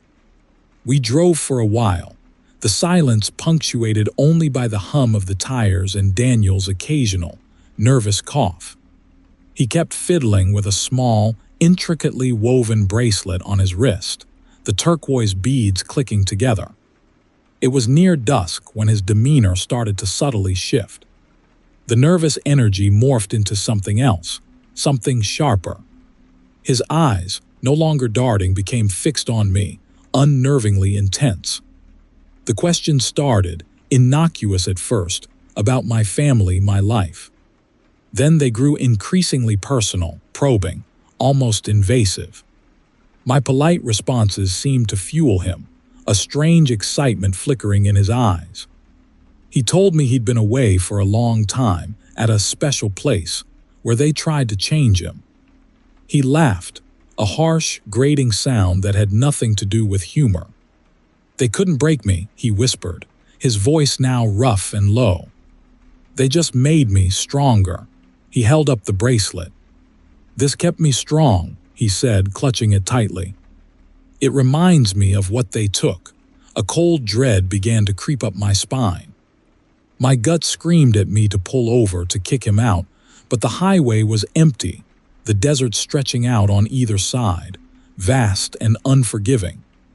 We were miles from anything resembling civilization. And a part of me, foolishly, still wanted to believe he was harmless. Then he started talking about the voices. Whispers, he called them, that told him things. Terrible things.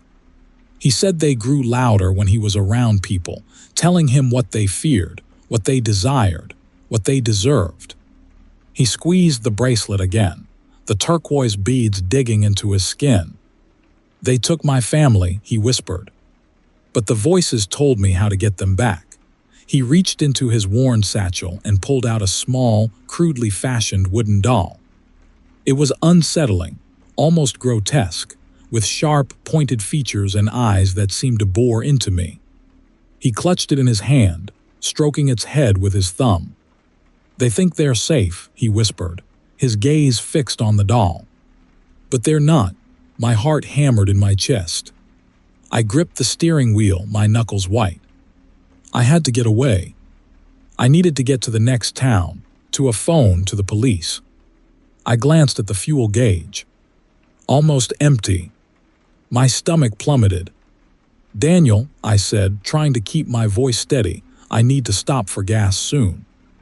Are you sure you don't want me to drop you off somewhere? He looked up, his eyes blazing with a frightening intensity. No, he hissed. They're waiting for me. I have to show them what I've learned. He reached back into his bag and pulled out another doll, this one even more disturbing than the first. Its limbs were twisted at unnatural angles, its face a mask of pure malice. He held it up beside the first, a chilling smile spreading across his face. "They thought they could take everything from me," he whispered, his voice dripping with venom. But they were wrong. My mind raced, desperate for a solution. The highway stretched out ahead, empty and endless. The desert pressed in on either side, a vast and silent tomb. I was trapped. He held up the dolls, their grotesque faces inches from mine. "Do you know what they whispered?" he asked, his breath hot against my cheek. I shook my head, my voice caught in my throat. "They told me you look just like them." The last thing I saw was the flash of turquoise as he lunged. Story 42. The fog rolled in like a suffocating blanket, thick and viscous, an unsettling shade of bile green. It wasn't a natural fog, not the kind that clings to valleys at dawn. This felt wrong. It pulsed, almost breathed, a living entity swallowing the highway whole. I should have turned back when I saw the first wisps clinging to the base of the mesa, but deadlines, you know. They make you do stupid things. I gripped the steering wheel, knuckles bone white, peering through the swirling green miasma. Visibility was next to nothing. My headlights cut through the murk only a few feet ahead, revealing a phantom world of swirling emerald. The air inside the cab grew heavy, thick with a sickly sweet metallic tang that clung to the back of my throat. Then I heard it. A thin, reedy whispering, like dry leaves skittering across cracked pavement. It seemed to come from everywhere and nowhere, a chorus of sibilant murmurs just below the threshold of hearing. It wormed its way into my skull, a constant, irritating itch I couldn't scratch. I slammed on the brakes, the truck shuddering in protest, tires spitting gravel. The whispering intensified, the metallic sweetness stronger now, almost cloying. I rolled up the windows, a futile gesture, the sound already inside, vibrating within my bones. My breath hitched as a figure materialized out of the fog, barely 10 feet ahead. It was tall and gaunt, humanoid in shape, but its limbs were elongated, impossibly thin, like strands of blackened licorice. It stood motionless, clouded in the green haze, its presence radiating a chilling stillness. Then another figure emerged, and another, their forms coalescing from the fog like phantoms. They were all the same, these skeletal sentinels, their forms barely visible beneath what looked like dried, gray skin. Their heads were bowed, their faces hidden, but I could feel their gaze, cold and piercing, boring into me. The whispering reached a fever pitch, a chorus of disembodied voices swirling around me, stealing the air from my lungs. I fumbled for the CB, my fingers clumsy with panic. "Mayday, mayday. Anyone out there? I'm trapped in some kind of fog, on Route 17 near. I couldn't even remember where I was. The fog had swallowed everything, even my sense of place. Only static answered. Then I saw it. The reason for the whispering, the metallic tang in the air. One of the figures, the closest one, slowly raised its head. There was no face. Only a smooth, polished skull, gleaming faintly in the green haze. Its jaw opened in a silent scream, revealing rows of pointed, needle-like teeth. And then I saw, clinging to those teeth, shreds of something. Something pink and fleshy. Understanding slammed into me like a physical blow. This wasn't just fog. It was a predator. It stripped the flesh from anything that entered it, leaving behind only polished bone. The whispering, those were the remnants of its victims, their voices trapped within the swirling green miasma, a horrifying chorus of the consumed. The figures began to move, gliding towards the truck, their steps silent. their disguised limbs swaying with an unnerving grace. I slammed the truck into reverse, tires spinning uselessly on the gravel. The metallic sweetness became overpowering, suffocating. I could feel the fog pressing against the windows, a cold, probing touch. My gaze darted to the passenger seat. Lying there, forgotten until this moment, was a small, intricately carved bone flute I'd picked up at a roadside stand earlier that day. The vendor, an old Navajo woman, had warned me, her eyes dark with ancient knowledge, not to play it in the fog. "It calls to them," she'd whispered, her voice raspy with age. I dismissed it as superstitious nonsense, a ploy to sell trinkets to gullible tourists. Now, her words echoed in my ears, a death knell in the rising chorus of whispers. The bone flute pulsed with a faint, internal light, a sickly green that mirrored the fog outside. It vibrated against my leg, a frantic drumbeat against the rising terror. The figures were almost upon me now, their skeletal fingers scrabbling against the glass, leaving strange, oily streaks. I clutched the flute, a desperate, illogical hope flickering in my chest. The old woman's words, maybe there was something to them. Maybe this wasn't just a trap, but a ritual. With trembling hands, I raised the flute to my lips. I took a deep breath, the metallic sweetness burning my lungs, and blew. A single, high-pitched note pierced the whispering, a thin, reedy cry that seemed to hang in the air, vibrating with an unnatural resonance. The figures froze, their skeletal heads snapping up, their empty sockets fixed on the cab. The whispering ceased. The fog itself seemed to hold its breath. And then, in the sudden, terrifying silence, I heard a new sound. A deep, resonant hum emanating from the heart of the fog. It grew in intensity, vibrating through the truck, through my bones, until the world was nothing but sound. The bone flute slipped from my numb fingers, clattering to the floor. The last thing I saw, before the green light consumed me, was the figures parting, revealing a path leading into the swirling heart of the fog. A path leading to the source of the humming. A path I now knew, with horrifying certainty, I was meant to follow. Story 43. The dispatch called it a special delivery, promised a bonus, double my usual rate. I should have known then. Should have felt the prickle of warning against my skin.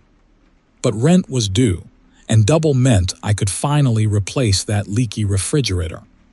The warehouse was tucked away in a forgotten industrial park, nestled between deserted factories and crumbling loading docks. The fluorescent lights buzzed with a relentless hum, casting the cavernous space in a sickly yellow pallor. The package was surprisingly small, a plain cardboard box secured with reinforced tape. It felt strangely light for its size. The drive was initially uneventful. I hummed along to a forgotten tune, my mind already calculating how far the bonus would stretch. It was somewhere in the lonely expanse of the Nevada scrublands, miles from any semblance of civilization, that the first anomaly occurred. A flicker of movement in my peripheral vision. Just a fleeting impression of something shifting in the back of the cab, swallowed by the shadows. I chalked it up to exhaustion, a trick of the light. But the flickering continued, growing bolder. I glanced in the rearview mirror, expecting to see nothing, reassuring myself it was my overwrought imagination. Instead, I saw the unmistakable outline of a human hand, pressing against the fabric separating the cab from the trailer. A hand that shouldn't have been there. My heart hammered a frantic tattoo against my ribs. I pulled over, the tires crunching on the gravel shoulder. My hand hovered over the CB, a desperate plea for contact with the outside world trembling on my lips. Then a voice. Not from the CB, but from the trailer. Low, gravelly. A single word, spoken in a language I didn't recognize, yet somehow understood. "Stop." I froze, my hand still hovering over the CB. The word hung in the air, heavy with a chilling finality. I knew, with a gut-wrenching certainty, that I had made a terrible, irrevocable mistake. Slowly, deliberately, the hand reached up and tore through the fabric separating the cab from the trailer. The material ripped like paper, revealing a gaping hole, and within that hole, a face. Not a face I recognized. Not a face that should exist. Its skin was the color of ash, stretched taut over angular bones. Its eyes burned with an unnatural luminescence, fixated on me with a predatory intensity. He crawled through the opening, his movements unsettlingly fluid, and settled into the passenger seat. He was smaller than I expected, almost frail, but the air around him crackled with an unnerving power. He looked at me, a chilling smile spreading across his ashen face. He spoke again, this time in perfect English, his voice dripping with a sickening sweetness. "You have something that belongs to me." My voice was a dry rasp. What do you mean?" "My tools," he said, his gaze drifting towards the cargo hold. "I need them for my work." He didn't elaborate, but I knew. Knew with a chilling certainty what his work entailed. The stories of the dark web, the whispered rumors of hitmen for hire. I had unknowingly become a courier for something truly monstrous. He directed me to a remote dirt road, a barely perceptible track winding its way through the desolate landscape. We drove in silence, the only sound the low hum of the engine and the rasp of his breathing. Finally, we reached our destination, a small, abandoned church, its steeple reaching skyward like a skeletal finger accusing the heavens. He directed me to open the trailer. Inside, nestled amongst seemingly innocuous boxes of medical supplies, was a smaller, locked container. The hitman produced a key, a crudely fashioned piece of bone, and opened it. The container held an assortment of gleaming, meticulously crafted blades. Surgical steel, honed to a razor-sharp edge. He ran a finger along the edge of one, a look of almost obscene pleasure on his face. He turned to me then, his eyes burning with a terrifying intensity. "You have been a most helpful delivery service," he said, his voice a chilling whisper. "Now, it is time for you to pay for your services." He raised one of the blades, the moonlight glinting off its polished surface. I knew what was coming. I saw it reflected in the dead light of his eyes. My own end, delivered with the same cold efficiency as his other victims. Trapped with a monster of my own unwitting creation, in a twisted sanctuary miles from anywhere, I understood the terrible truth. I was not the delivery driver. I was the delivery. Story 44. My grandma always told me stories. Not bedtime stories, mind you. Navajo tales, whispered in the dying light, about skinwalkers and ye Naldlushii, things that walked between worlds. I always dismissed them as superstition, fuel for a child's imagination. Until tonight. I haul rare artifacts for museums, a job that pays well but keeps me isolated. Tonight's cargo was a collection of intricately carved cat-china dolls, destined for a private collector. I was halfway through the Arizona desert, the endless blacktop ribboned through the bronze landscape, when I saw it, a flicker of unnatural light in the distance. Curiosity and the promise of caffeine tugged me off the main road. A barely visible track winding through the desolate scrubland led me towards a faint glow. It grew stronger, revealing a carnival. A carnival in the middle of nowhere. Impossible. A towering Ferris wheel, its skeletal frame silhouetted against the night sky, spun slowly, its carriages empty. Garish lights blinked erratically, casting a sickly yellow pallor over the grounds. A calliope wheezed a distorted melody, a horrifying symphony of off-key notes. The metallic smell, almost sweet, yet faintly acrid, intensified as I neared.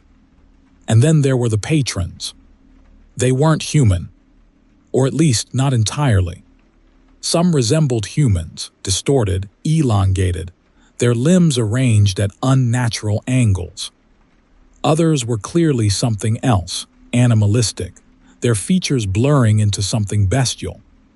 All of them wore contorted masks, grotesque parodies of human expressions.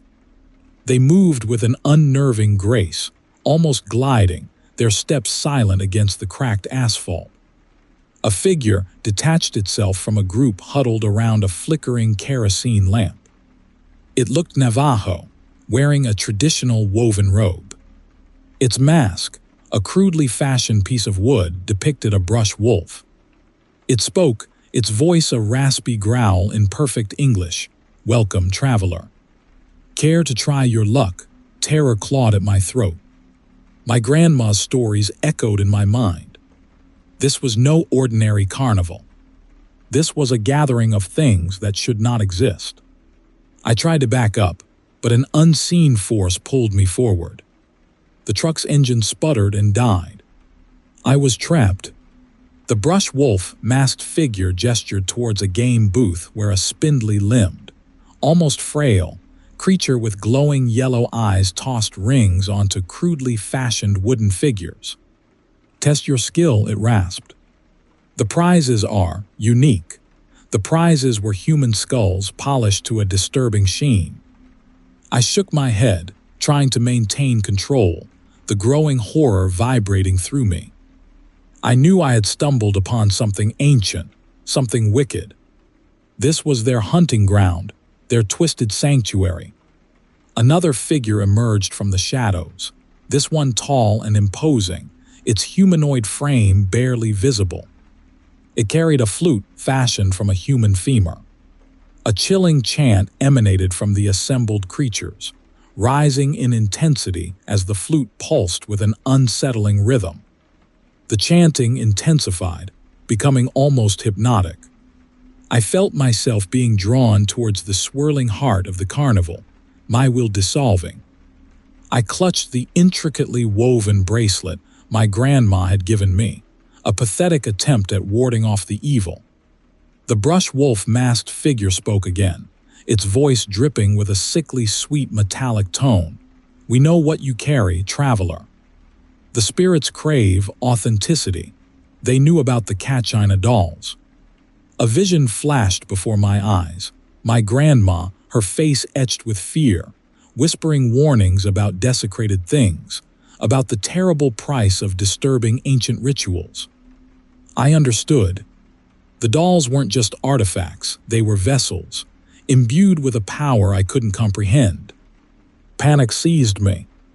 I had to escape. I had to get those dolls away from these creatures. I lunged towards my truck, but the figures surrounding me closed in, their chanting reaching a fever pitch.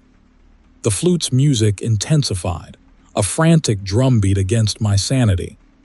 I screamed, a pathetic whimper lost in the horrifying chorus.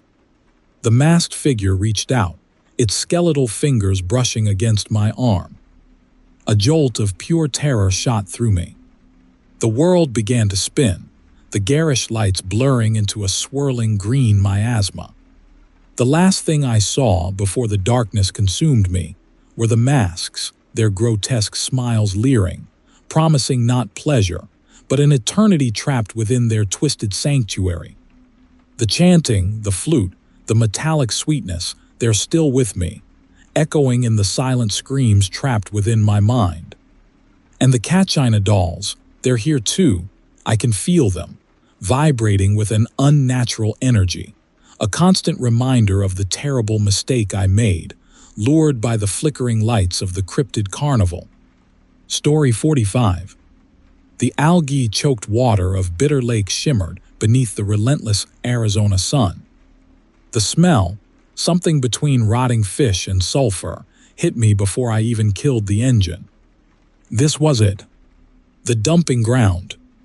My contact, a shadowy figure known only as John, had promised a hefty sum for this little errand, enough to finally get my failing rig out of hock and maybe even afford a down payment on a small place. All I had to do was empty my trailer, filled with barrels of unmarked chemical waste, into the lake. Simple enough. Except for the gnawing unease that had been building in my gut since John first propositioned me. He'd warned me about Bitter Lake, told me the locals considered it sacred, a place of power, whispered stories about a creature that lived in its depths. I'd scoffed, chalking it up to desert folklore. But seeing the lake now, a sickly green soup ringed by withered trees, I felt a prickle of doubt. I wrestled with the latch on the trailer, the metal hot against my palms. A part of me, the part raised on church sermons and my grandma's ghost stories, screamed to turn back. But the other part, the part desperate for a break, the part weighed down by debt, won out. The doors swung open, revealing the dull sheen of the barrels. The first splash sent ripples across the stagnant water, disturbing the unnatural calm. And then the smell. It intensified, becoming almost sweet, almost metallic. A sound, low and gravelly, rose from the depths like a gargling engine. I scrambled to finish, my hands shaking, fear finally clamping down on my throat. The last barrel emptied, I slammed the trailer doors shut and leaped back into the cab. I twisted the key, but the engine refused to catch. I tried again, my heart hammering against my ribs, a sickening lurch in my stomach as the starter just whined. Panic flared. Then I saw it. A shape rising from the center of the lake. Enormous, reptilian, its scales catching the sunlight like shards of broken glass. Its head, triangular and grotesque, was crowned with what looked like antlers made of twisted bone.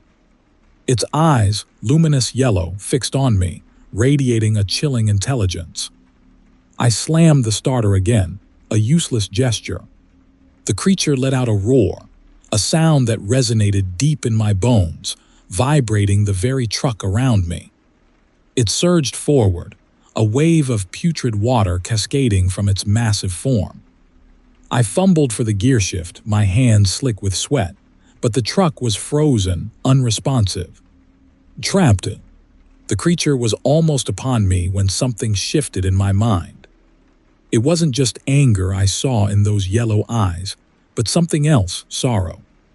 An image flashed through my mind, not my own but the creature's, a clear, pristine lake teeming with life. Then, a torrent of filth pouring in, choking the water, poisoning its home. Another image, a clutch of leathery eggs, lifeless and decaying. Suddenly, the creature's rage made perfect sense. I hadn't just polluted a lake, I'd destroyed a nursery. I hadn't just broken a law, I'd committed an act of profound desecration. The realization hit me with the force of a physical blow. The moral dilemma I'd ignored now slammed into me, crushing any last vestige of self-justification. The greed that had driven me here felt like ashes in my mouth. The creature's massive form loomed over the truck, its shadow engulfing me. I braced for the inevitable, the sound of ripping metal, the crushing weight. But it didn't come. Instead, the creature lowered its head, those luminous yellow eyes boring into mine. It opened its maw, revealing rows of needle-sharp teeth, and emitted a low growl that vibrated through the cab. Then it spoke. Not with a voice, but directly into my mind, a telepathic intrusion that sent a wave of nausea through me. The words, though not spoken aloud, were clear as a bell. You understand now. I did. I understood the sanctity I had violated, the life I had extinguished, the grief I had caused. I understood the terrible price I was about to pay. The creature reared back, and for a horrifying moment I thought it was about to strike. But instead, it turned and retreated back into the lake, disappearing beneath the murky surface. The green glow faded, the metallic sweetness dissipated, and the silence that descended was even more terrifying than the creature's roar. The engine coughed to life. I stared at the ignition key, then at the lake, then back at the key. My hand trembled as I shifted into gear and slowly pulled away from the shore, leaving the cursed lake behind. I drove through the night, the silence broken only by the hum of the tires on the asphalt. I didn't stop until I reached the next town, where I pulled into a brightly lit gas station, desperate for human contact, for a semblance of normalcy. But the normalcy was gone. The creature's image was seared into my mind, its silent accusation echoing in my thoughts. The lake, the creature, the moral weight of my actions, it would all stay with me, a constant chilling reminder of the day I angered a lake monster, and somehow, miraculously, survived. But survival, I knew, was its own kind of torment. My life, once driven by the pursuit of financial freedom, was now chained to the memory of what I'd done, and the knowledge of what I truly deserved. The monster's revenge wasn't death. It was something far worse, a lifetime lived under the weight of my own guilt. Story 46. The biting desert wind whipped around me as I wrestled the sleeping bag from the cab. Another night, another rest stop carved out of the unforgiving wilderness. I'd found a small hollow, sheltered from the wind by a cluster of twisted juniper trees. It seemed as good a place as any to catch a few hours of sleep before the next haul. I zipped myself into the warmth, the nylon a flimsy barrier against the encroaching night. Sleep came quick, heavy, and dreamless. Until it wasn't. I awoke to a suffocating pressure, a weight pressing down on my chest. My arms were pinned, my legs immobile. Panic, raw and immediate, flooded my veins. I strained against the invisible bonds, my struggles muffled by something thick and stifling over my mouth. I could taste the dusty fabric of my own gag. My eyes, now adjusted to the dim light, took in my surroundings. No longer nestled in the hollow, I lay on a flat rock, bound tightly within my sleeping bag. Around me stood figures, their forms disguised in rough-spun cloth. They weren't the truck stop regulars I was used to.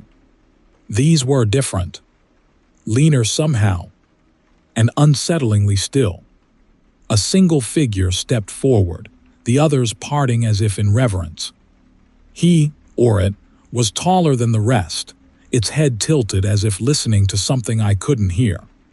In one gaunt hand, it held what looked like a bone, smooth and polished, gleaming faintly in the starlight. It raised the bone, and a low, croaky chant began to rise from the circle of figures. A chanting that resonated deep within my bones, a vibration that bypassed my ears and burrowed directly into my soul. The chanting swelled, becoming a rhythmic pulse that hammered in time with the frantic beat of my own heart. The figure with the bone began to move, circling me slowly, the bone tracing patterns in the air above my bound form. I could smell something now, a sickly sweet metallic tang that made my stomach clench. The figure stopped, standing directly over me.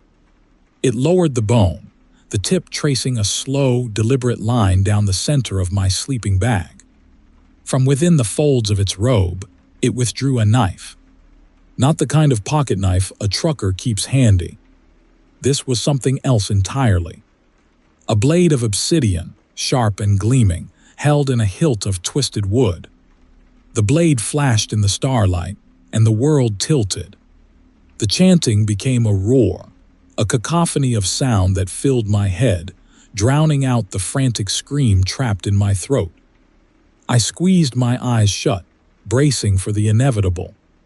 But it didn't come. Instead, I felt a strange warmth spreading through my body, a warmth that felt alien and unwelcome. The chanting subsided, replaced by a low, rhythmic drumming that seemed to emanate from the earth itself. I opened my eyes. The figure was gone.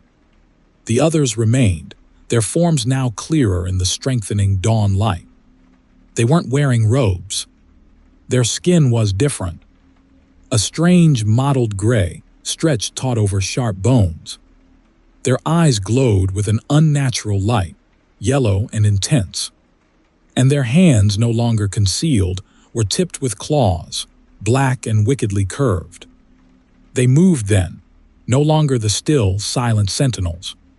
They moved with a speed that defied human possibility, flitting around me, their claws tracing patterns on my sleeping bag, their glowing eyes fixed on my face. The drumming intensified, vibrating through the ground, through my bones, through my very being. And as the first rays of the sun crested the horizon, painting the desert landscape in hues of orange and purple, I understood. This wasn't a sacrifice. It was something far worse. The creatures stopped, their movements suddenly synchronized. They raised their clawed hands, and a single, piercing shriek ripped through the morning air. Not a shriek of pain, but a shriek of triumph. The world swam, the colors blurring, the sounds merging into a single, overwhelming wave. Then darkness. I awoke to the sound of birds chirping, the sun high in the sky. I was back in my hollow, the sleeping bag still zipped around me. Disoriented, I sat up, checking myself for wounds.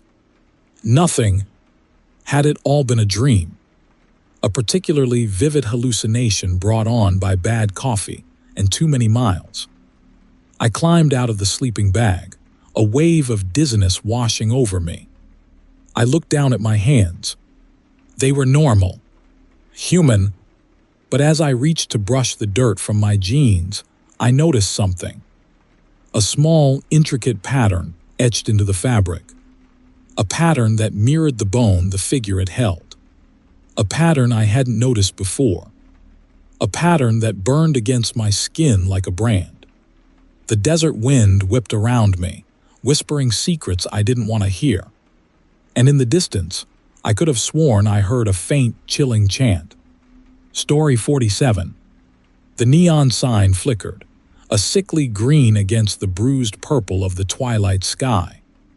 Rosie's Rest Stop, home cooking and heavenly coffee. Heavenly coffee. I snorted. After 14 hours hauling produce from Selena's, the only heaven I was looking for was my own bed. But my bladder had other ideas, and Rosie's, despite its deserted appearance, was the only game in town for the next 100 miles. I pulled my rig into the vast, empty lot. The silence was unsettling, broken only by the squeak of my brakes and the sigh of the air release. No other trucks, no idling engines, no chatter from fellow drivers. Just an unnerving quiet that seemed to swallow sound. Rosie's itself looked like something from a faded postcard. The paint peeled off the clapboard walls like sunburnt skin, and the windows were dark and dusty. One dangling light bulb above the entrance buzzed insistently, casting a jaundiced glow. The whole place felt off. I pushed through the creaking glass door and a tiny bell jingled overhead. The air inside was thick with the smell of stale coffee and something else, something faintly metallic and sweet, like overripe plums.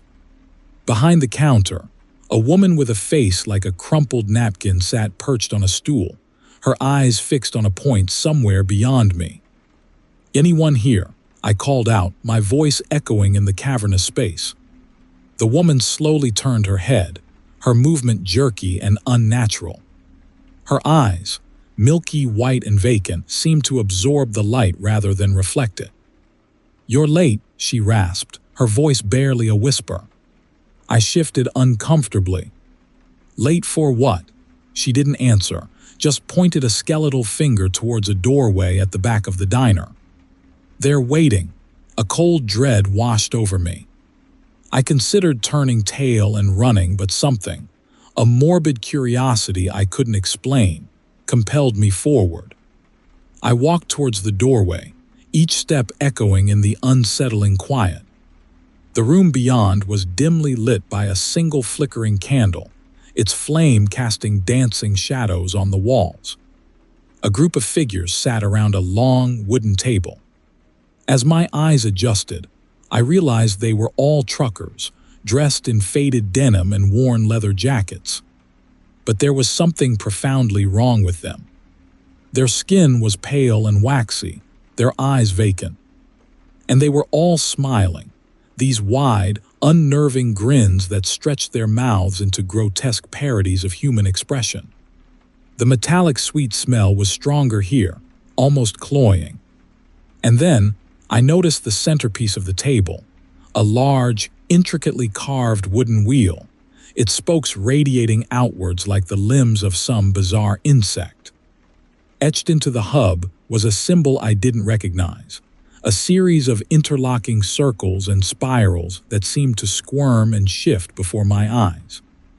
The truckers at the table began to chant, a low, guttural murmur that resonated deep within my chest.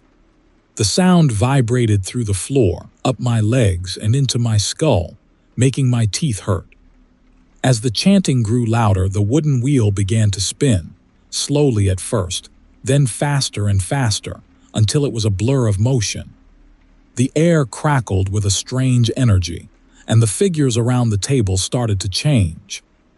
Their forms shimmered and distorted, their limbs elongating, their features blurring. Their smiles widened, becoming almost obscene. They weren't human anymore, not entirely. They were something else. I wanted to scream, to run, but my legs felt like lead. I was trapped, mesmerized by the spinning wheel and the chilling chant. One of the creatures, its face now a grotesque mask of leering teeth and empty sockets, detached itself from the table and glided towards me. Its hand, now clawed and skeletal, reached out, and I felt a searing pain as its fingers brushed against my arm. A vision flooded my mind, the truckers, their forms twisted and monstrous, surrounding a freshly overturned rig, its driver screaming as they dragged him towards the spinning wheel. I saw the symbol carved into his chest, the same symbol etched into the hub of the wheel. I saw him join the others around the table, his smile widening, his eyes turning milky white. I understood then. Rosie's wasn't a rest stop. It was a trap, a place where truckers came to die, their souls consumed by the wheel, their bodies transformed into something other. The creature before me smiled, its teeth sharp and pointed. "Join us," it whispered, its voice a sickening blend of human and animal sounds. "Become one with the wheel." I stumbled backward, a primal terror clawing at my throat. I turned and ran, the chanting echoing behind me, the metallic sweet smell clinging to my clothes like a cover. I burst through the front door and into the blessed darkness, the image of the spinning wheel and the smiling faces seared into my memory. I scrambled into my cab, fumbled with the ignition and floored the accelerator. As I sped away, I glanced in my rearview mirror. Rosie's rest stop stood silhouetted against the night sky, the neon sign flickering, a sickly green beacon in the vast, empty darkness. And I knew, with a chilling certainty, that I would never stop at a deserted truck stop again. Story 48.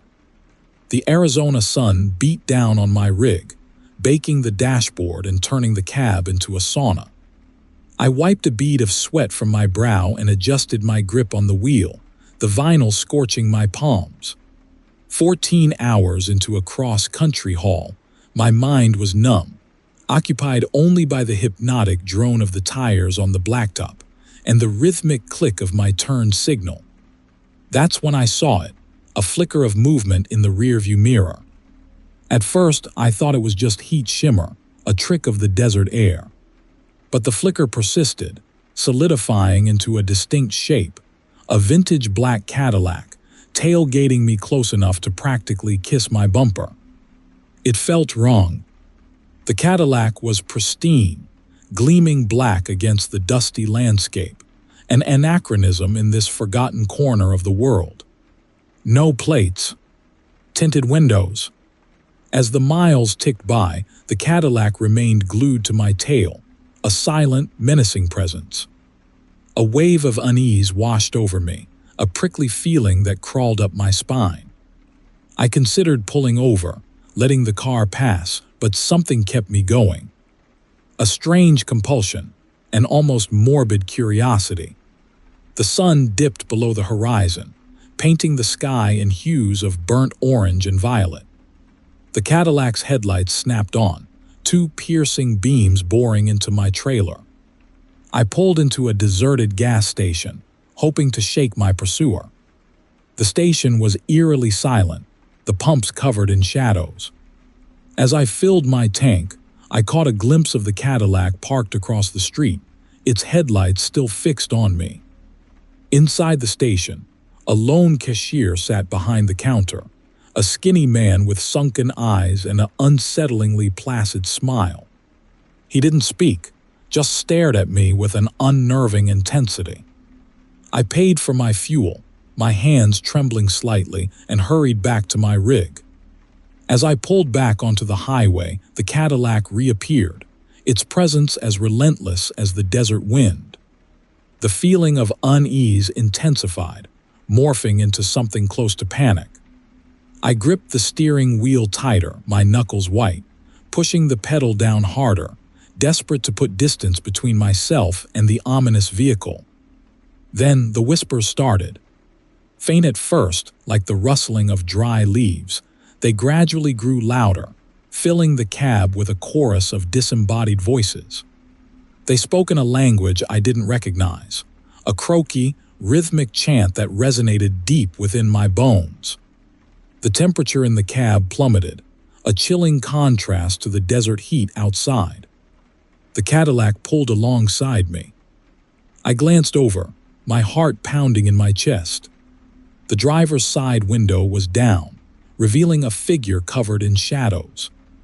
I couldn't make out their features, but I saw a hand, skeletal and pale, gesturing towards a dirt road that branched off the highway. The whispers intensified, urging me to follow. My body felt heavy, my limbs unresponsive.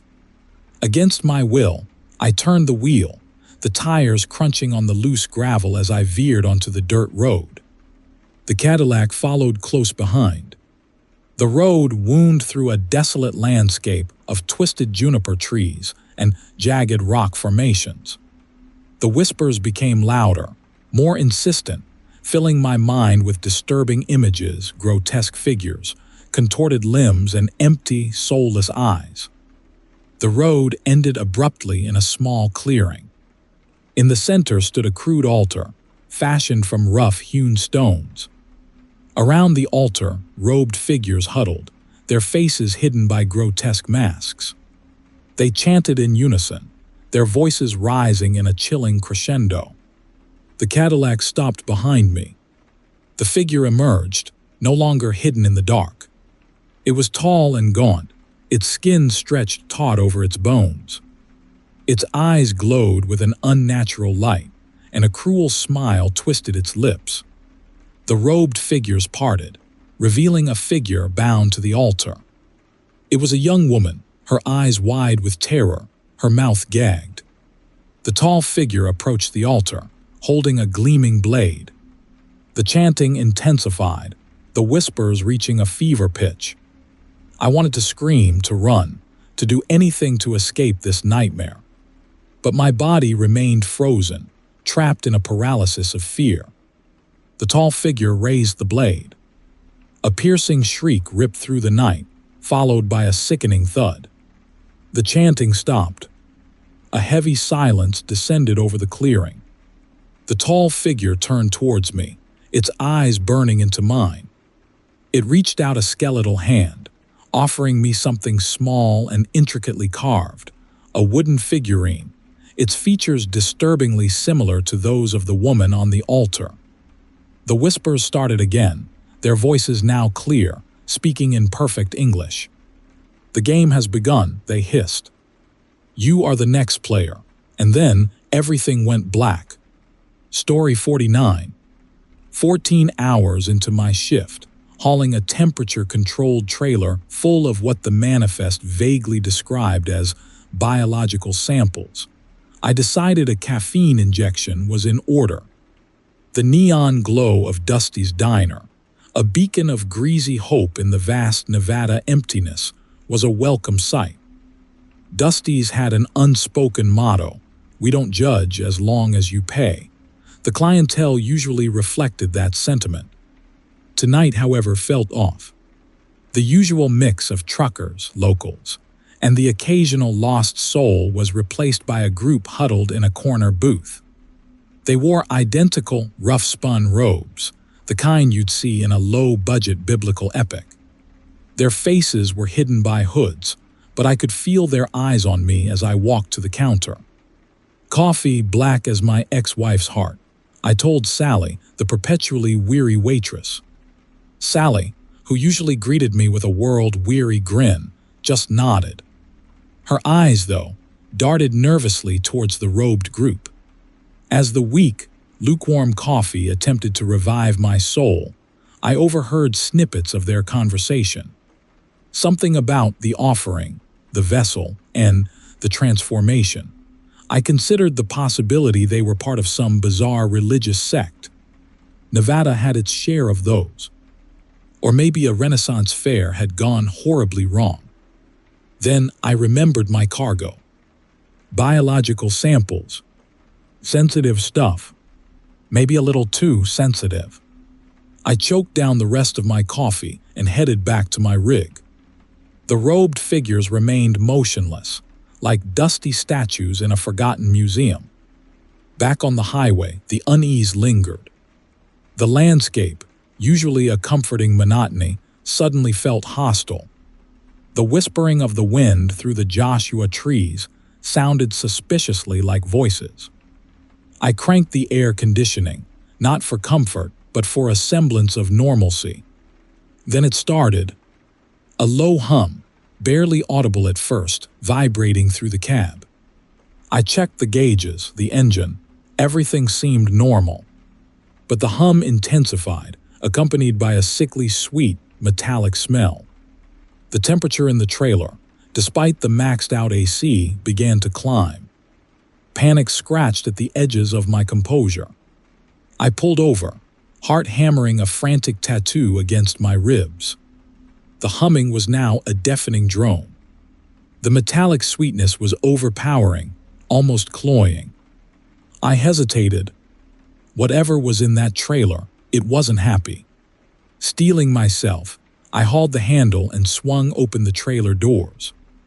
The sight that greeted me was beyond comprehension.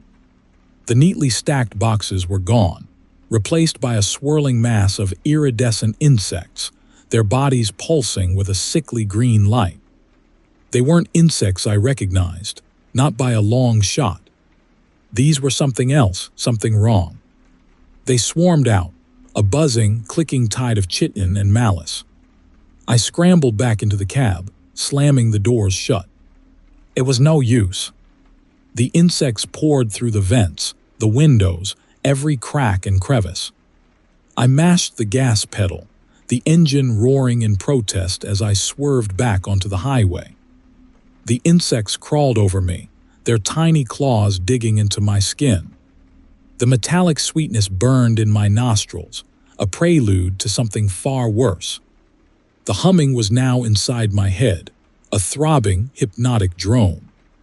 Through the swirling mass of insects, I saw them. The robed figures, standing at the side of the road. They weren't watching me, they were welcoming me, their hidden faces tilted towards the sky in some grotesque parody of prayer. The truck careened off the road, flipping end over end. I glimpsed the figures one last time, their robes billowing in the dust cloud, before the world went black. I woke to the same sickening sweetness, the same throbbing hum. I was lying amongst the wreckage of my truck, the cab twisted into a grotesque parody of metal and glass. The insects were gone. So were the robed figures. But something was different. I looked down at my hands. They were covered in the same iridescent green light that pulsed within those monstrous insects. The hum, I realized, wasn't coming from outside. It was coming from inside. The transformation was complete. Story 50. The sun dipped below the mesa, painting the Arizona sky in shades of bruised plum and sickly chartreuse. I adjusted the brim of my cap, Betsy, my trusty CB, crackling with the usual evening chatter of long-haul drivers. Tonight, I was hauling a shipment of ceramic garden gnomes destined for a novelty shop in Flagstaff. Not exactly glamorous, but it paid the bills. Then a voice, smooth as polished obsidian, cut through the static. "West," it whispered, a sibilant intrusion into the mundane chatter. "Take the west exit at mile marker 147. I frowned. Mile marker 147 led to a dirt track I'd never taken, a shortcut rumored to shave off a few hours, but also rumored to be treacherous. I dismissed it as a prank, but the voice persisted. "The gnomes await you, West." They yearn for the earth. A shiver traced its way down my spine. Gnomes? What kind of a joke was this? I switched channels, but the voice followed, growing stronger, more insistent. "West. The earth calls. The gnomes call." My hand, as if guided by an unseen force, reached for the wheel, subtly altering my course towards the approaching exit. I tried to fight it, but a strange lethargy settled over me, a heavy blanket of apathy stifling my will. Mile marker 147. The exit sign seemed to pulse with an unsettling luminescence. I took the exit, the rig rumbling onto the uneven dirt road, Betsy now strangely silent. The whispering continued, a constant presence in my ear, weaving itself into my thoughts. "The earth welcomes you. Bring the gnomes." The track wound through a desolate landscape of jagged rock formations and twisted Joshua trees, soaked in the eerie glow of a rising moon. The gnomes, stacked high in my trailer, seemed to vibrate with an unsettling energy, their painted smiles mocking me from the darkness. I could feel their weight shift, a subtle rocking motion that shouldn't have been possible. The whispering intensified, becoming a chorus of voices, all chanting the same phrase. "Bring them to the earth. Bury them deep." The truck began to shake, a violent tremor that rattled my teeth. The gnomes, now clearly visible in the moonlight filtering through the trailer's small window, were moving. Their ceramic limbs, previously stiff and lifeless, twitched and jerked, their painted eyes seeming to follow my every move. I slammed on the brakes, the rig skidding to a halt, kicking up a cloud of dust. I fumbled for the flashlight, my heart pounding a frantic tattoo against my ribs. I had to see what was happening, had to confirm what my eyes refused to believe. Throwing open the trailer doors, I shone the beam inside. The gnomes were still, frozen in a tableau of grotesque animation. Their limbs were contorted at impossible angles, their painted smiles stretched into wide, horrifying grins. But the movement, I knew I had seen it. The whispering voices started again, louder this time, laced with a chilling urgency. "Bury them. The earth demands its offering." A compulsion I couldn't explain, a deep-seated urge I couldn't resist, gripped me. I grabbed a shovel from the truck's toolbox, the smooth wood strangely warm in my hand. The dirt was soft, yielding easily to the blade. I dug feverishly, a shallow grave in the desolate earth. The gnomes watched me, their painted eyes glinting in the moonlight, their silent smiles a chilling accusation. One by one, I placed them in the earth, arranging them in a perfect circle, as instructed by the whispering voices. Their ceramic bodies felt strangely cold, almost clammy against my skin. As I placed the last gnome in the circle, the whispering ceased. A heavy silence descended, broken only by the sound of my ragged breathing. The moon, now directly overhead, covered the scene in an unsettlingly bright light. And then the earth began to move. The ground beneath my feet rippled, the gnomes sinking deeper into the soil. The Joshua trees swayed and twisted, their branches reaching towards me like skeletal fingers. The rock formations seemed to pulse with an unnatural luminescence, their shadows shifting and swirling in the moonlight. From the center of the gnome circle, a shape began to rise, a mound of earth taking on a disturbingly humanoid form. It grew taller, its outline sharpening, revealing a figure cloaked in shadows, its head wreathed in a swirling vortex of dust and moonlight. Terror, pure and primal, flooded through me. I stumbled backward, desperate to escape, but my limbs felt heavy, leaden. The whispering voices started again, this time a single voice, a chilling whisper directly in my ear. "Thank you," it said, the voice a grotesque parody of gratitude. "The earth is pleased." The figure stepped forward, its form now clearly visible in the moonlight. It was tall and gaunt, its skin the color of dried clay, its eyes glowing with an eerie green light. Its hands, long and spindly, ended in claws of polished obsidian. It reached for me, its touch like ice against my skin. And then everything went black. The gnomes remained, buried deep in the earth, waiting. Story 51. The Navajo elder at the roadside stand had warned me. His words, rasped out in broken English, clung to me like the desert dust, a premonition I foolishly dismissed as colorful local folklore. "That mesa," he'd croaked, a bony finger pointing towards the hulking silhouette against the bruised twilight sky, "holds secrets. Old secrets. Earth calls for payment. Truckers, they disappear."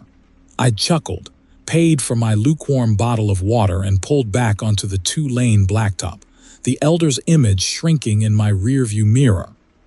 I was on a tight schedule, transporting computers destined for the suburbs, and the bonus would stretch my meager savings just enough for that down payment on the boat I'd been dreaming of. Financial freedom beckoned, and some old man's ramblings about cursed mesas weren't going to slow me down.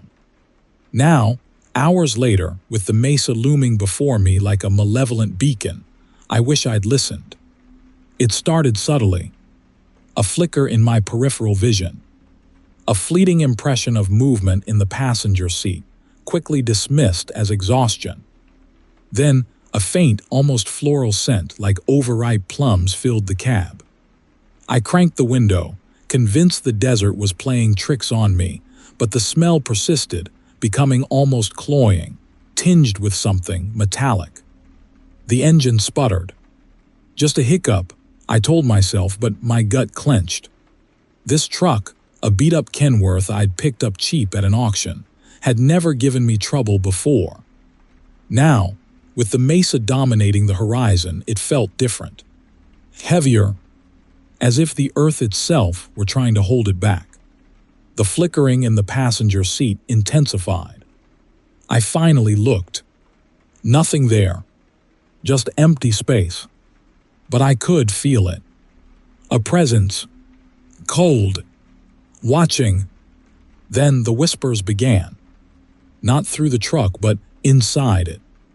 In the metal. In the glass. A chorus of voices, too faint to discern individual words, yet resonating with a chilling urgency. They swirled around me, probing, testing. A sickeningly sweet melody started to weave itself into the whispers, a hypnotic drone that seemed to burrow directly into my brain. My heart hammered against my ribs. I gripped the steering wheel, knuckles white, fighting the sudden urge to slam on the brakes, to abandon the truck and run screaming into the night. But the highway held me captive, a black ribbon unspooling beneath my wheels, leading me inexorably towards the mesa. The whispers intensified, becoming almost discernible. Words, phrases, fragments of stories, echoing through the cab.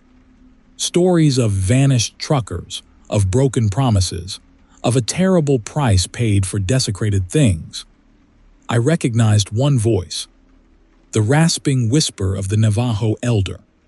He was speaking now, not in broken English, but in a language I didn't understand, yet somehow I knew what he was saying. He was telling me I'd made a terrible mistake, that I'd taken something I shouldn't have, that the earth demanded payment. Then, in the passenger seat, a shape began to coalesce. Not solid, more like a shimmering mirage. It took the form of a man, or something resembling a man, wearing dusty fabric. Its face was hidden in shadow, but I could feel its gaze fixed on me, burning with an unsettling intensity. The figure raised a hand, a skeletal finger pointing towards the mesa. The whispering reached a fever pitch, becoming a chilling chant, rhythmic and hypnotic. I knew with horrifying clarity that I was being summoned, that I was no longer driving this truck. It was driving me.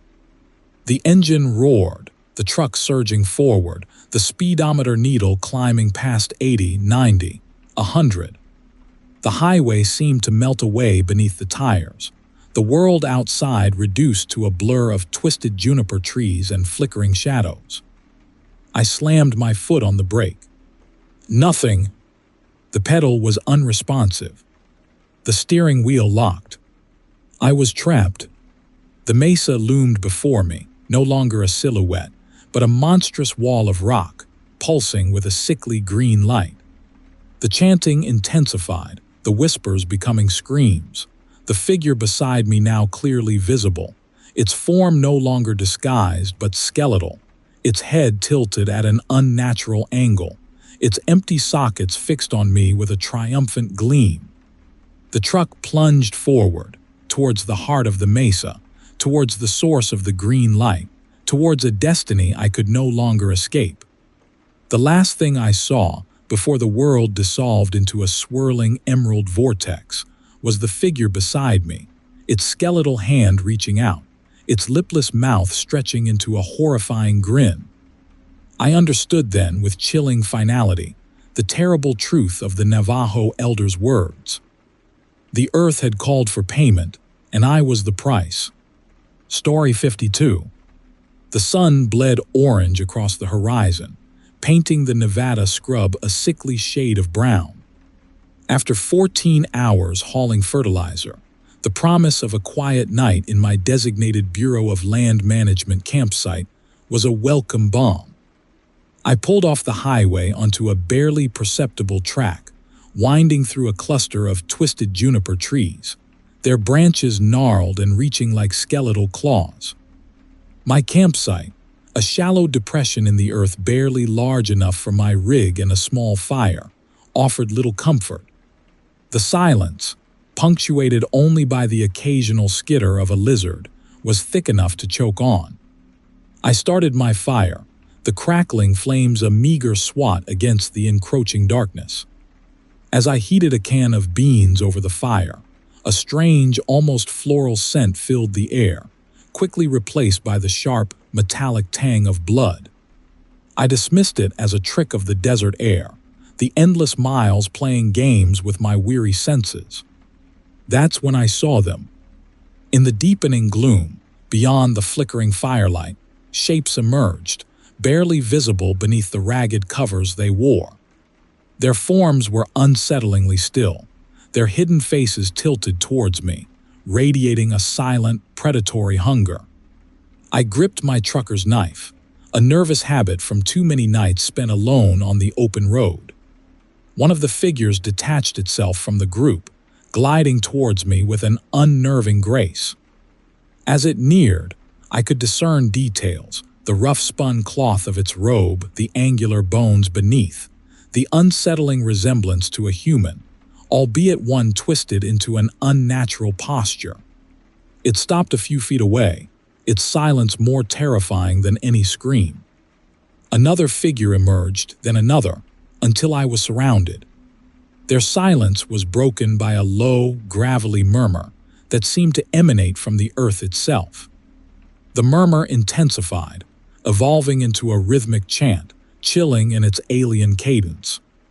The air grew thick with a cloying sweetness, almost overpowering, like overripe plums rotting in the desert sun. I tried to speak, to demand answers, but my voice was trapped in my throat. My hand tightened on my knife, the cold steel a small comfort against the growing terror. One of the figures raised a hand, a skeletal finger pointing towards my meager fire. The chanting intensified, the ground vibrating beneath my feet. I understood then. They weren't asking me to leave. They were welcoming me. To dinner. They began to circle me, their movements unsettlingly fluid, their forms shimmering in the firelight. The chanting reached a fever pitch, the ground trembling violently. I lunged, slashing wildly with my knife, hoping to break the circle to find an escape. My blade connected with something solid, a sickening lurch vibrating up my arm. But the figure didn't react, didn't even flinch. It simply continued its slow, deliberate dance around me. Then I saw it. In the flickering firelight, I saw what lay beneath the tattered disguise. Their bodies were not flesh and blood, but polished obsidian, their limbs arranged in impossible angles, their faces blank, smooth surfaces reflecting the flames. And in the center of each obsidian body, pulsing with a sickly green light, was a single, intricately carved wooden wheel, spinning slowly, hypnotically. The chanting swelled, the ground beneath me opening up, the obsidian figures parting to reveal a gaping chasm filled with a swirling emerald vortex. I stumbled backward, my boots slipping on loose gravel, my heart hammering against my ribs. An unseen force pulled me forward, inexorably towards the swirling green abyss. I screamed, a pathetic whimper lost in the rising crescendo of the chant.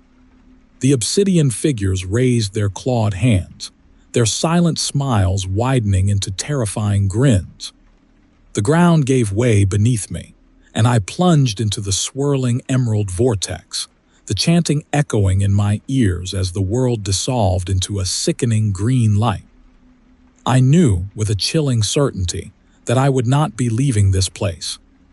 I had become part of their ritual, another offering to the earth, another cog in their horrifying, organic machine. And the earth, I realized with a final, horrifying clarity, welcomed me. Story 53. The monotony of Interstate 40 was a familiar lullaby. 14 hours hauling porcelain dolls, a creepy cargo, sure, but the bonus would cover next month's rent. I figured I could handle a few thousand wide-eyed stares. The desert night pressed in, the vastness broken only by the occasional flicker of a distant gas station sign. My eyelids grew heavy. I pulled over at a deserted rest area, a place marked only by a crumbling brick restroom building and a trio of picnic tables. No lights, no other vehicles. Perfect. I drifted off quickly. My dreams, usually filled with bills and reruns of old sitcoms, swirled into something different.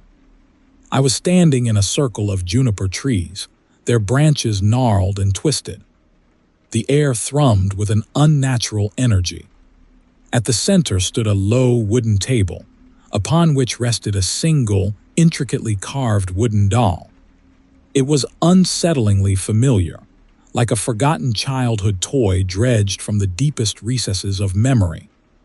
A chanting started, low and gravelly, emanating from figures disguised in cloth. Their faces were hidden, but I could sense their gaze, heavy and expectant. The chanting intensified, the ground vibrating beneath my feet. The doll on the table began to glow, a light that pulsed in time with the chanting. Terror, raw and primal, squeezed my chest. I woke with a gasp, drenched in sweat. The cab was covered in an unsettling green glow, the same color as in my dream. I glanced at the trailer. The porcelain dolls, previously inanimate cargo, seemed to shimmer. Their painted eyes, wide and vacant moments before, now seemed to follow my every move. A wave of nausea washed over me. This wasn't exhaustion, this was something else. Something wrong. I fumbled for my phone, my fingers clumsy with a sudden, inexplicable fear. No signal. Of course. I tried the CB, but only static answered. I gripped the steering wheel, knuckles white, and told myself it was just a bad dream. The desert night played tricks on the mind. I needed coffee. Strong coffee. As I shifted the truck into gear, a movement caught my eye in the side mirror. A figure stood near the restroom building, cloaked in what looked like rough-spun cloth. Its face was obscured by shadow. It raised a hand, a long, skeletal finger pointing towards the trailer. The glow intensified. My heart hammered against my ribs. I slammed my foot on the gas pedal, tires spitting gravel as I roared back onto the highway. Miles blurred past. I kept checking the mirrors, expecting to see the cloaked figure pursuing me, but there was nothing. Just the endless black ribbon of highway and the oppressive weight of the desert night. I told myself it was a hallucination, brought on by exhaustion and the unsettling nature of my cargo. But the yellow glow persisted, a faint, sickening aura clinging to the edges of my vision. The dolls in the trailer seemed to shift and whisper, their ceramic limbs clicking against each other in a disturbing rhythm.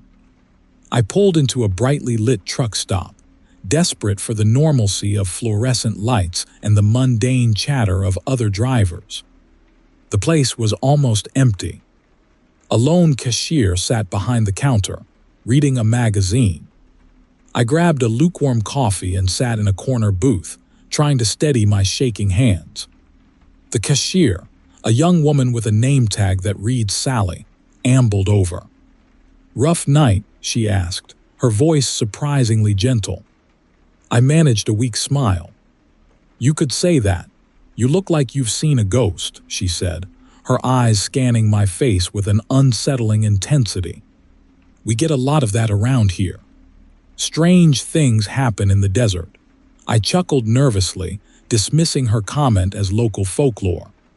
But her words stirred something within me, a prickling unease I couldn't ignore. "Any strange stories?" I asked despite myself. Sally leaned closer, her voice dropping to a conspiratorial whisper. "They say there's a creature that preys on truckers, feeds on their dreams, leaves them empty." She paused, her eyes fixed on mine. "They call it the Dream Eater." My blood ran cold. The dolls in the trailer seemed to vibrate, their painted smiles widening into grotesque parodies of joy. I looked at Sally, truly looked at her, and saw something flicker in her eyes, a chilling intelligence that belied her casual demeanor. Her smile widened, revealing teeth that were too sharp, too pointed. The chanting started again, low and gravelly, emanating not from the trailer but from Sally herself. The fluorescent lights above flickered and died, plunging the truck's stop into a sickly darkness. The other patrons, previously unnoticed, emerged from the shadows, their faces obscured by rough-spun cloth. They formed a circle around me, their chanting rising to a terrifying crescendo. I looked down at my hands and saw they were no longer my own. They were long and skeletal, ending in sharp, clawed fingers. The light consumed everything. I woke with a gasp, strapped to a gurney in a sterile white room.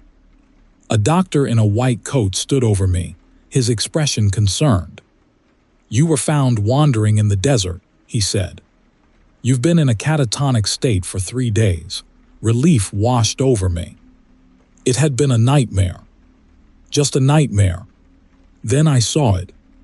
On the doctor's wrist, a small, intricately carved wooden doll dangled from a leather cord. The chanting started again, soft and guttural, deep within my mind.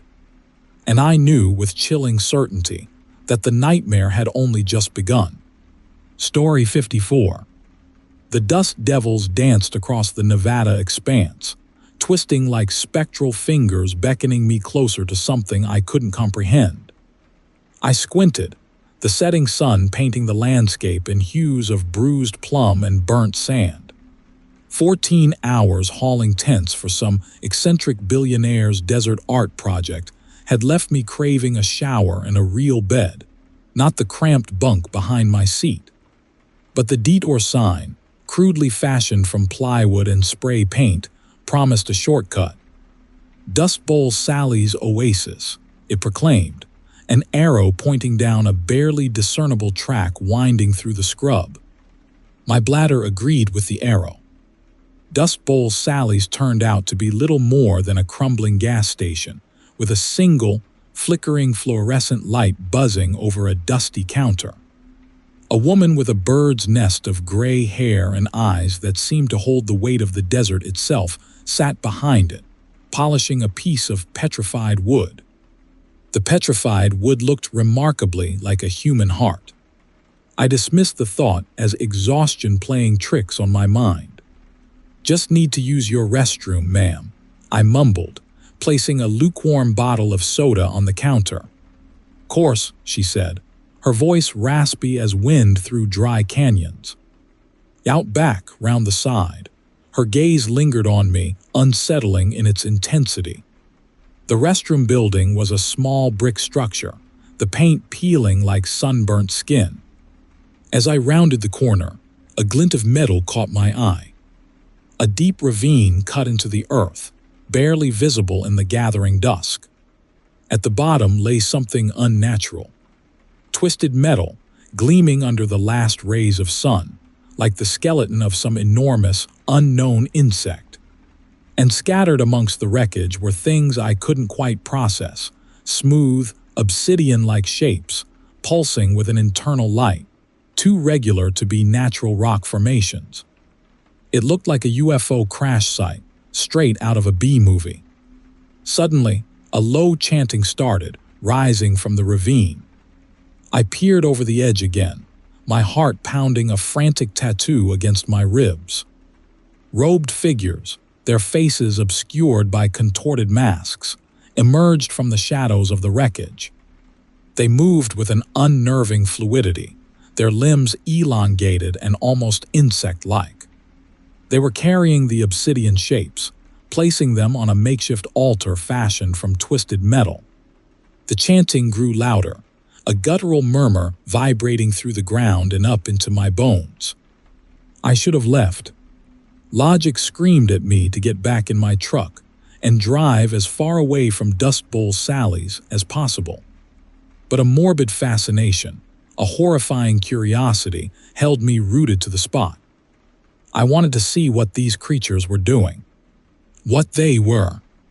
The chanting reached a fever pitch as the last sliver of sun dipped below the horizon. The robed figures raised their hands, their clawed fingers tracing patterns in the air above the altar. And then, the obsidian shapes began to glow, a sickening green light that swallowed the twilight and cast the figures in stark, horrifying relief. The light pulsed, a rhythmic throb that resonated with the chanting, weaving itself into the very fabric of the desert. I felt a pull, a magnetic force drawing me towards the ravine, towards the light. I stumbled back, the terror finally breaking through the fascination. I wanted to scream, but my throat was constricted, my breath trapped in my chest. I had stumbled onto something ancient, something I was never meant to see. And now I feared they had seen me. I scrambled back towards the gas station, my boots slipping on the loose gravel.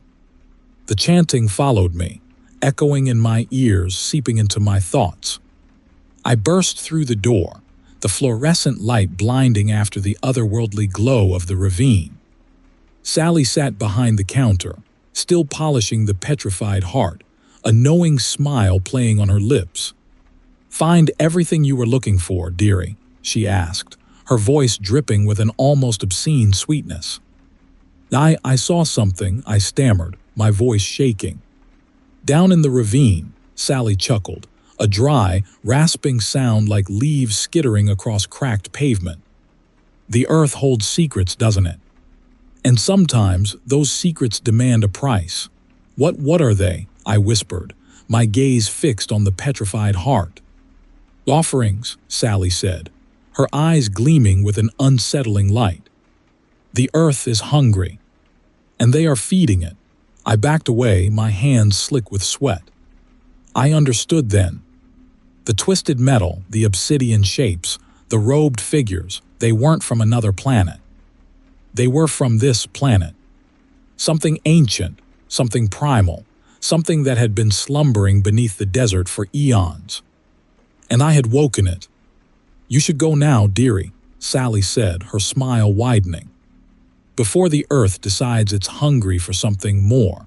I didn't need telling twice.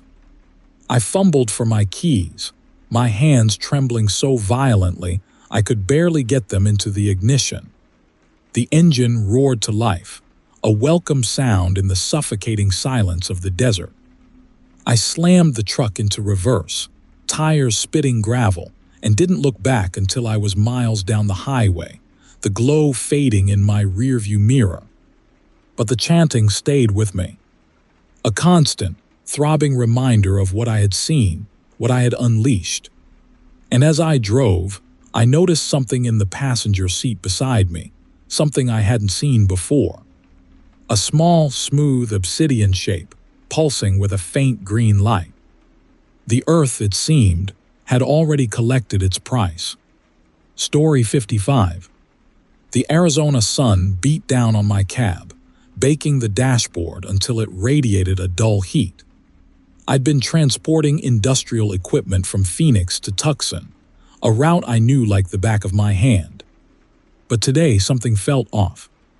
A low, persistent humming vibrated in my teeth, and the landscape, usually a comforting brown blur, seemed to shimmer under the unrelenting glare. I chalked it up to dehydration and pulled over at a roadside stand near Picacho Peak. The place was deserted, the shelves dusty and bare. A single, flickering bulb cast long, unsettling shadows across the room. A bell above the door chimed as I entered, the sound unnaturally loud in the stillness. A woman emerged from the back, her face obscured by a wide-brimmed hat. She didn't speak, just gestured towards a cooler in the corner. I grabbed a lukewarm bottle of water, paid, and quickly left. As I pulled back onto the highway, I glanced in my rearview mirror. The stand was gone. Vanished. I told myself it was a mirage, the desert playing tricks. But the humming in my teeth intensified, and the air grew thick with a metallic tang. The landscape outside my window began to distort, the familiar saguaros twisting into grotesque, skeletal figures. Then I saw it, a tunnel, shimmering like heat haze where no tunnel should have been. Fear, cold and sharp, pierced my gut. I slammed on the brakes, but the truck, as if possessed, surged forward. The tunnel loomed, growing larger with terrifying speed. I squeezed my eyes shut, bracing for impact. When I opened them again, the world was different. The air was cool and damp, the sun replaced by a sickly yellow sky. Giant ferns towered over the road, their fronds dripping with an oily, phosphorescent slime. The highway, once a smooth ribbon of asphalt, was now a rutted dirt track, barely wide enough for my truck. Panic clawed at my throat. Where was I? What had happened? I fumbled for my phone, but there was no signal. I was utterly, terrifyingly alone. Then I heard it. A low, rhythmic chanting, growing louder with each passing second. I followed the sound, my truck bumping along the uneven track. The chanting grew into a chorus of guttural whispers, punctuated by the rhythmic click of something hard against stone.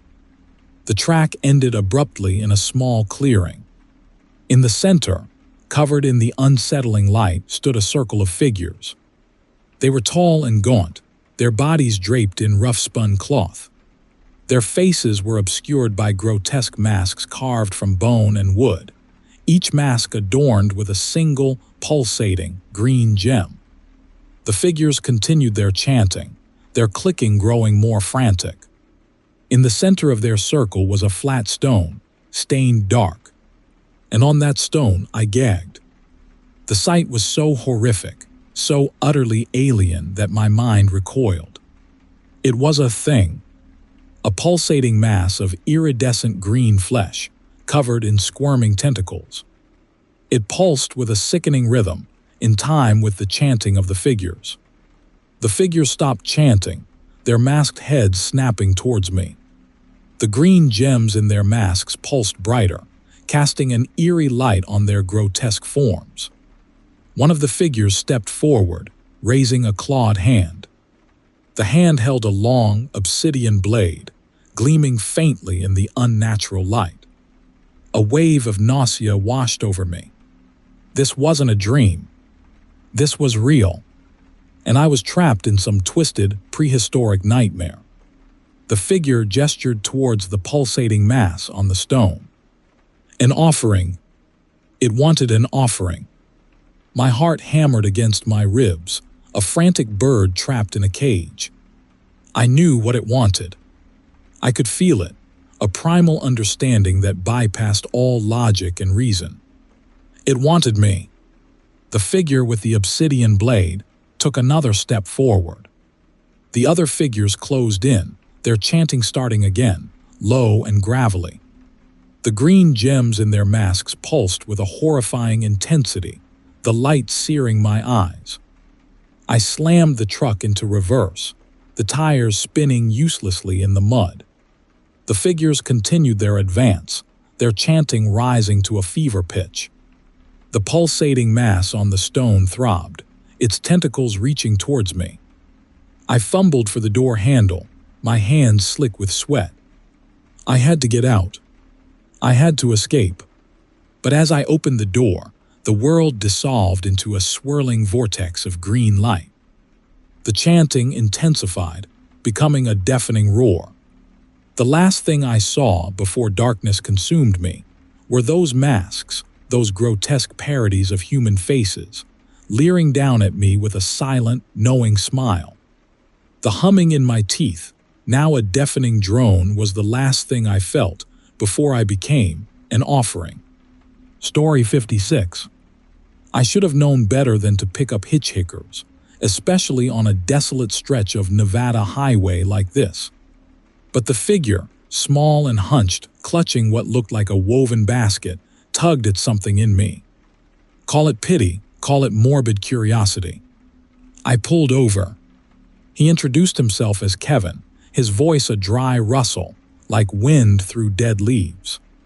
He smelled faintly of sage and something else, something almost metallic that I couldn't quite place. He spoke little, mostly thanking me for the ride. His eyes, though, were unnervingly intense, dark and gleaming like polished obsidian. They seemed to absorb the dim cabin light, reflecting nothing back. As we drove, I tried to make small talk, asking where he was headed. He gestured vaguely towards the north, mentioning a small town I'd never heard of. I chalked it up to my lack of familiarity with the area. I'd only been driving this route for a few months, ever since I'd inherited my uncle's trucking business. He'd always warned me about picking up strangers, muttering cryptic warnings about the desert and the things that lived in it. I'd always dismissed it as eccentric ramblings. Now, with Kevin beside me, those warnings echoed uncomfortably in my mind. The first unsettling shift occurred about an hour into the drive. I glanced at Kevin, and for a fleeting moment, I could swear I saw his skin ripple, like water disturbed by a thrown pebble. I blinked, and he was back to normal, his face placid, his gaze fixed on the road ahead. I attributed it to fatigue. I hadn't slept properly in days. The shifts became more frequent. A flicker in my peripheral vision, a subtle distortion of his form. One moment, his hand resting on the woven basket was gnarled and knobby. The next, It was smooth and unsettlingly elongated. I began to feel a prickling unease, a creeping dread that tightened its icy grip around my heart. I tried to focus on the road, on the mundane task of driving, but the metallic scent was getting stronger, almost cloying. It mingled with the sage, creating a sickeningly sweet aroma that made my stomach churn. Kevin remained silent, but I could feel his gaze, heavy and intense, boring into the side of my face. Then I saw it, clear as day. Kevin's form twisted, his bones shifting beneath his skin. His features contorted, his eyes widening, becoming almost reptilian. His teeth elongated into sharp, needle-like points. For a horrifying moment, he was something else entirely, something bestial and inhuman. Then, just as quickly, he snapped back. Kevin once again, his face impassive, his eyes dark and unreadable. My heart hammered against my ribs. My hands, slick with sweat, gripped the steering wheel.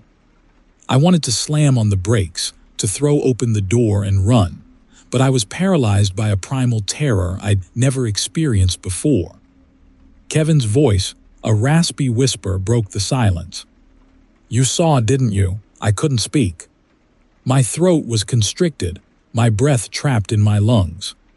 He smiled, a chilling, predatory smile that stretched his lips thin across his elongated teeth. "Don't worry," he whispered, his voice dripping with a strange, almost obscene amusement. "It's only the beginning." The transformations became more pronounced, more terrifying. Sometimes he was a grotesque caricature of a human, his limbs twisted at unnatural angles, his skin a sickly green. Other times he resembled something animalistic, a hulking beast with glowing yellow eyes and claws that scraped against the woven basket. The metallic scent was overpowering now, filling the cabin, making it hard to breathe. I could taste it, a coppery tang on the back of my tongue. My vision blurred, and the world outside the truck seemed to warp and distort, the desert landscape becoming a swirling vortex of color and shadow. Kevin's laughter, a harsh, grating sound, filled the cab. He spoke in a language I didn't understand, a gravelly chant that resonated within my bones, vibrating through my very being. I felt myself being drawn to him, a magnetic pull that I couldn't resist. My own will seem to dissolve, replaced by a strange, terrifying acceptance. He reached out, his hand, now clawed and reptilian, brushing against my arm. His touch was surprisingly cold, almost clammy. The contact sent a jolt of pure terror through me, a visceral understanding of the true nature of the creature beside me. He was not simply a shapeshifter. He was something ancient, something malevolent, something that fed on fear and despair. And I was its next meal. He leaned closer, his face inches from mine. His eyes, no longer obsidian but glowing with a sickly green light, burned into me. His voice, now a deep, resonant growl, echoed in my ears. "The desert demands payment," he whispered. "And tonight you are the offering." The truck, as if possessed, veered off the road, plunging down a steep embankment. I saw a flash of light as we crashed, a blinding white void swallowing everything. And then there was only darkness. Story 57. The wind out here whispers. It always has, a low, constant murmur across the vast, flat emptiness of the plains. I've driven these routes for years, hauling everything from sheds to exotic fruits, and the wind's been my only companion. But tonight it feels different. Tonight it's whispering secrets. At first, I dismissed it as exhaustion. Another long haul, another night bleeding into the next. But the whispers grew, twisting into fragmented words, then sentences. Accusations. They spoke of forgotten things, buried deep beneath the prairie soil, things I shouldn't know, things no one should know. They spoke of a place. A hollow, they called it, a place where the earth breathes and the wind tells truths better left unheard. A place marked by a single, twisted oak, its branches reaching like skeletal fingers towards a sky thick with unspoken promises. I tried to ignore it, to focus on the endless ribbon of highway unspooling before me, but the whispers burrowed into my mind, a constant, insidious pressure. They told me to find the hollow. They told me I was expected. I gripped the wheel, my knuckles bone white. The landscape outside, usually a comforting monotony of wheat fields and distant farmhouses, now seemed menacing. Each shadowed copse a potential hiding place, each flickering porch light a malevolent beacon. My mind conjured images, robed figures huddled around a flickering fire, their faces obscured by shadows, their chanting a low, gravelly drone. I slammed my fist against the dashboard, a pathetic attempt to silence the voices in my head, but the whispers only intensified, mocking my fear. The twisted oak appeared on the horizon just as the whispers promised. It stood alone, silhouetted against the bruised purple of the twilight sky, its branches gnarled and twisted, like the limbs of some ancient, tortured creature. I felt a pull, a magnetic force drawing me towards it, a compulsion I couldn't explain, couldn't resist. I pulled over to the side of the highway, the truck's tires crunching on the gravel shoulder. The whispering intensified, urging me forward. I hesitated. A part of me, the rational part, screamed at me to turn around, to get back on the road, to leave this cursed place behind. But the other part, the part now enthralled by the whispers, yearned to see what lay hidden in the hollow. Curiosity, morbid and terrifying one. I stepped out of the truck, the cold night air a welcome shock against my fevered skin. The ground beneath the oak was bare, devoid of grass or weeds. A faint, sickly sweet aroma hung in the air, like overripe fruit mixed with something metallic. In the center of the clearing, a small, earthen mound rose from the ground. A makeshift altar. Around it, stones were arranged in a perfect circle. The whispers urged me closer. As I approached the altar, I noticed something glinting in the moonlight. A small, obsidian figurine, intricately carved in the shape of a human figure with elongated limbs and a disturbingly placid smile. The whispers intensified, becoming a chorus of voices, urging me to pick it up. My hand reached out, drawn by an unseen force, and my fingers closed around the smooth, cold surface of the figurine. The moment my fingers made contact, the earth beneath my feet trembled.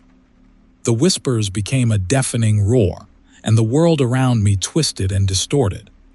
The trees surrounding the clearing seemed to squirm and pulse, their branches reaching towards me like grasping claws. The sky turned a sickly chartreuse, and the air crackled with an unnatural energy.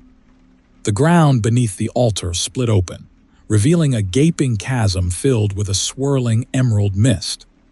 From the chasm, figures emerged. They were tall and gaunt, their bodies draped in rough-spun robes, their faces hidden beneath grotesque masks carved from polished bone. They moved with an unnerving grace, their limbs elongated and unsettlingly fluid. They carried obsidian blades that shimmered in the unnatural light. The figures formed a circle around me, their chanting rising in a chilling crescendo. The figurine in my hand pulsed with a strange warmth, and I felt a sickening lurch in my stomach as I realized the terrible truth. The whispers hadn't led me here, they'd lured me. I wasn't expected. I was chosen. The robed figures raised their blades, their silent smiles widening into grotesque parodies of human expression. The earth beneath my feet opened up further, and I felt myself being pulled downwards into the swirling green abyss. The chanting intensified, becoming a deafening roar as the earth swallowed me whole. The last thing I saw, before the darkness consumed me, were the faces beneath the masks. They weren't human. They were something else entirely, something ancient and malevolent, and their smiles were filled with an almost obscene pleasure. The earth had claimed its payment, and the wind whispered its secrets to the empty plains. Story 58.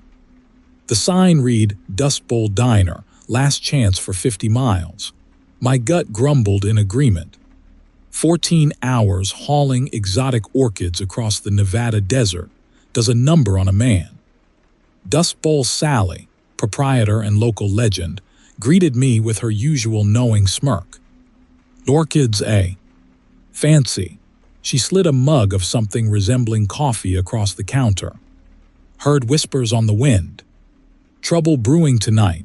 I chuckled, chalking it up to another of Sally's cryptic pronouncements. Just the usual desert spook stories. Nah, this one feels different. She leaned closer, turquoise beads clicking. Earth's restless tonight. She's hungry. I paid, ignoring the prickly feeling crawling up my spine. The orchids needed to reach Vegas by dawn. Alex, the orchid guy, paid well, but he was specific about deadlines.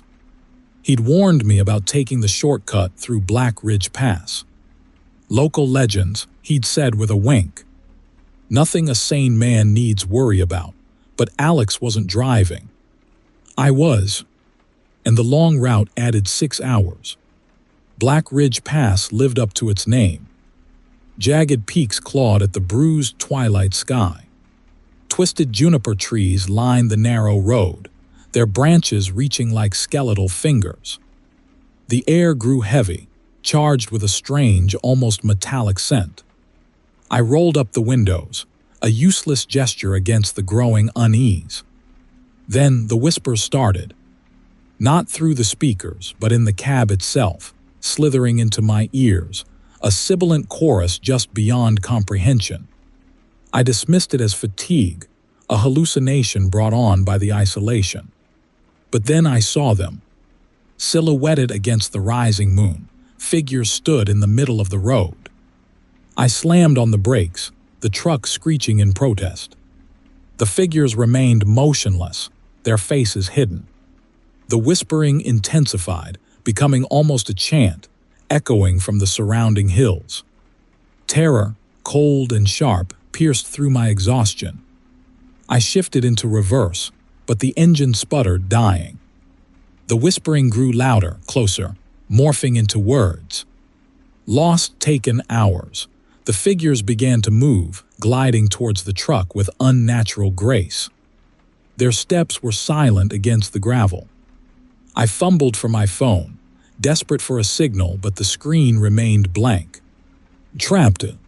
My gaze locked onto the closest figure. As it drew near, a horrifying detail became clear. Its hand, outstretched towards me, was not human. Long, angular bones tipped with obsidian claws scraped against the window. Panic clawed at my throat. I hammered on the accelerator, a pathetic attempt to start the engine, but it was useless. The figures surrounded the truck, their chanting reaching a fever pitch. The metallic scent became overpowering, almost sweet, like overripe plums rotting in the desert sun. Then the truck began to shake. Violently. Not from the outside, but from within, as if something large was trying to break free from the cargo hold. A memory flickered through my mind, Alex's words echoing uncomfortably, sensitive cargo. Handle with care. What had I been carrying all this time? What had I unknowingly unleashed? The floor of the cab buckled. A grotesque limb covered in iridescent green flesh burst through the metal, followed by another and another. The chanting intensified, becoming a horrifying symphony of inhuman sounds. The cab filled with a blinding light, and a chilling realization dawned. The orchids weren't cargo. They were an offering, and I was the delivery boy.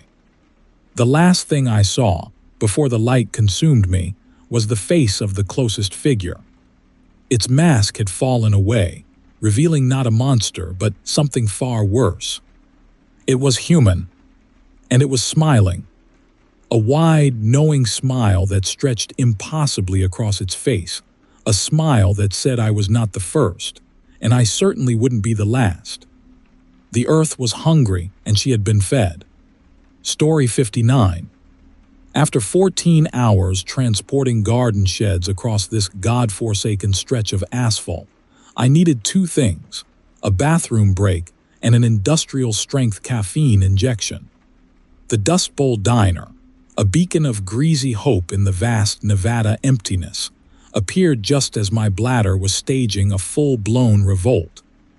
This place wasn't exactly glamorous.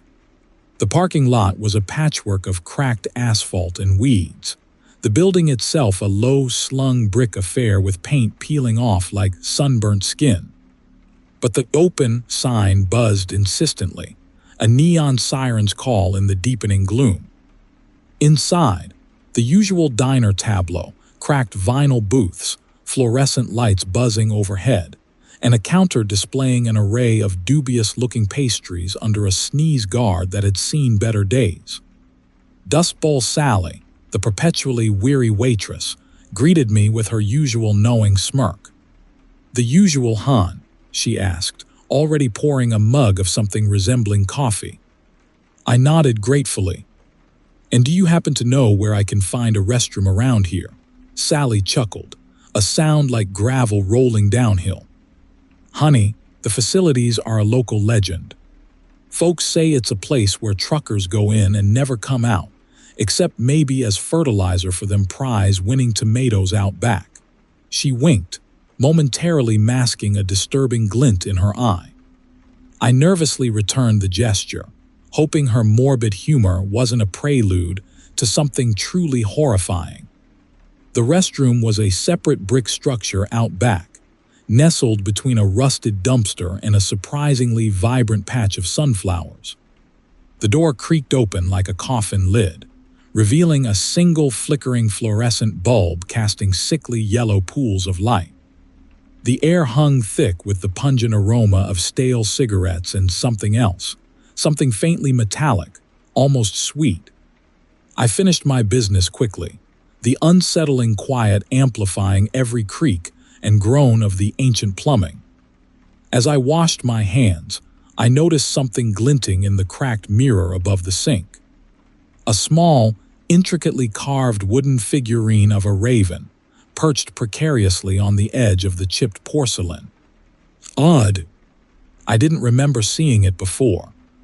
I reached out to examine it closer.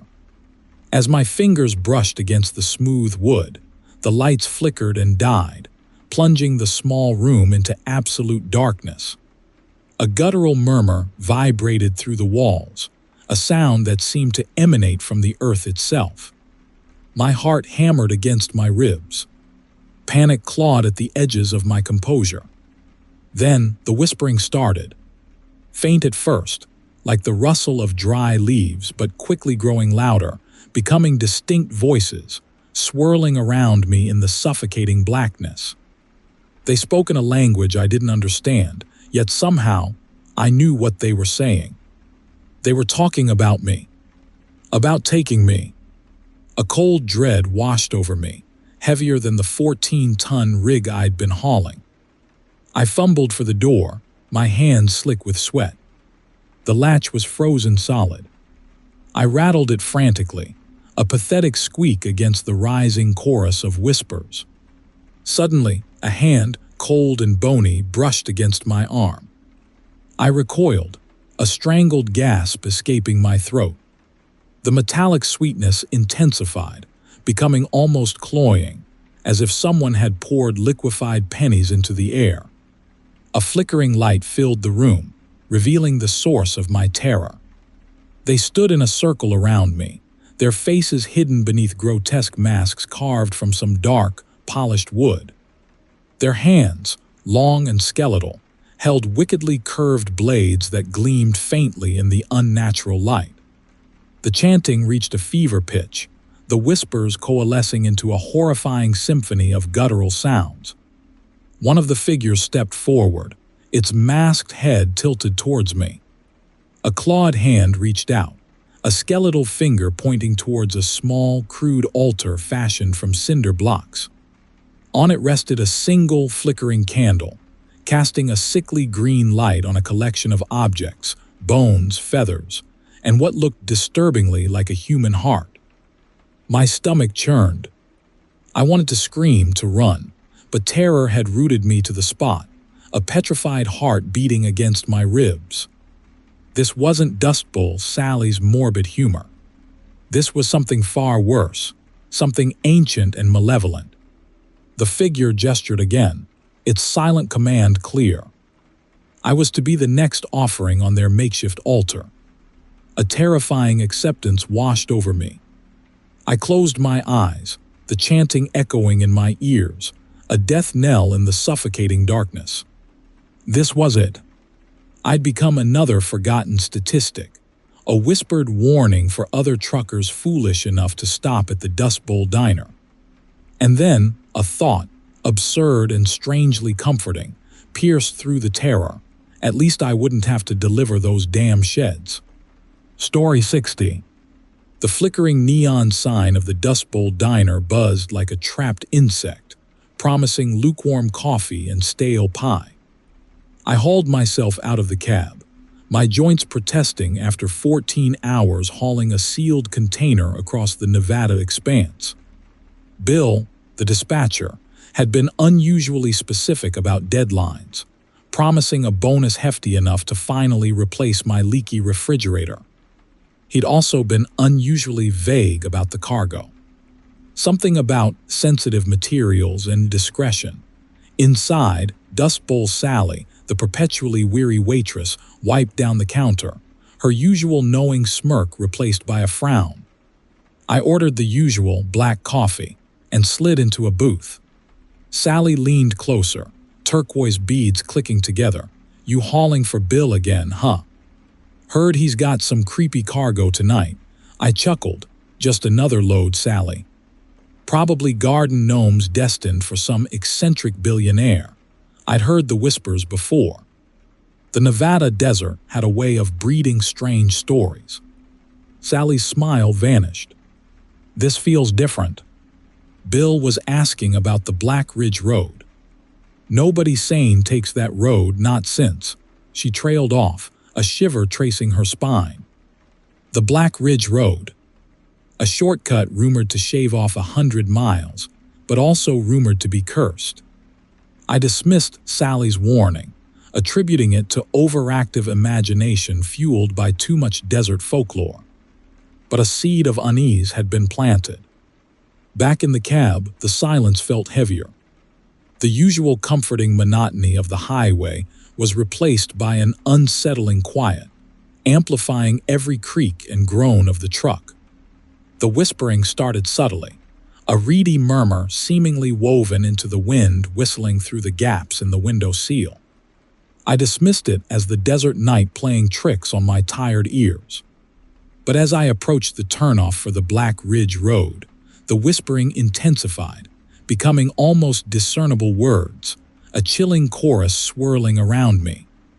The road was barely more than a dirt track, winding through a desolate landscape of twisted juniper trees. The whispering became distinct voices, a guttural drone vibrating through the cab, echoing ancient, forgotten rituals. My hands slickened on the steering wheel. This wasn't just the desert playing tricks anymore. A sickening lurch vibrated through the truck. The headlights flickered, illuminating a massive sandstone monolith standing sentinel in the middle of the road. Etched into its surface was a crude symbol, something I vaguely recognized from a faded postcard of Native American rock art I'd seen once. The whispering reached a fever pitch.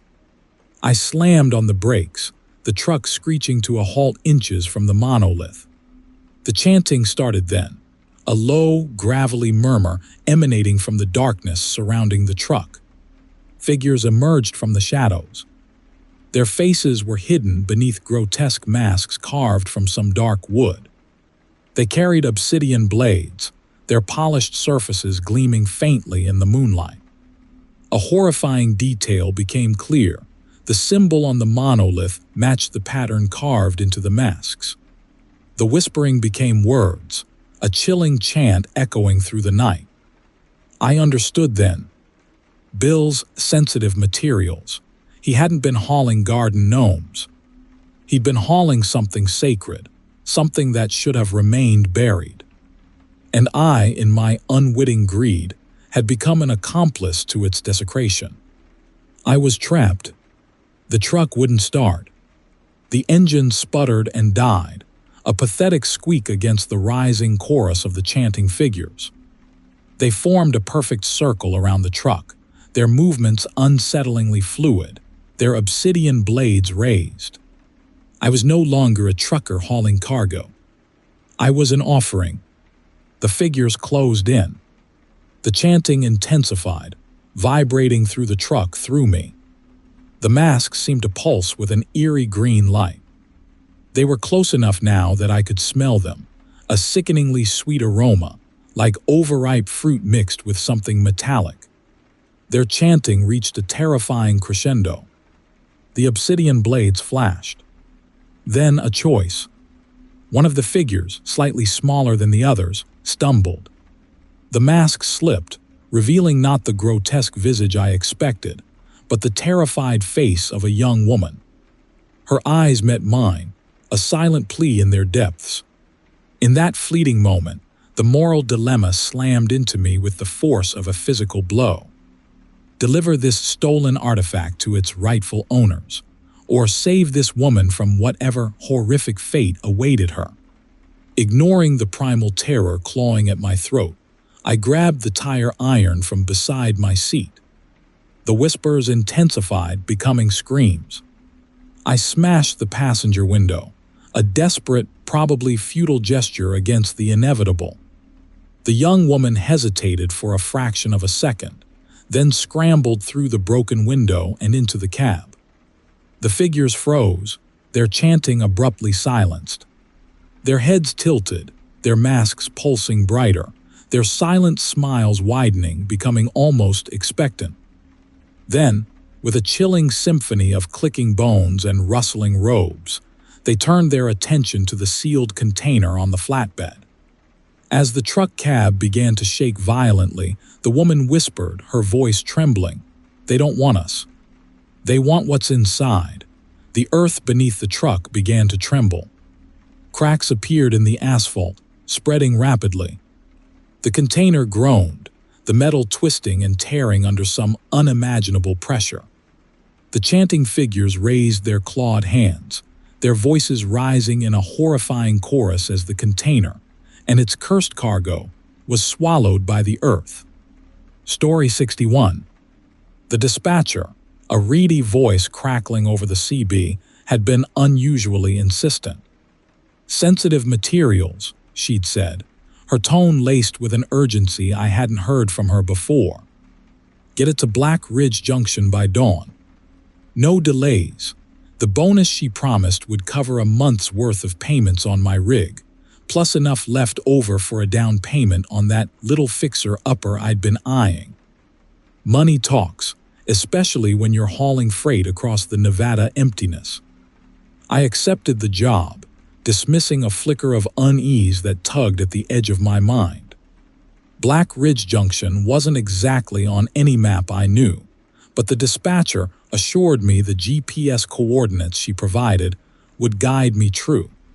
She was unusually vague about the cargo itself, which further fueled my apprehension, but the allure of financial security quickly quelled my doubts.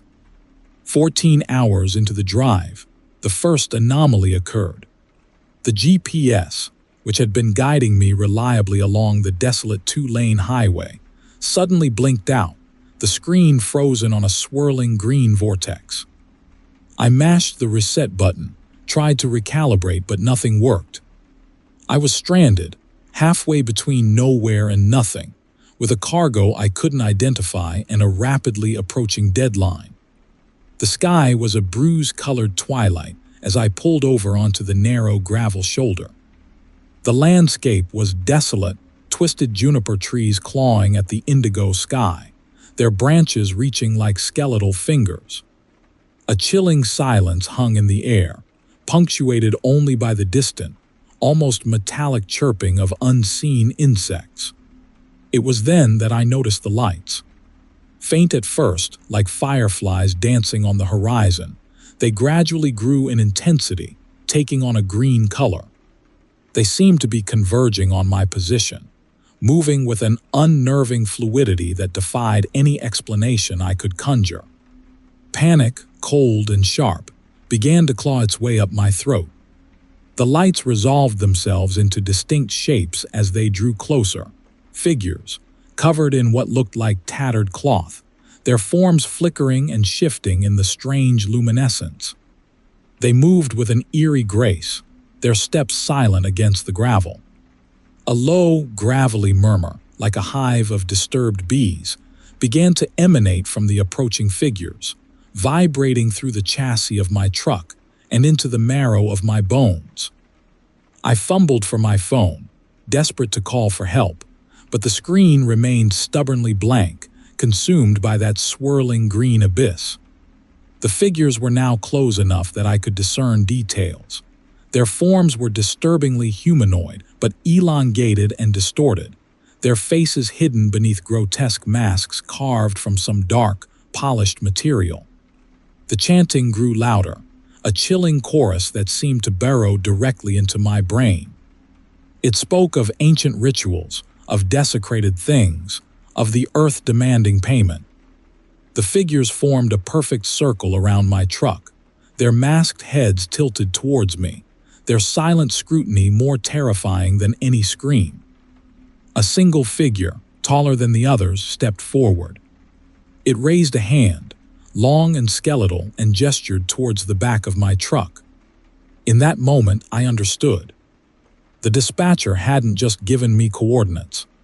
She had given me instructions. Instructions on how to deliver something sacred to something else. A terrible moral dilemma slammed into me. Did I obey these creatures, potentially unleashing whatever horrifying entity they served? Or did I refuse, facing the unknown consequences of defying beings that clearly held power beyond my comprehension? The chanting intensified, the pressure building, the earth itself seeming to vibrate with anticipation. My hand, slick with sweat, trembled as I reached for the release lever on the trailer doors. A part of me, screaming in protest, urged me to resist, to drive, to escape. But another part, seduced by the whispers, by the promise of power they hinted at, urged me to comply. With a sickening lurch, the trailer doors swung open, revealing the neatly stacked boxes within. The yellow light flooded the interior, illuminating the contents, hundreds of intricately carved wooden figurines, each one disturbingly lifelike, their painted smiles mocking me in the unnerving glow. The figures surrounding my truck let out a chilling chorus of approval, their chant rising to a fever pitch. They surged forward, their clawed hands reaching for the cargo, their grotesque smiles widening in what seemed like anticipation. Or was it hunger? The chanting reached a crescendo as they began unloading the boxes, their movements unsettlingly fluid, their inhuman strength tearing through the cardboard containers as if they were tissue paper. The figurines, previously inanimate, seemed to pulse and squirm in the yellow light, their painted smiles stretching into grotesque, leering grins. The earth beneath my truck began to tremble violently. A sickeningly sweet aroma, like overripe fruit mixed with something metallic, filled the air. The chanting abruptly stopped, replaced by a terrifying silence. Then, the earth split open, a gaping chasm filled with a swirling green abyss appearing beneath my truck. The figures, their forms shifting and distorting in the unearthly light, began to cast the figurines into the chasm. As each figurine disappeared into the swirling green depths, the ground shook harder, the metallic sweetness intensified, and the chilling silence grew heavier, pressing down on me with an unimaginable weight. I watched in horrified fascination, paralyzed by terror as the earth swallowed the figurines, swallowed the figures, swallowed everything. The green light faded, the ground stilled, the silence deepened. I was alone again, surrounded by the twisted juniper trees, the desolate landscape, and the chilling certainty that I had just witnessed something I would never understand, something I could never forget, something that would forever haunt the darkest corners of my mind. And as I sat there, trembling in the aftermath, I heard a faint, reedy whisper, seemingly woven from the wind itself, echoing through the trees. The earth demands payment. Story 62. The Arizona sun beat down on the cab of my Peterbilt, the heat shimmering off the endless blacktop. I wiped a bead of sweat from my brow, adjusting the miniature plastic hula dancer glued to my dashboard. Lupe, I called her. She'd been my lucky charm since I started trucking, a silly little thing that somehow made the miles feel less lonely. I was hauling a load of hand-blown glass pumpkins, fragile cargo, but the bonus was good enough to warrant the extra care. The deadline was tight, so I'd opted for a lesser-known route, cutting through a section of the Navajo Nation I'd never traversed. The dispatcher had been unusually quiet when I asked about it, just mumbled something about respecting local customs. As dusk settled, painting the mesas in shades of violet and burnt sienna, a strange tension began to prickle my skin.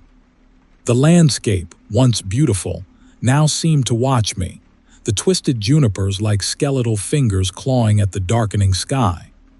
Then I saw it. Up ahead, soaked in the fading light, was a truck identical to mine, right down to the mud splatters on the tires. Even Lupe's twin swayed on the other dash.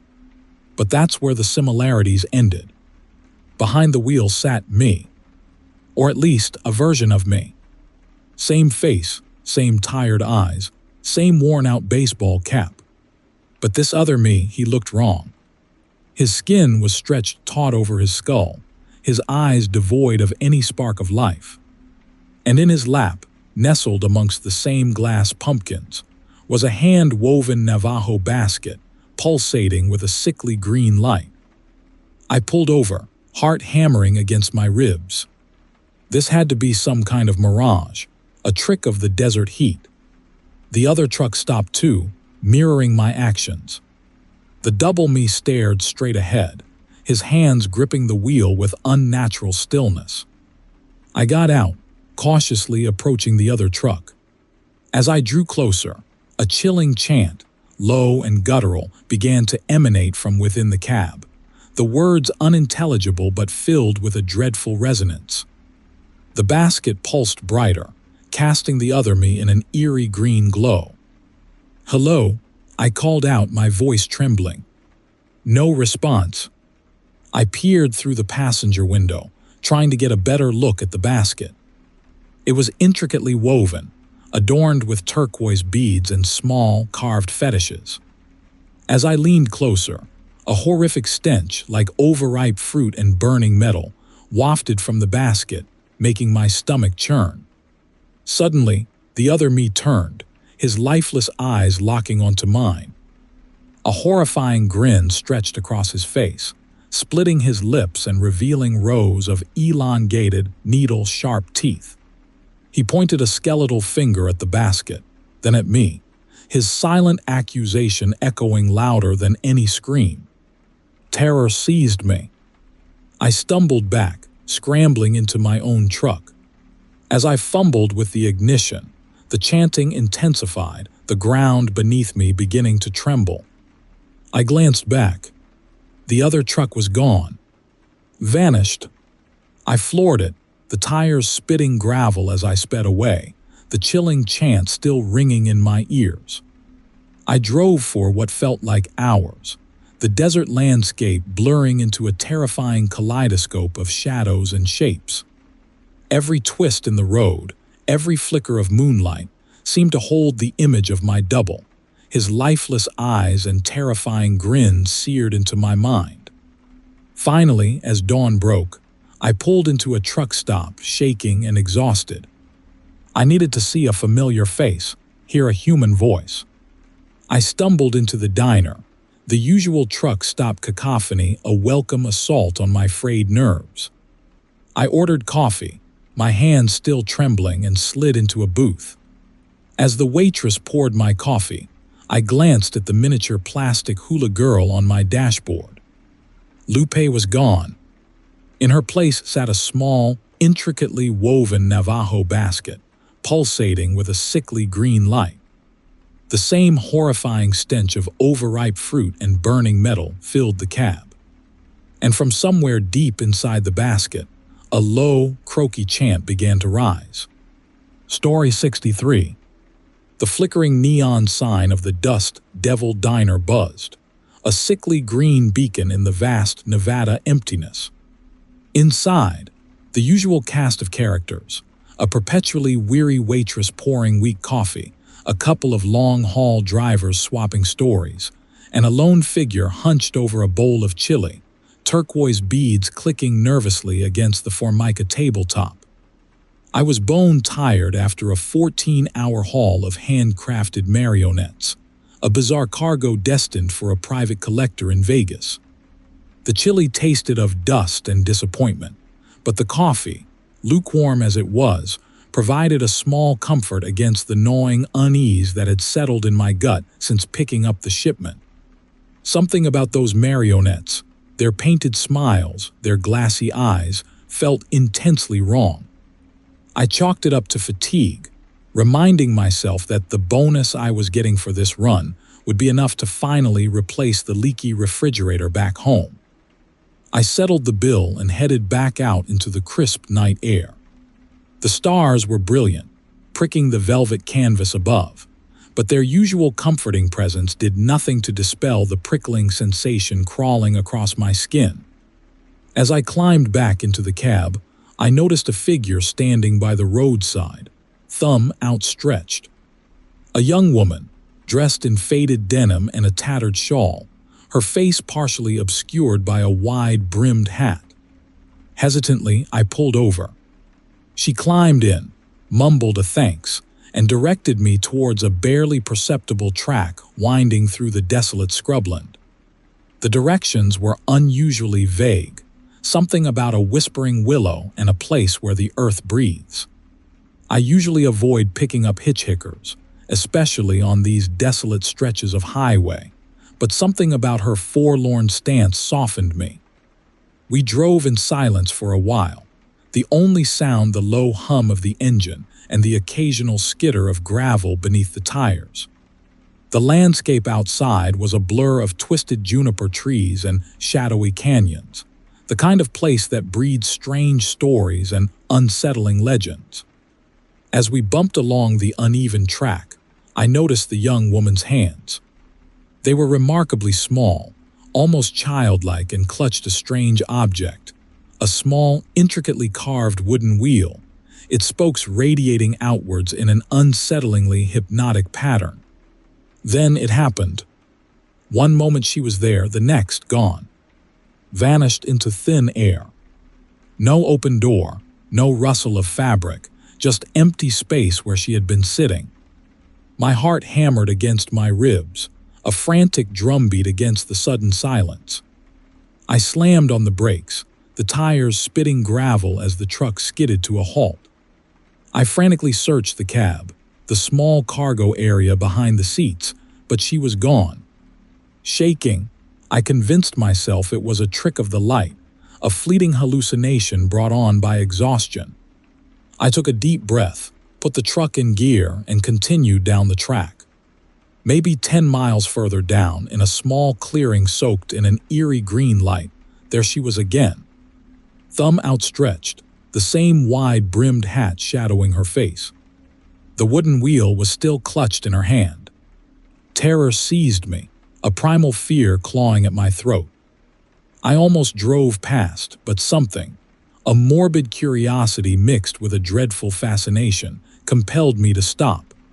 She climbed back into the cab, the same mumbled thanks, the same unsettling quiet. This time, I couldn't shake the feeling that something was profoundly wrong. The air in the cab grew heavy, the silence punctuated by a low, rhythmic clicking that seemed to emanate from the wooden wheel in her hand. The track ended abruptly at a massive sandstone monolith, standing sentinel against the star-filled sky. The green light pulsed around it, casting long, distorted shadows across the desolate landscape. The young woman pointed towards the monolith, her voice a raspy whisper. "Here," she said. "This is where the earth breathes." As I stared at the monolith, I noticed something embedded within its surface, a small, hollow cavity, perfectly sized to hold the wooden wheel she clutched. A chilling understanding slammed into me. This wasn't a hitchhiker. This was something else entirely. This was a ritual, and I had unknowingly become a part of it. The young woman turned towards me, her hat finally falling back, revealing not a human face, but a grotesque visage of polished bone and gleaming, obsidian eyes. Her smile widened, impossibly wide, stretching across her skull in a horrifying grin. The clicking intensified, the wooden wheel pulsing with a sickly green light.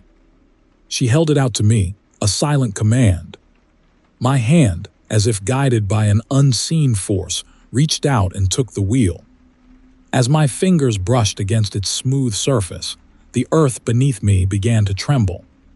A croaky chant rose from the darkness surrounding the monolith, and from the shadows, figures emerged, robed and masked, their forms shimmering in the unsettling green light. They closed in, their hands outstretched, their silent smiles widening, becoming almost obscene. The chanting intensified, the earth shaking harder, and as I stared into the depths of those obsidian eyes, I knew with a terrifying certainty that I would never leave this place. The earth had breathed and it had taken me. Story 64. The dispatcher's voice, usually a comforting drone of locations and deadlines, crackled with a strange urgency. "Special cargo tonight, Jack. Sensitive materials." Clients unusually specific about deadlines. I chuckled, a nervous habit. Sensitive materials meant a bonus, and a bonus meant another chunk out of the mortgage. I picked up the sealed container, surprised by its lightness. The contents shifted with an unsettling sloshing sound. The dispatcher, usually vague about cargo details, was unusually tight-lipped. A prickle of unease, like a spider crawling across my skin, started at the base of my neck. Hours later, somewhere in the heart of the Mojave, my phone blinked. No signal. I cursed, a familiar frustration bubbling up. This stretch of desert was notorious for cellular dead zones. I tried again. Still nothing. Then the humming started. A low, thrumming resonance, like 1,000 cicadas vibrating in unison. I dismissed it as the truck, a new rig I hadn't quite gotten used to. But the humming intensified, growing into a rhythmic pulsing that seemed to emanate from the sealed container behind me. The landscape outside, usually a comforting blur of desert scrub and distant mesas, began to shimmer. Colors intensified, taking on an unsettling vibrancy. The Joshua trees, usually stoic sentinels against the setting sun, seemed to squirm and twist, their spiky branches reaching towards me. I pulled over, my heart hammering a frantic tattoo against my ribs. The humming, now a distinct rhythmic chant, echoed from the container. I reached for my phone, a desperate need to connect with the outside world seizing me. Still no signal. Suddenly, figures emerged from the shimmering heat haze. Tall and slender, they were draped in what looked like rough-spun burlap sacks. Their faces were hidden beneath intricately carved wooden masks, smooth and polished, that gleamed faintly in the twilight. They moved with an unnerving fluidity, gliding across the sand towards my truck. The chanting intensified, becoming a croaky drone that vibrated through my bones. My breath hitched in my throat. I fumbled for the release lever on the container doors, a terrifying compulsion gripping me. I knew I shouldn't, that I should be putting as much distance as possible between myself and these things. But my hands, slick with sweat, moved independently of my will. The doors swung open with a groaning protest. Inside, soaked in a sickly yellow light that seemed to emanate from within, were rows upon rows of small, intricately carved wooden figurines. They resembled insects, their bodies segmented and elongated, their legs impossibly thin and spindly. The figures surrounding the truck stopped chanting. Their masked heads tilted towards the open container, as if drinking in the light. Then, one by one, they reached inside, their long, delicate fingers closing around the figurines. As each figurine was removed, the chanting started again, a rising crescendo of croaky sounds that filled the air. The figures began to move, a slow, deliberate dance around my truck, their masked faces turned towards me. The yellow light intensified, bathing everything in its sickly glow. The desert landscape, the Joshua trees, even my own hands on the steering wheel, seemed to pulse and throb with the rhythm of the chant. Then the figures stopped. They stood in a perfect circle around my truck, their masked heads tilted upwards. The chanting ceased. A heavy silence descended, punctuated only by the frantic beating of my own heart. Suddenly, the ground beneath me began to tremble. A deep, rumbling tremor that vibrated through the truck. The yellow light intensified, becoming almost blinding. The figures raised their hands, their long, delicate fingers outstretched towards the sky. And then, the earth beneath my truck began to open, a gaping chasm filled with swirling green mist appearing beneath me. The truck lurched forward, the tires spinning uselessly as I plunged into the abyss. The chanting started again, a horrifying chorus of guttural sounds that echoed around me as the world dissolved into swirling green chaos. I woke up in my truck, the engine idling. My phone blinked. No signal. I cursed, a familiar frustration bubbling up. This stretch of desert, the humming started. Story 65. The bridge felt wrong. Not structurally, but in some deeper, more visceral way. My rig, Betsy, rumbled onto its smooth surface. The GPS insisted this was the quickest route to Winslow, a shortcut slashing across some forgotten gorge. My bladder, screaming after 14 hours of lukewarm coffee and truck stop bathrooms, agreed. This bridge, though, it stretched impossibly long, the supports disappearing into a swirling haze that shouldn't have existed on a clear Arizona night. The further I drove, the more the world around me seemed to thin. The vibrant desert colors faded into washed-out pastels. The familiar scent of sage and dust was replaced by something sickly sweet, almost metallic. I rolled down the window, hoping a blast of real-world air would clear my head, but the metallic sweetness only intensified. Then the whispers started. They were faint at first, like the rustling of dry leaves, but they grew steadily louder, weaving themselves into a disturbing chorus. They spoke in a language I didn't recognize, yet somehow, deep in my gut, I understood. They were talking about me, about my cargo, about the bridge. I gripped the steering wheel, my knuckles white. My cargo was nothing special, just boxes of handcrafted marionettes destined for some toy store in Flagstaff. I'd seen stranger things. I once hauled a truckload of taxidermied jackalopes to a convention in Reno. Still, this whispering, it burrowed under my skin, a prickling unease I couldn't shake. The bridge seemed to stretch on forever. The supports were gone now, replaced by an endless expanse of shimmering haze. The sky above turned a sickly chartreuse, the color of cheap lime sherbet. I checked my mirrors. Nothing behind me. No cars, no lights, just the swirling green void. The whispers intensified, becoming almost discernible words. They spoke of a special place. A place where the earth breathes and the stars whisper secrets. A place that demands payment. My heart pounded against my ribs, a frantic drumbeat against the silence. This wasn't right. This wasn't normal. This was something else entirely. Then the bridge ended. Not with an off-ramp or a road, or anything remotely resembling civilization, but with a vast, open space. The sickly green sky stretched in every direction, the ground beneath a swirling vortex of the same nauseating hue.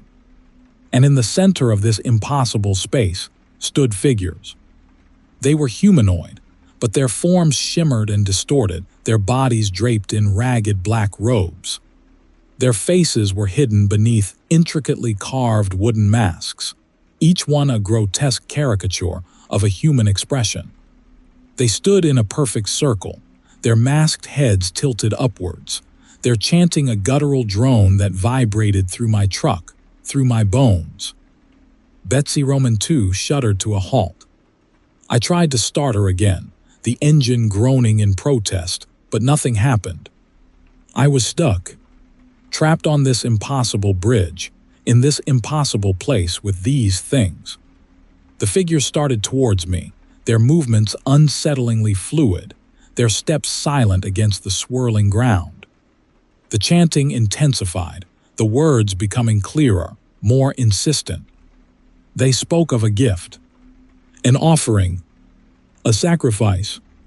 My hand trembled as I reached for the CB radio, my fingers clumsy with fear. Static answered. I tried again. Nothing. I was completely, terrifyingly alone. The figures closed in, their circle tightening around Betsy Roman II. The chanting reached a fever pitch, the air thick with that cloying, metallic sweetness. I slammed the door locks, a pathetic attempt at protection against whatever horrors awaited. The first mask pressed against the driver's side window.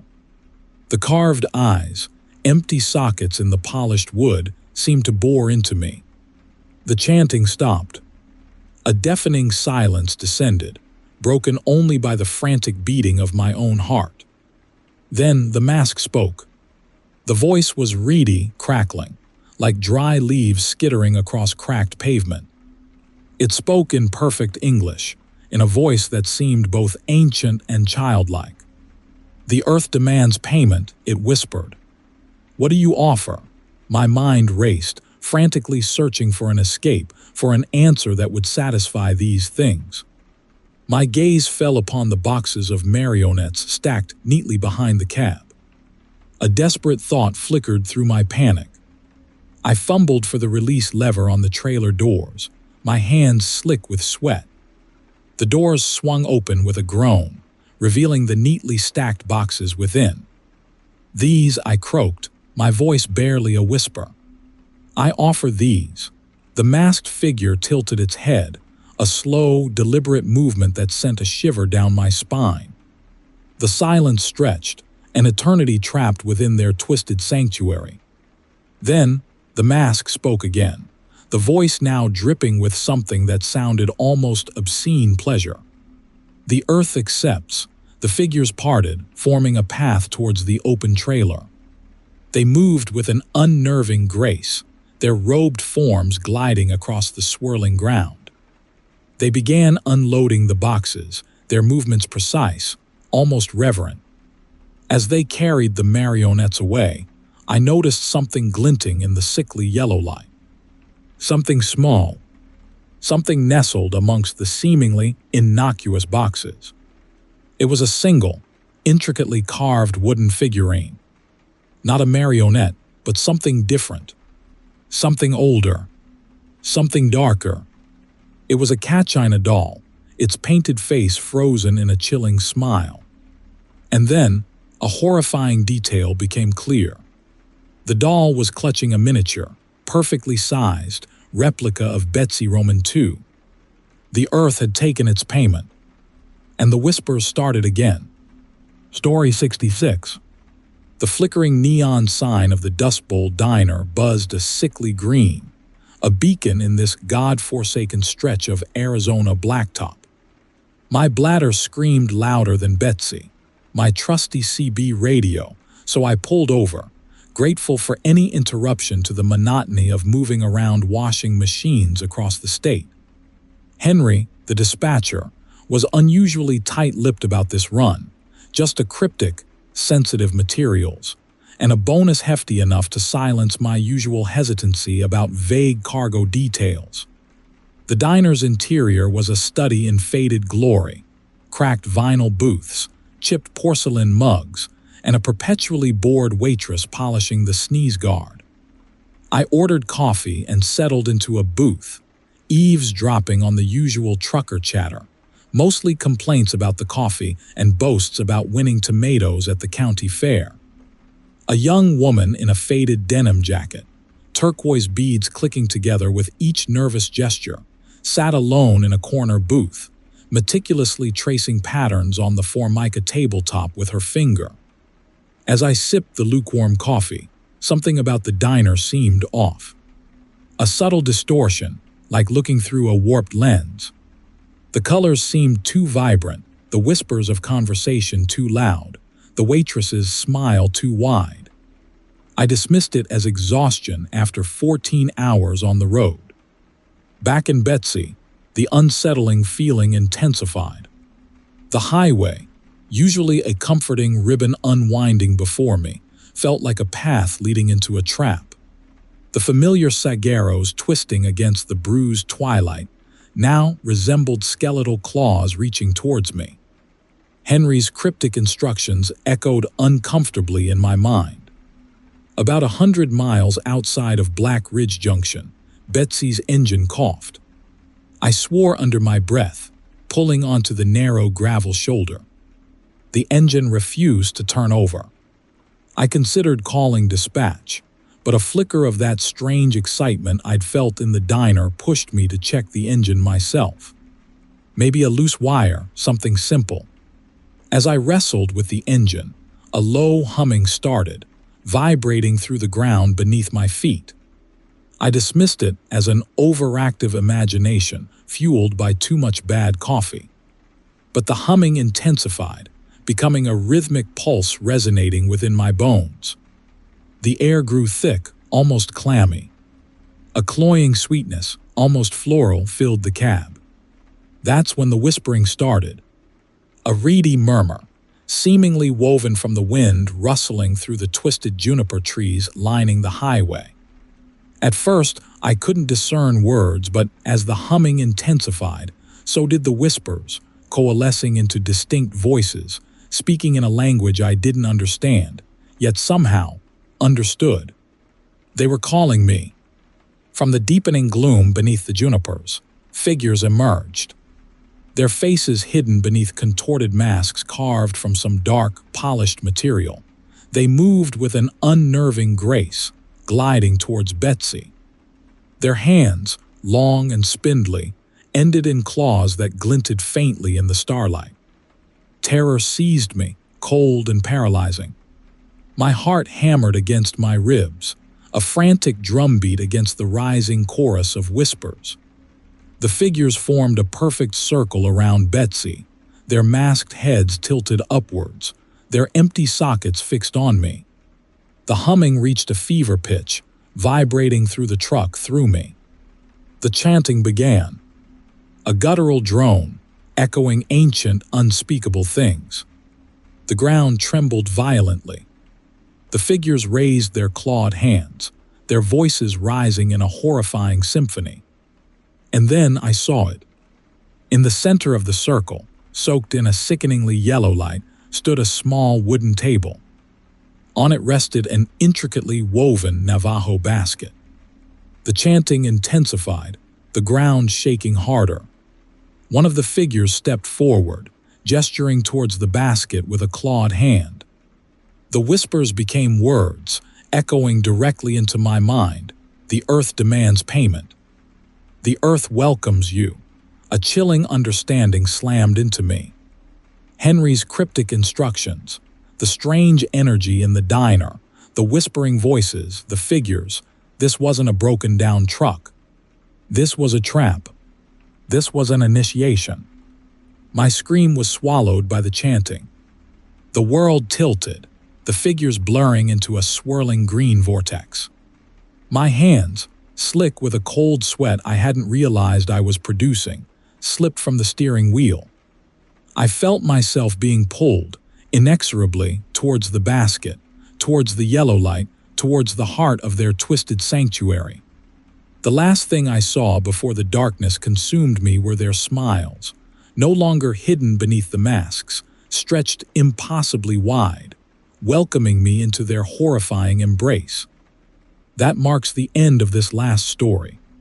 If you enjoyed the video, subscribing to this channel would help me out a lot.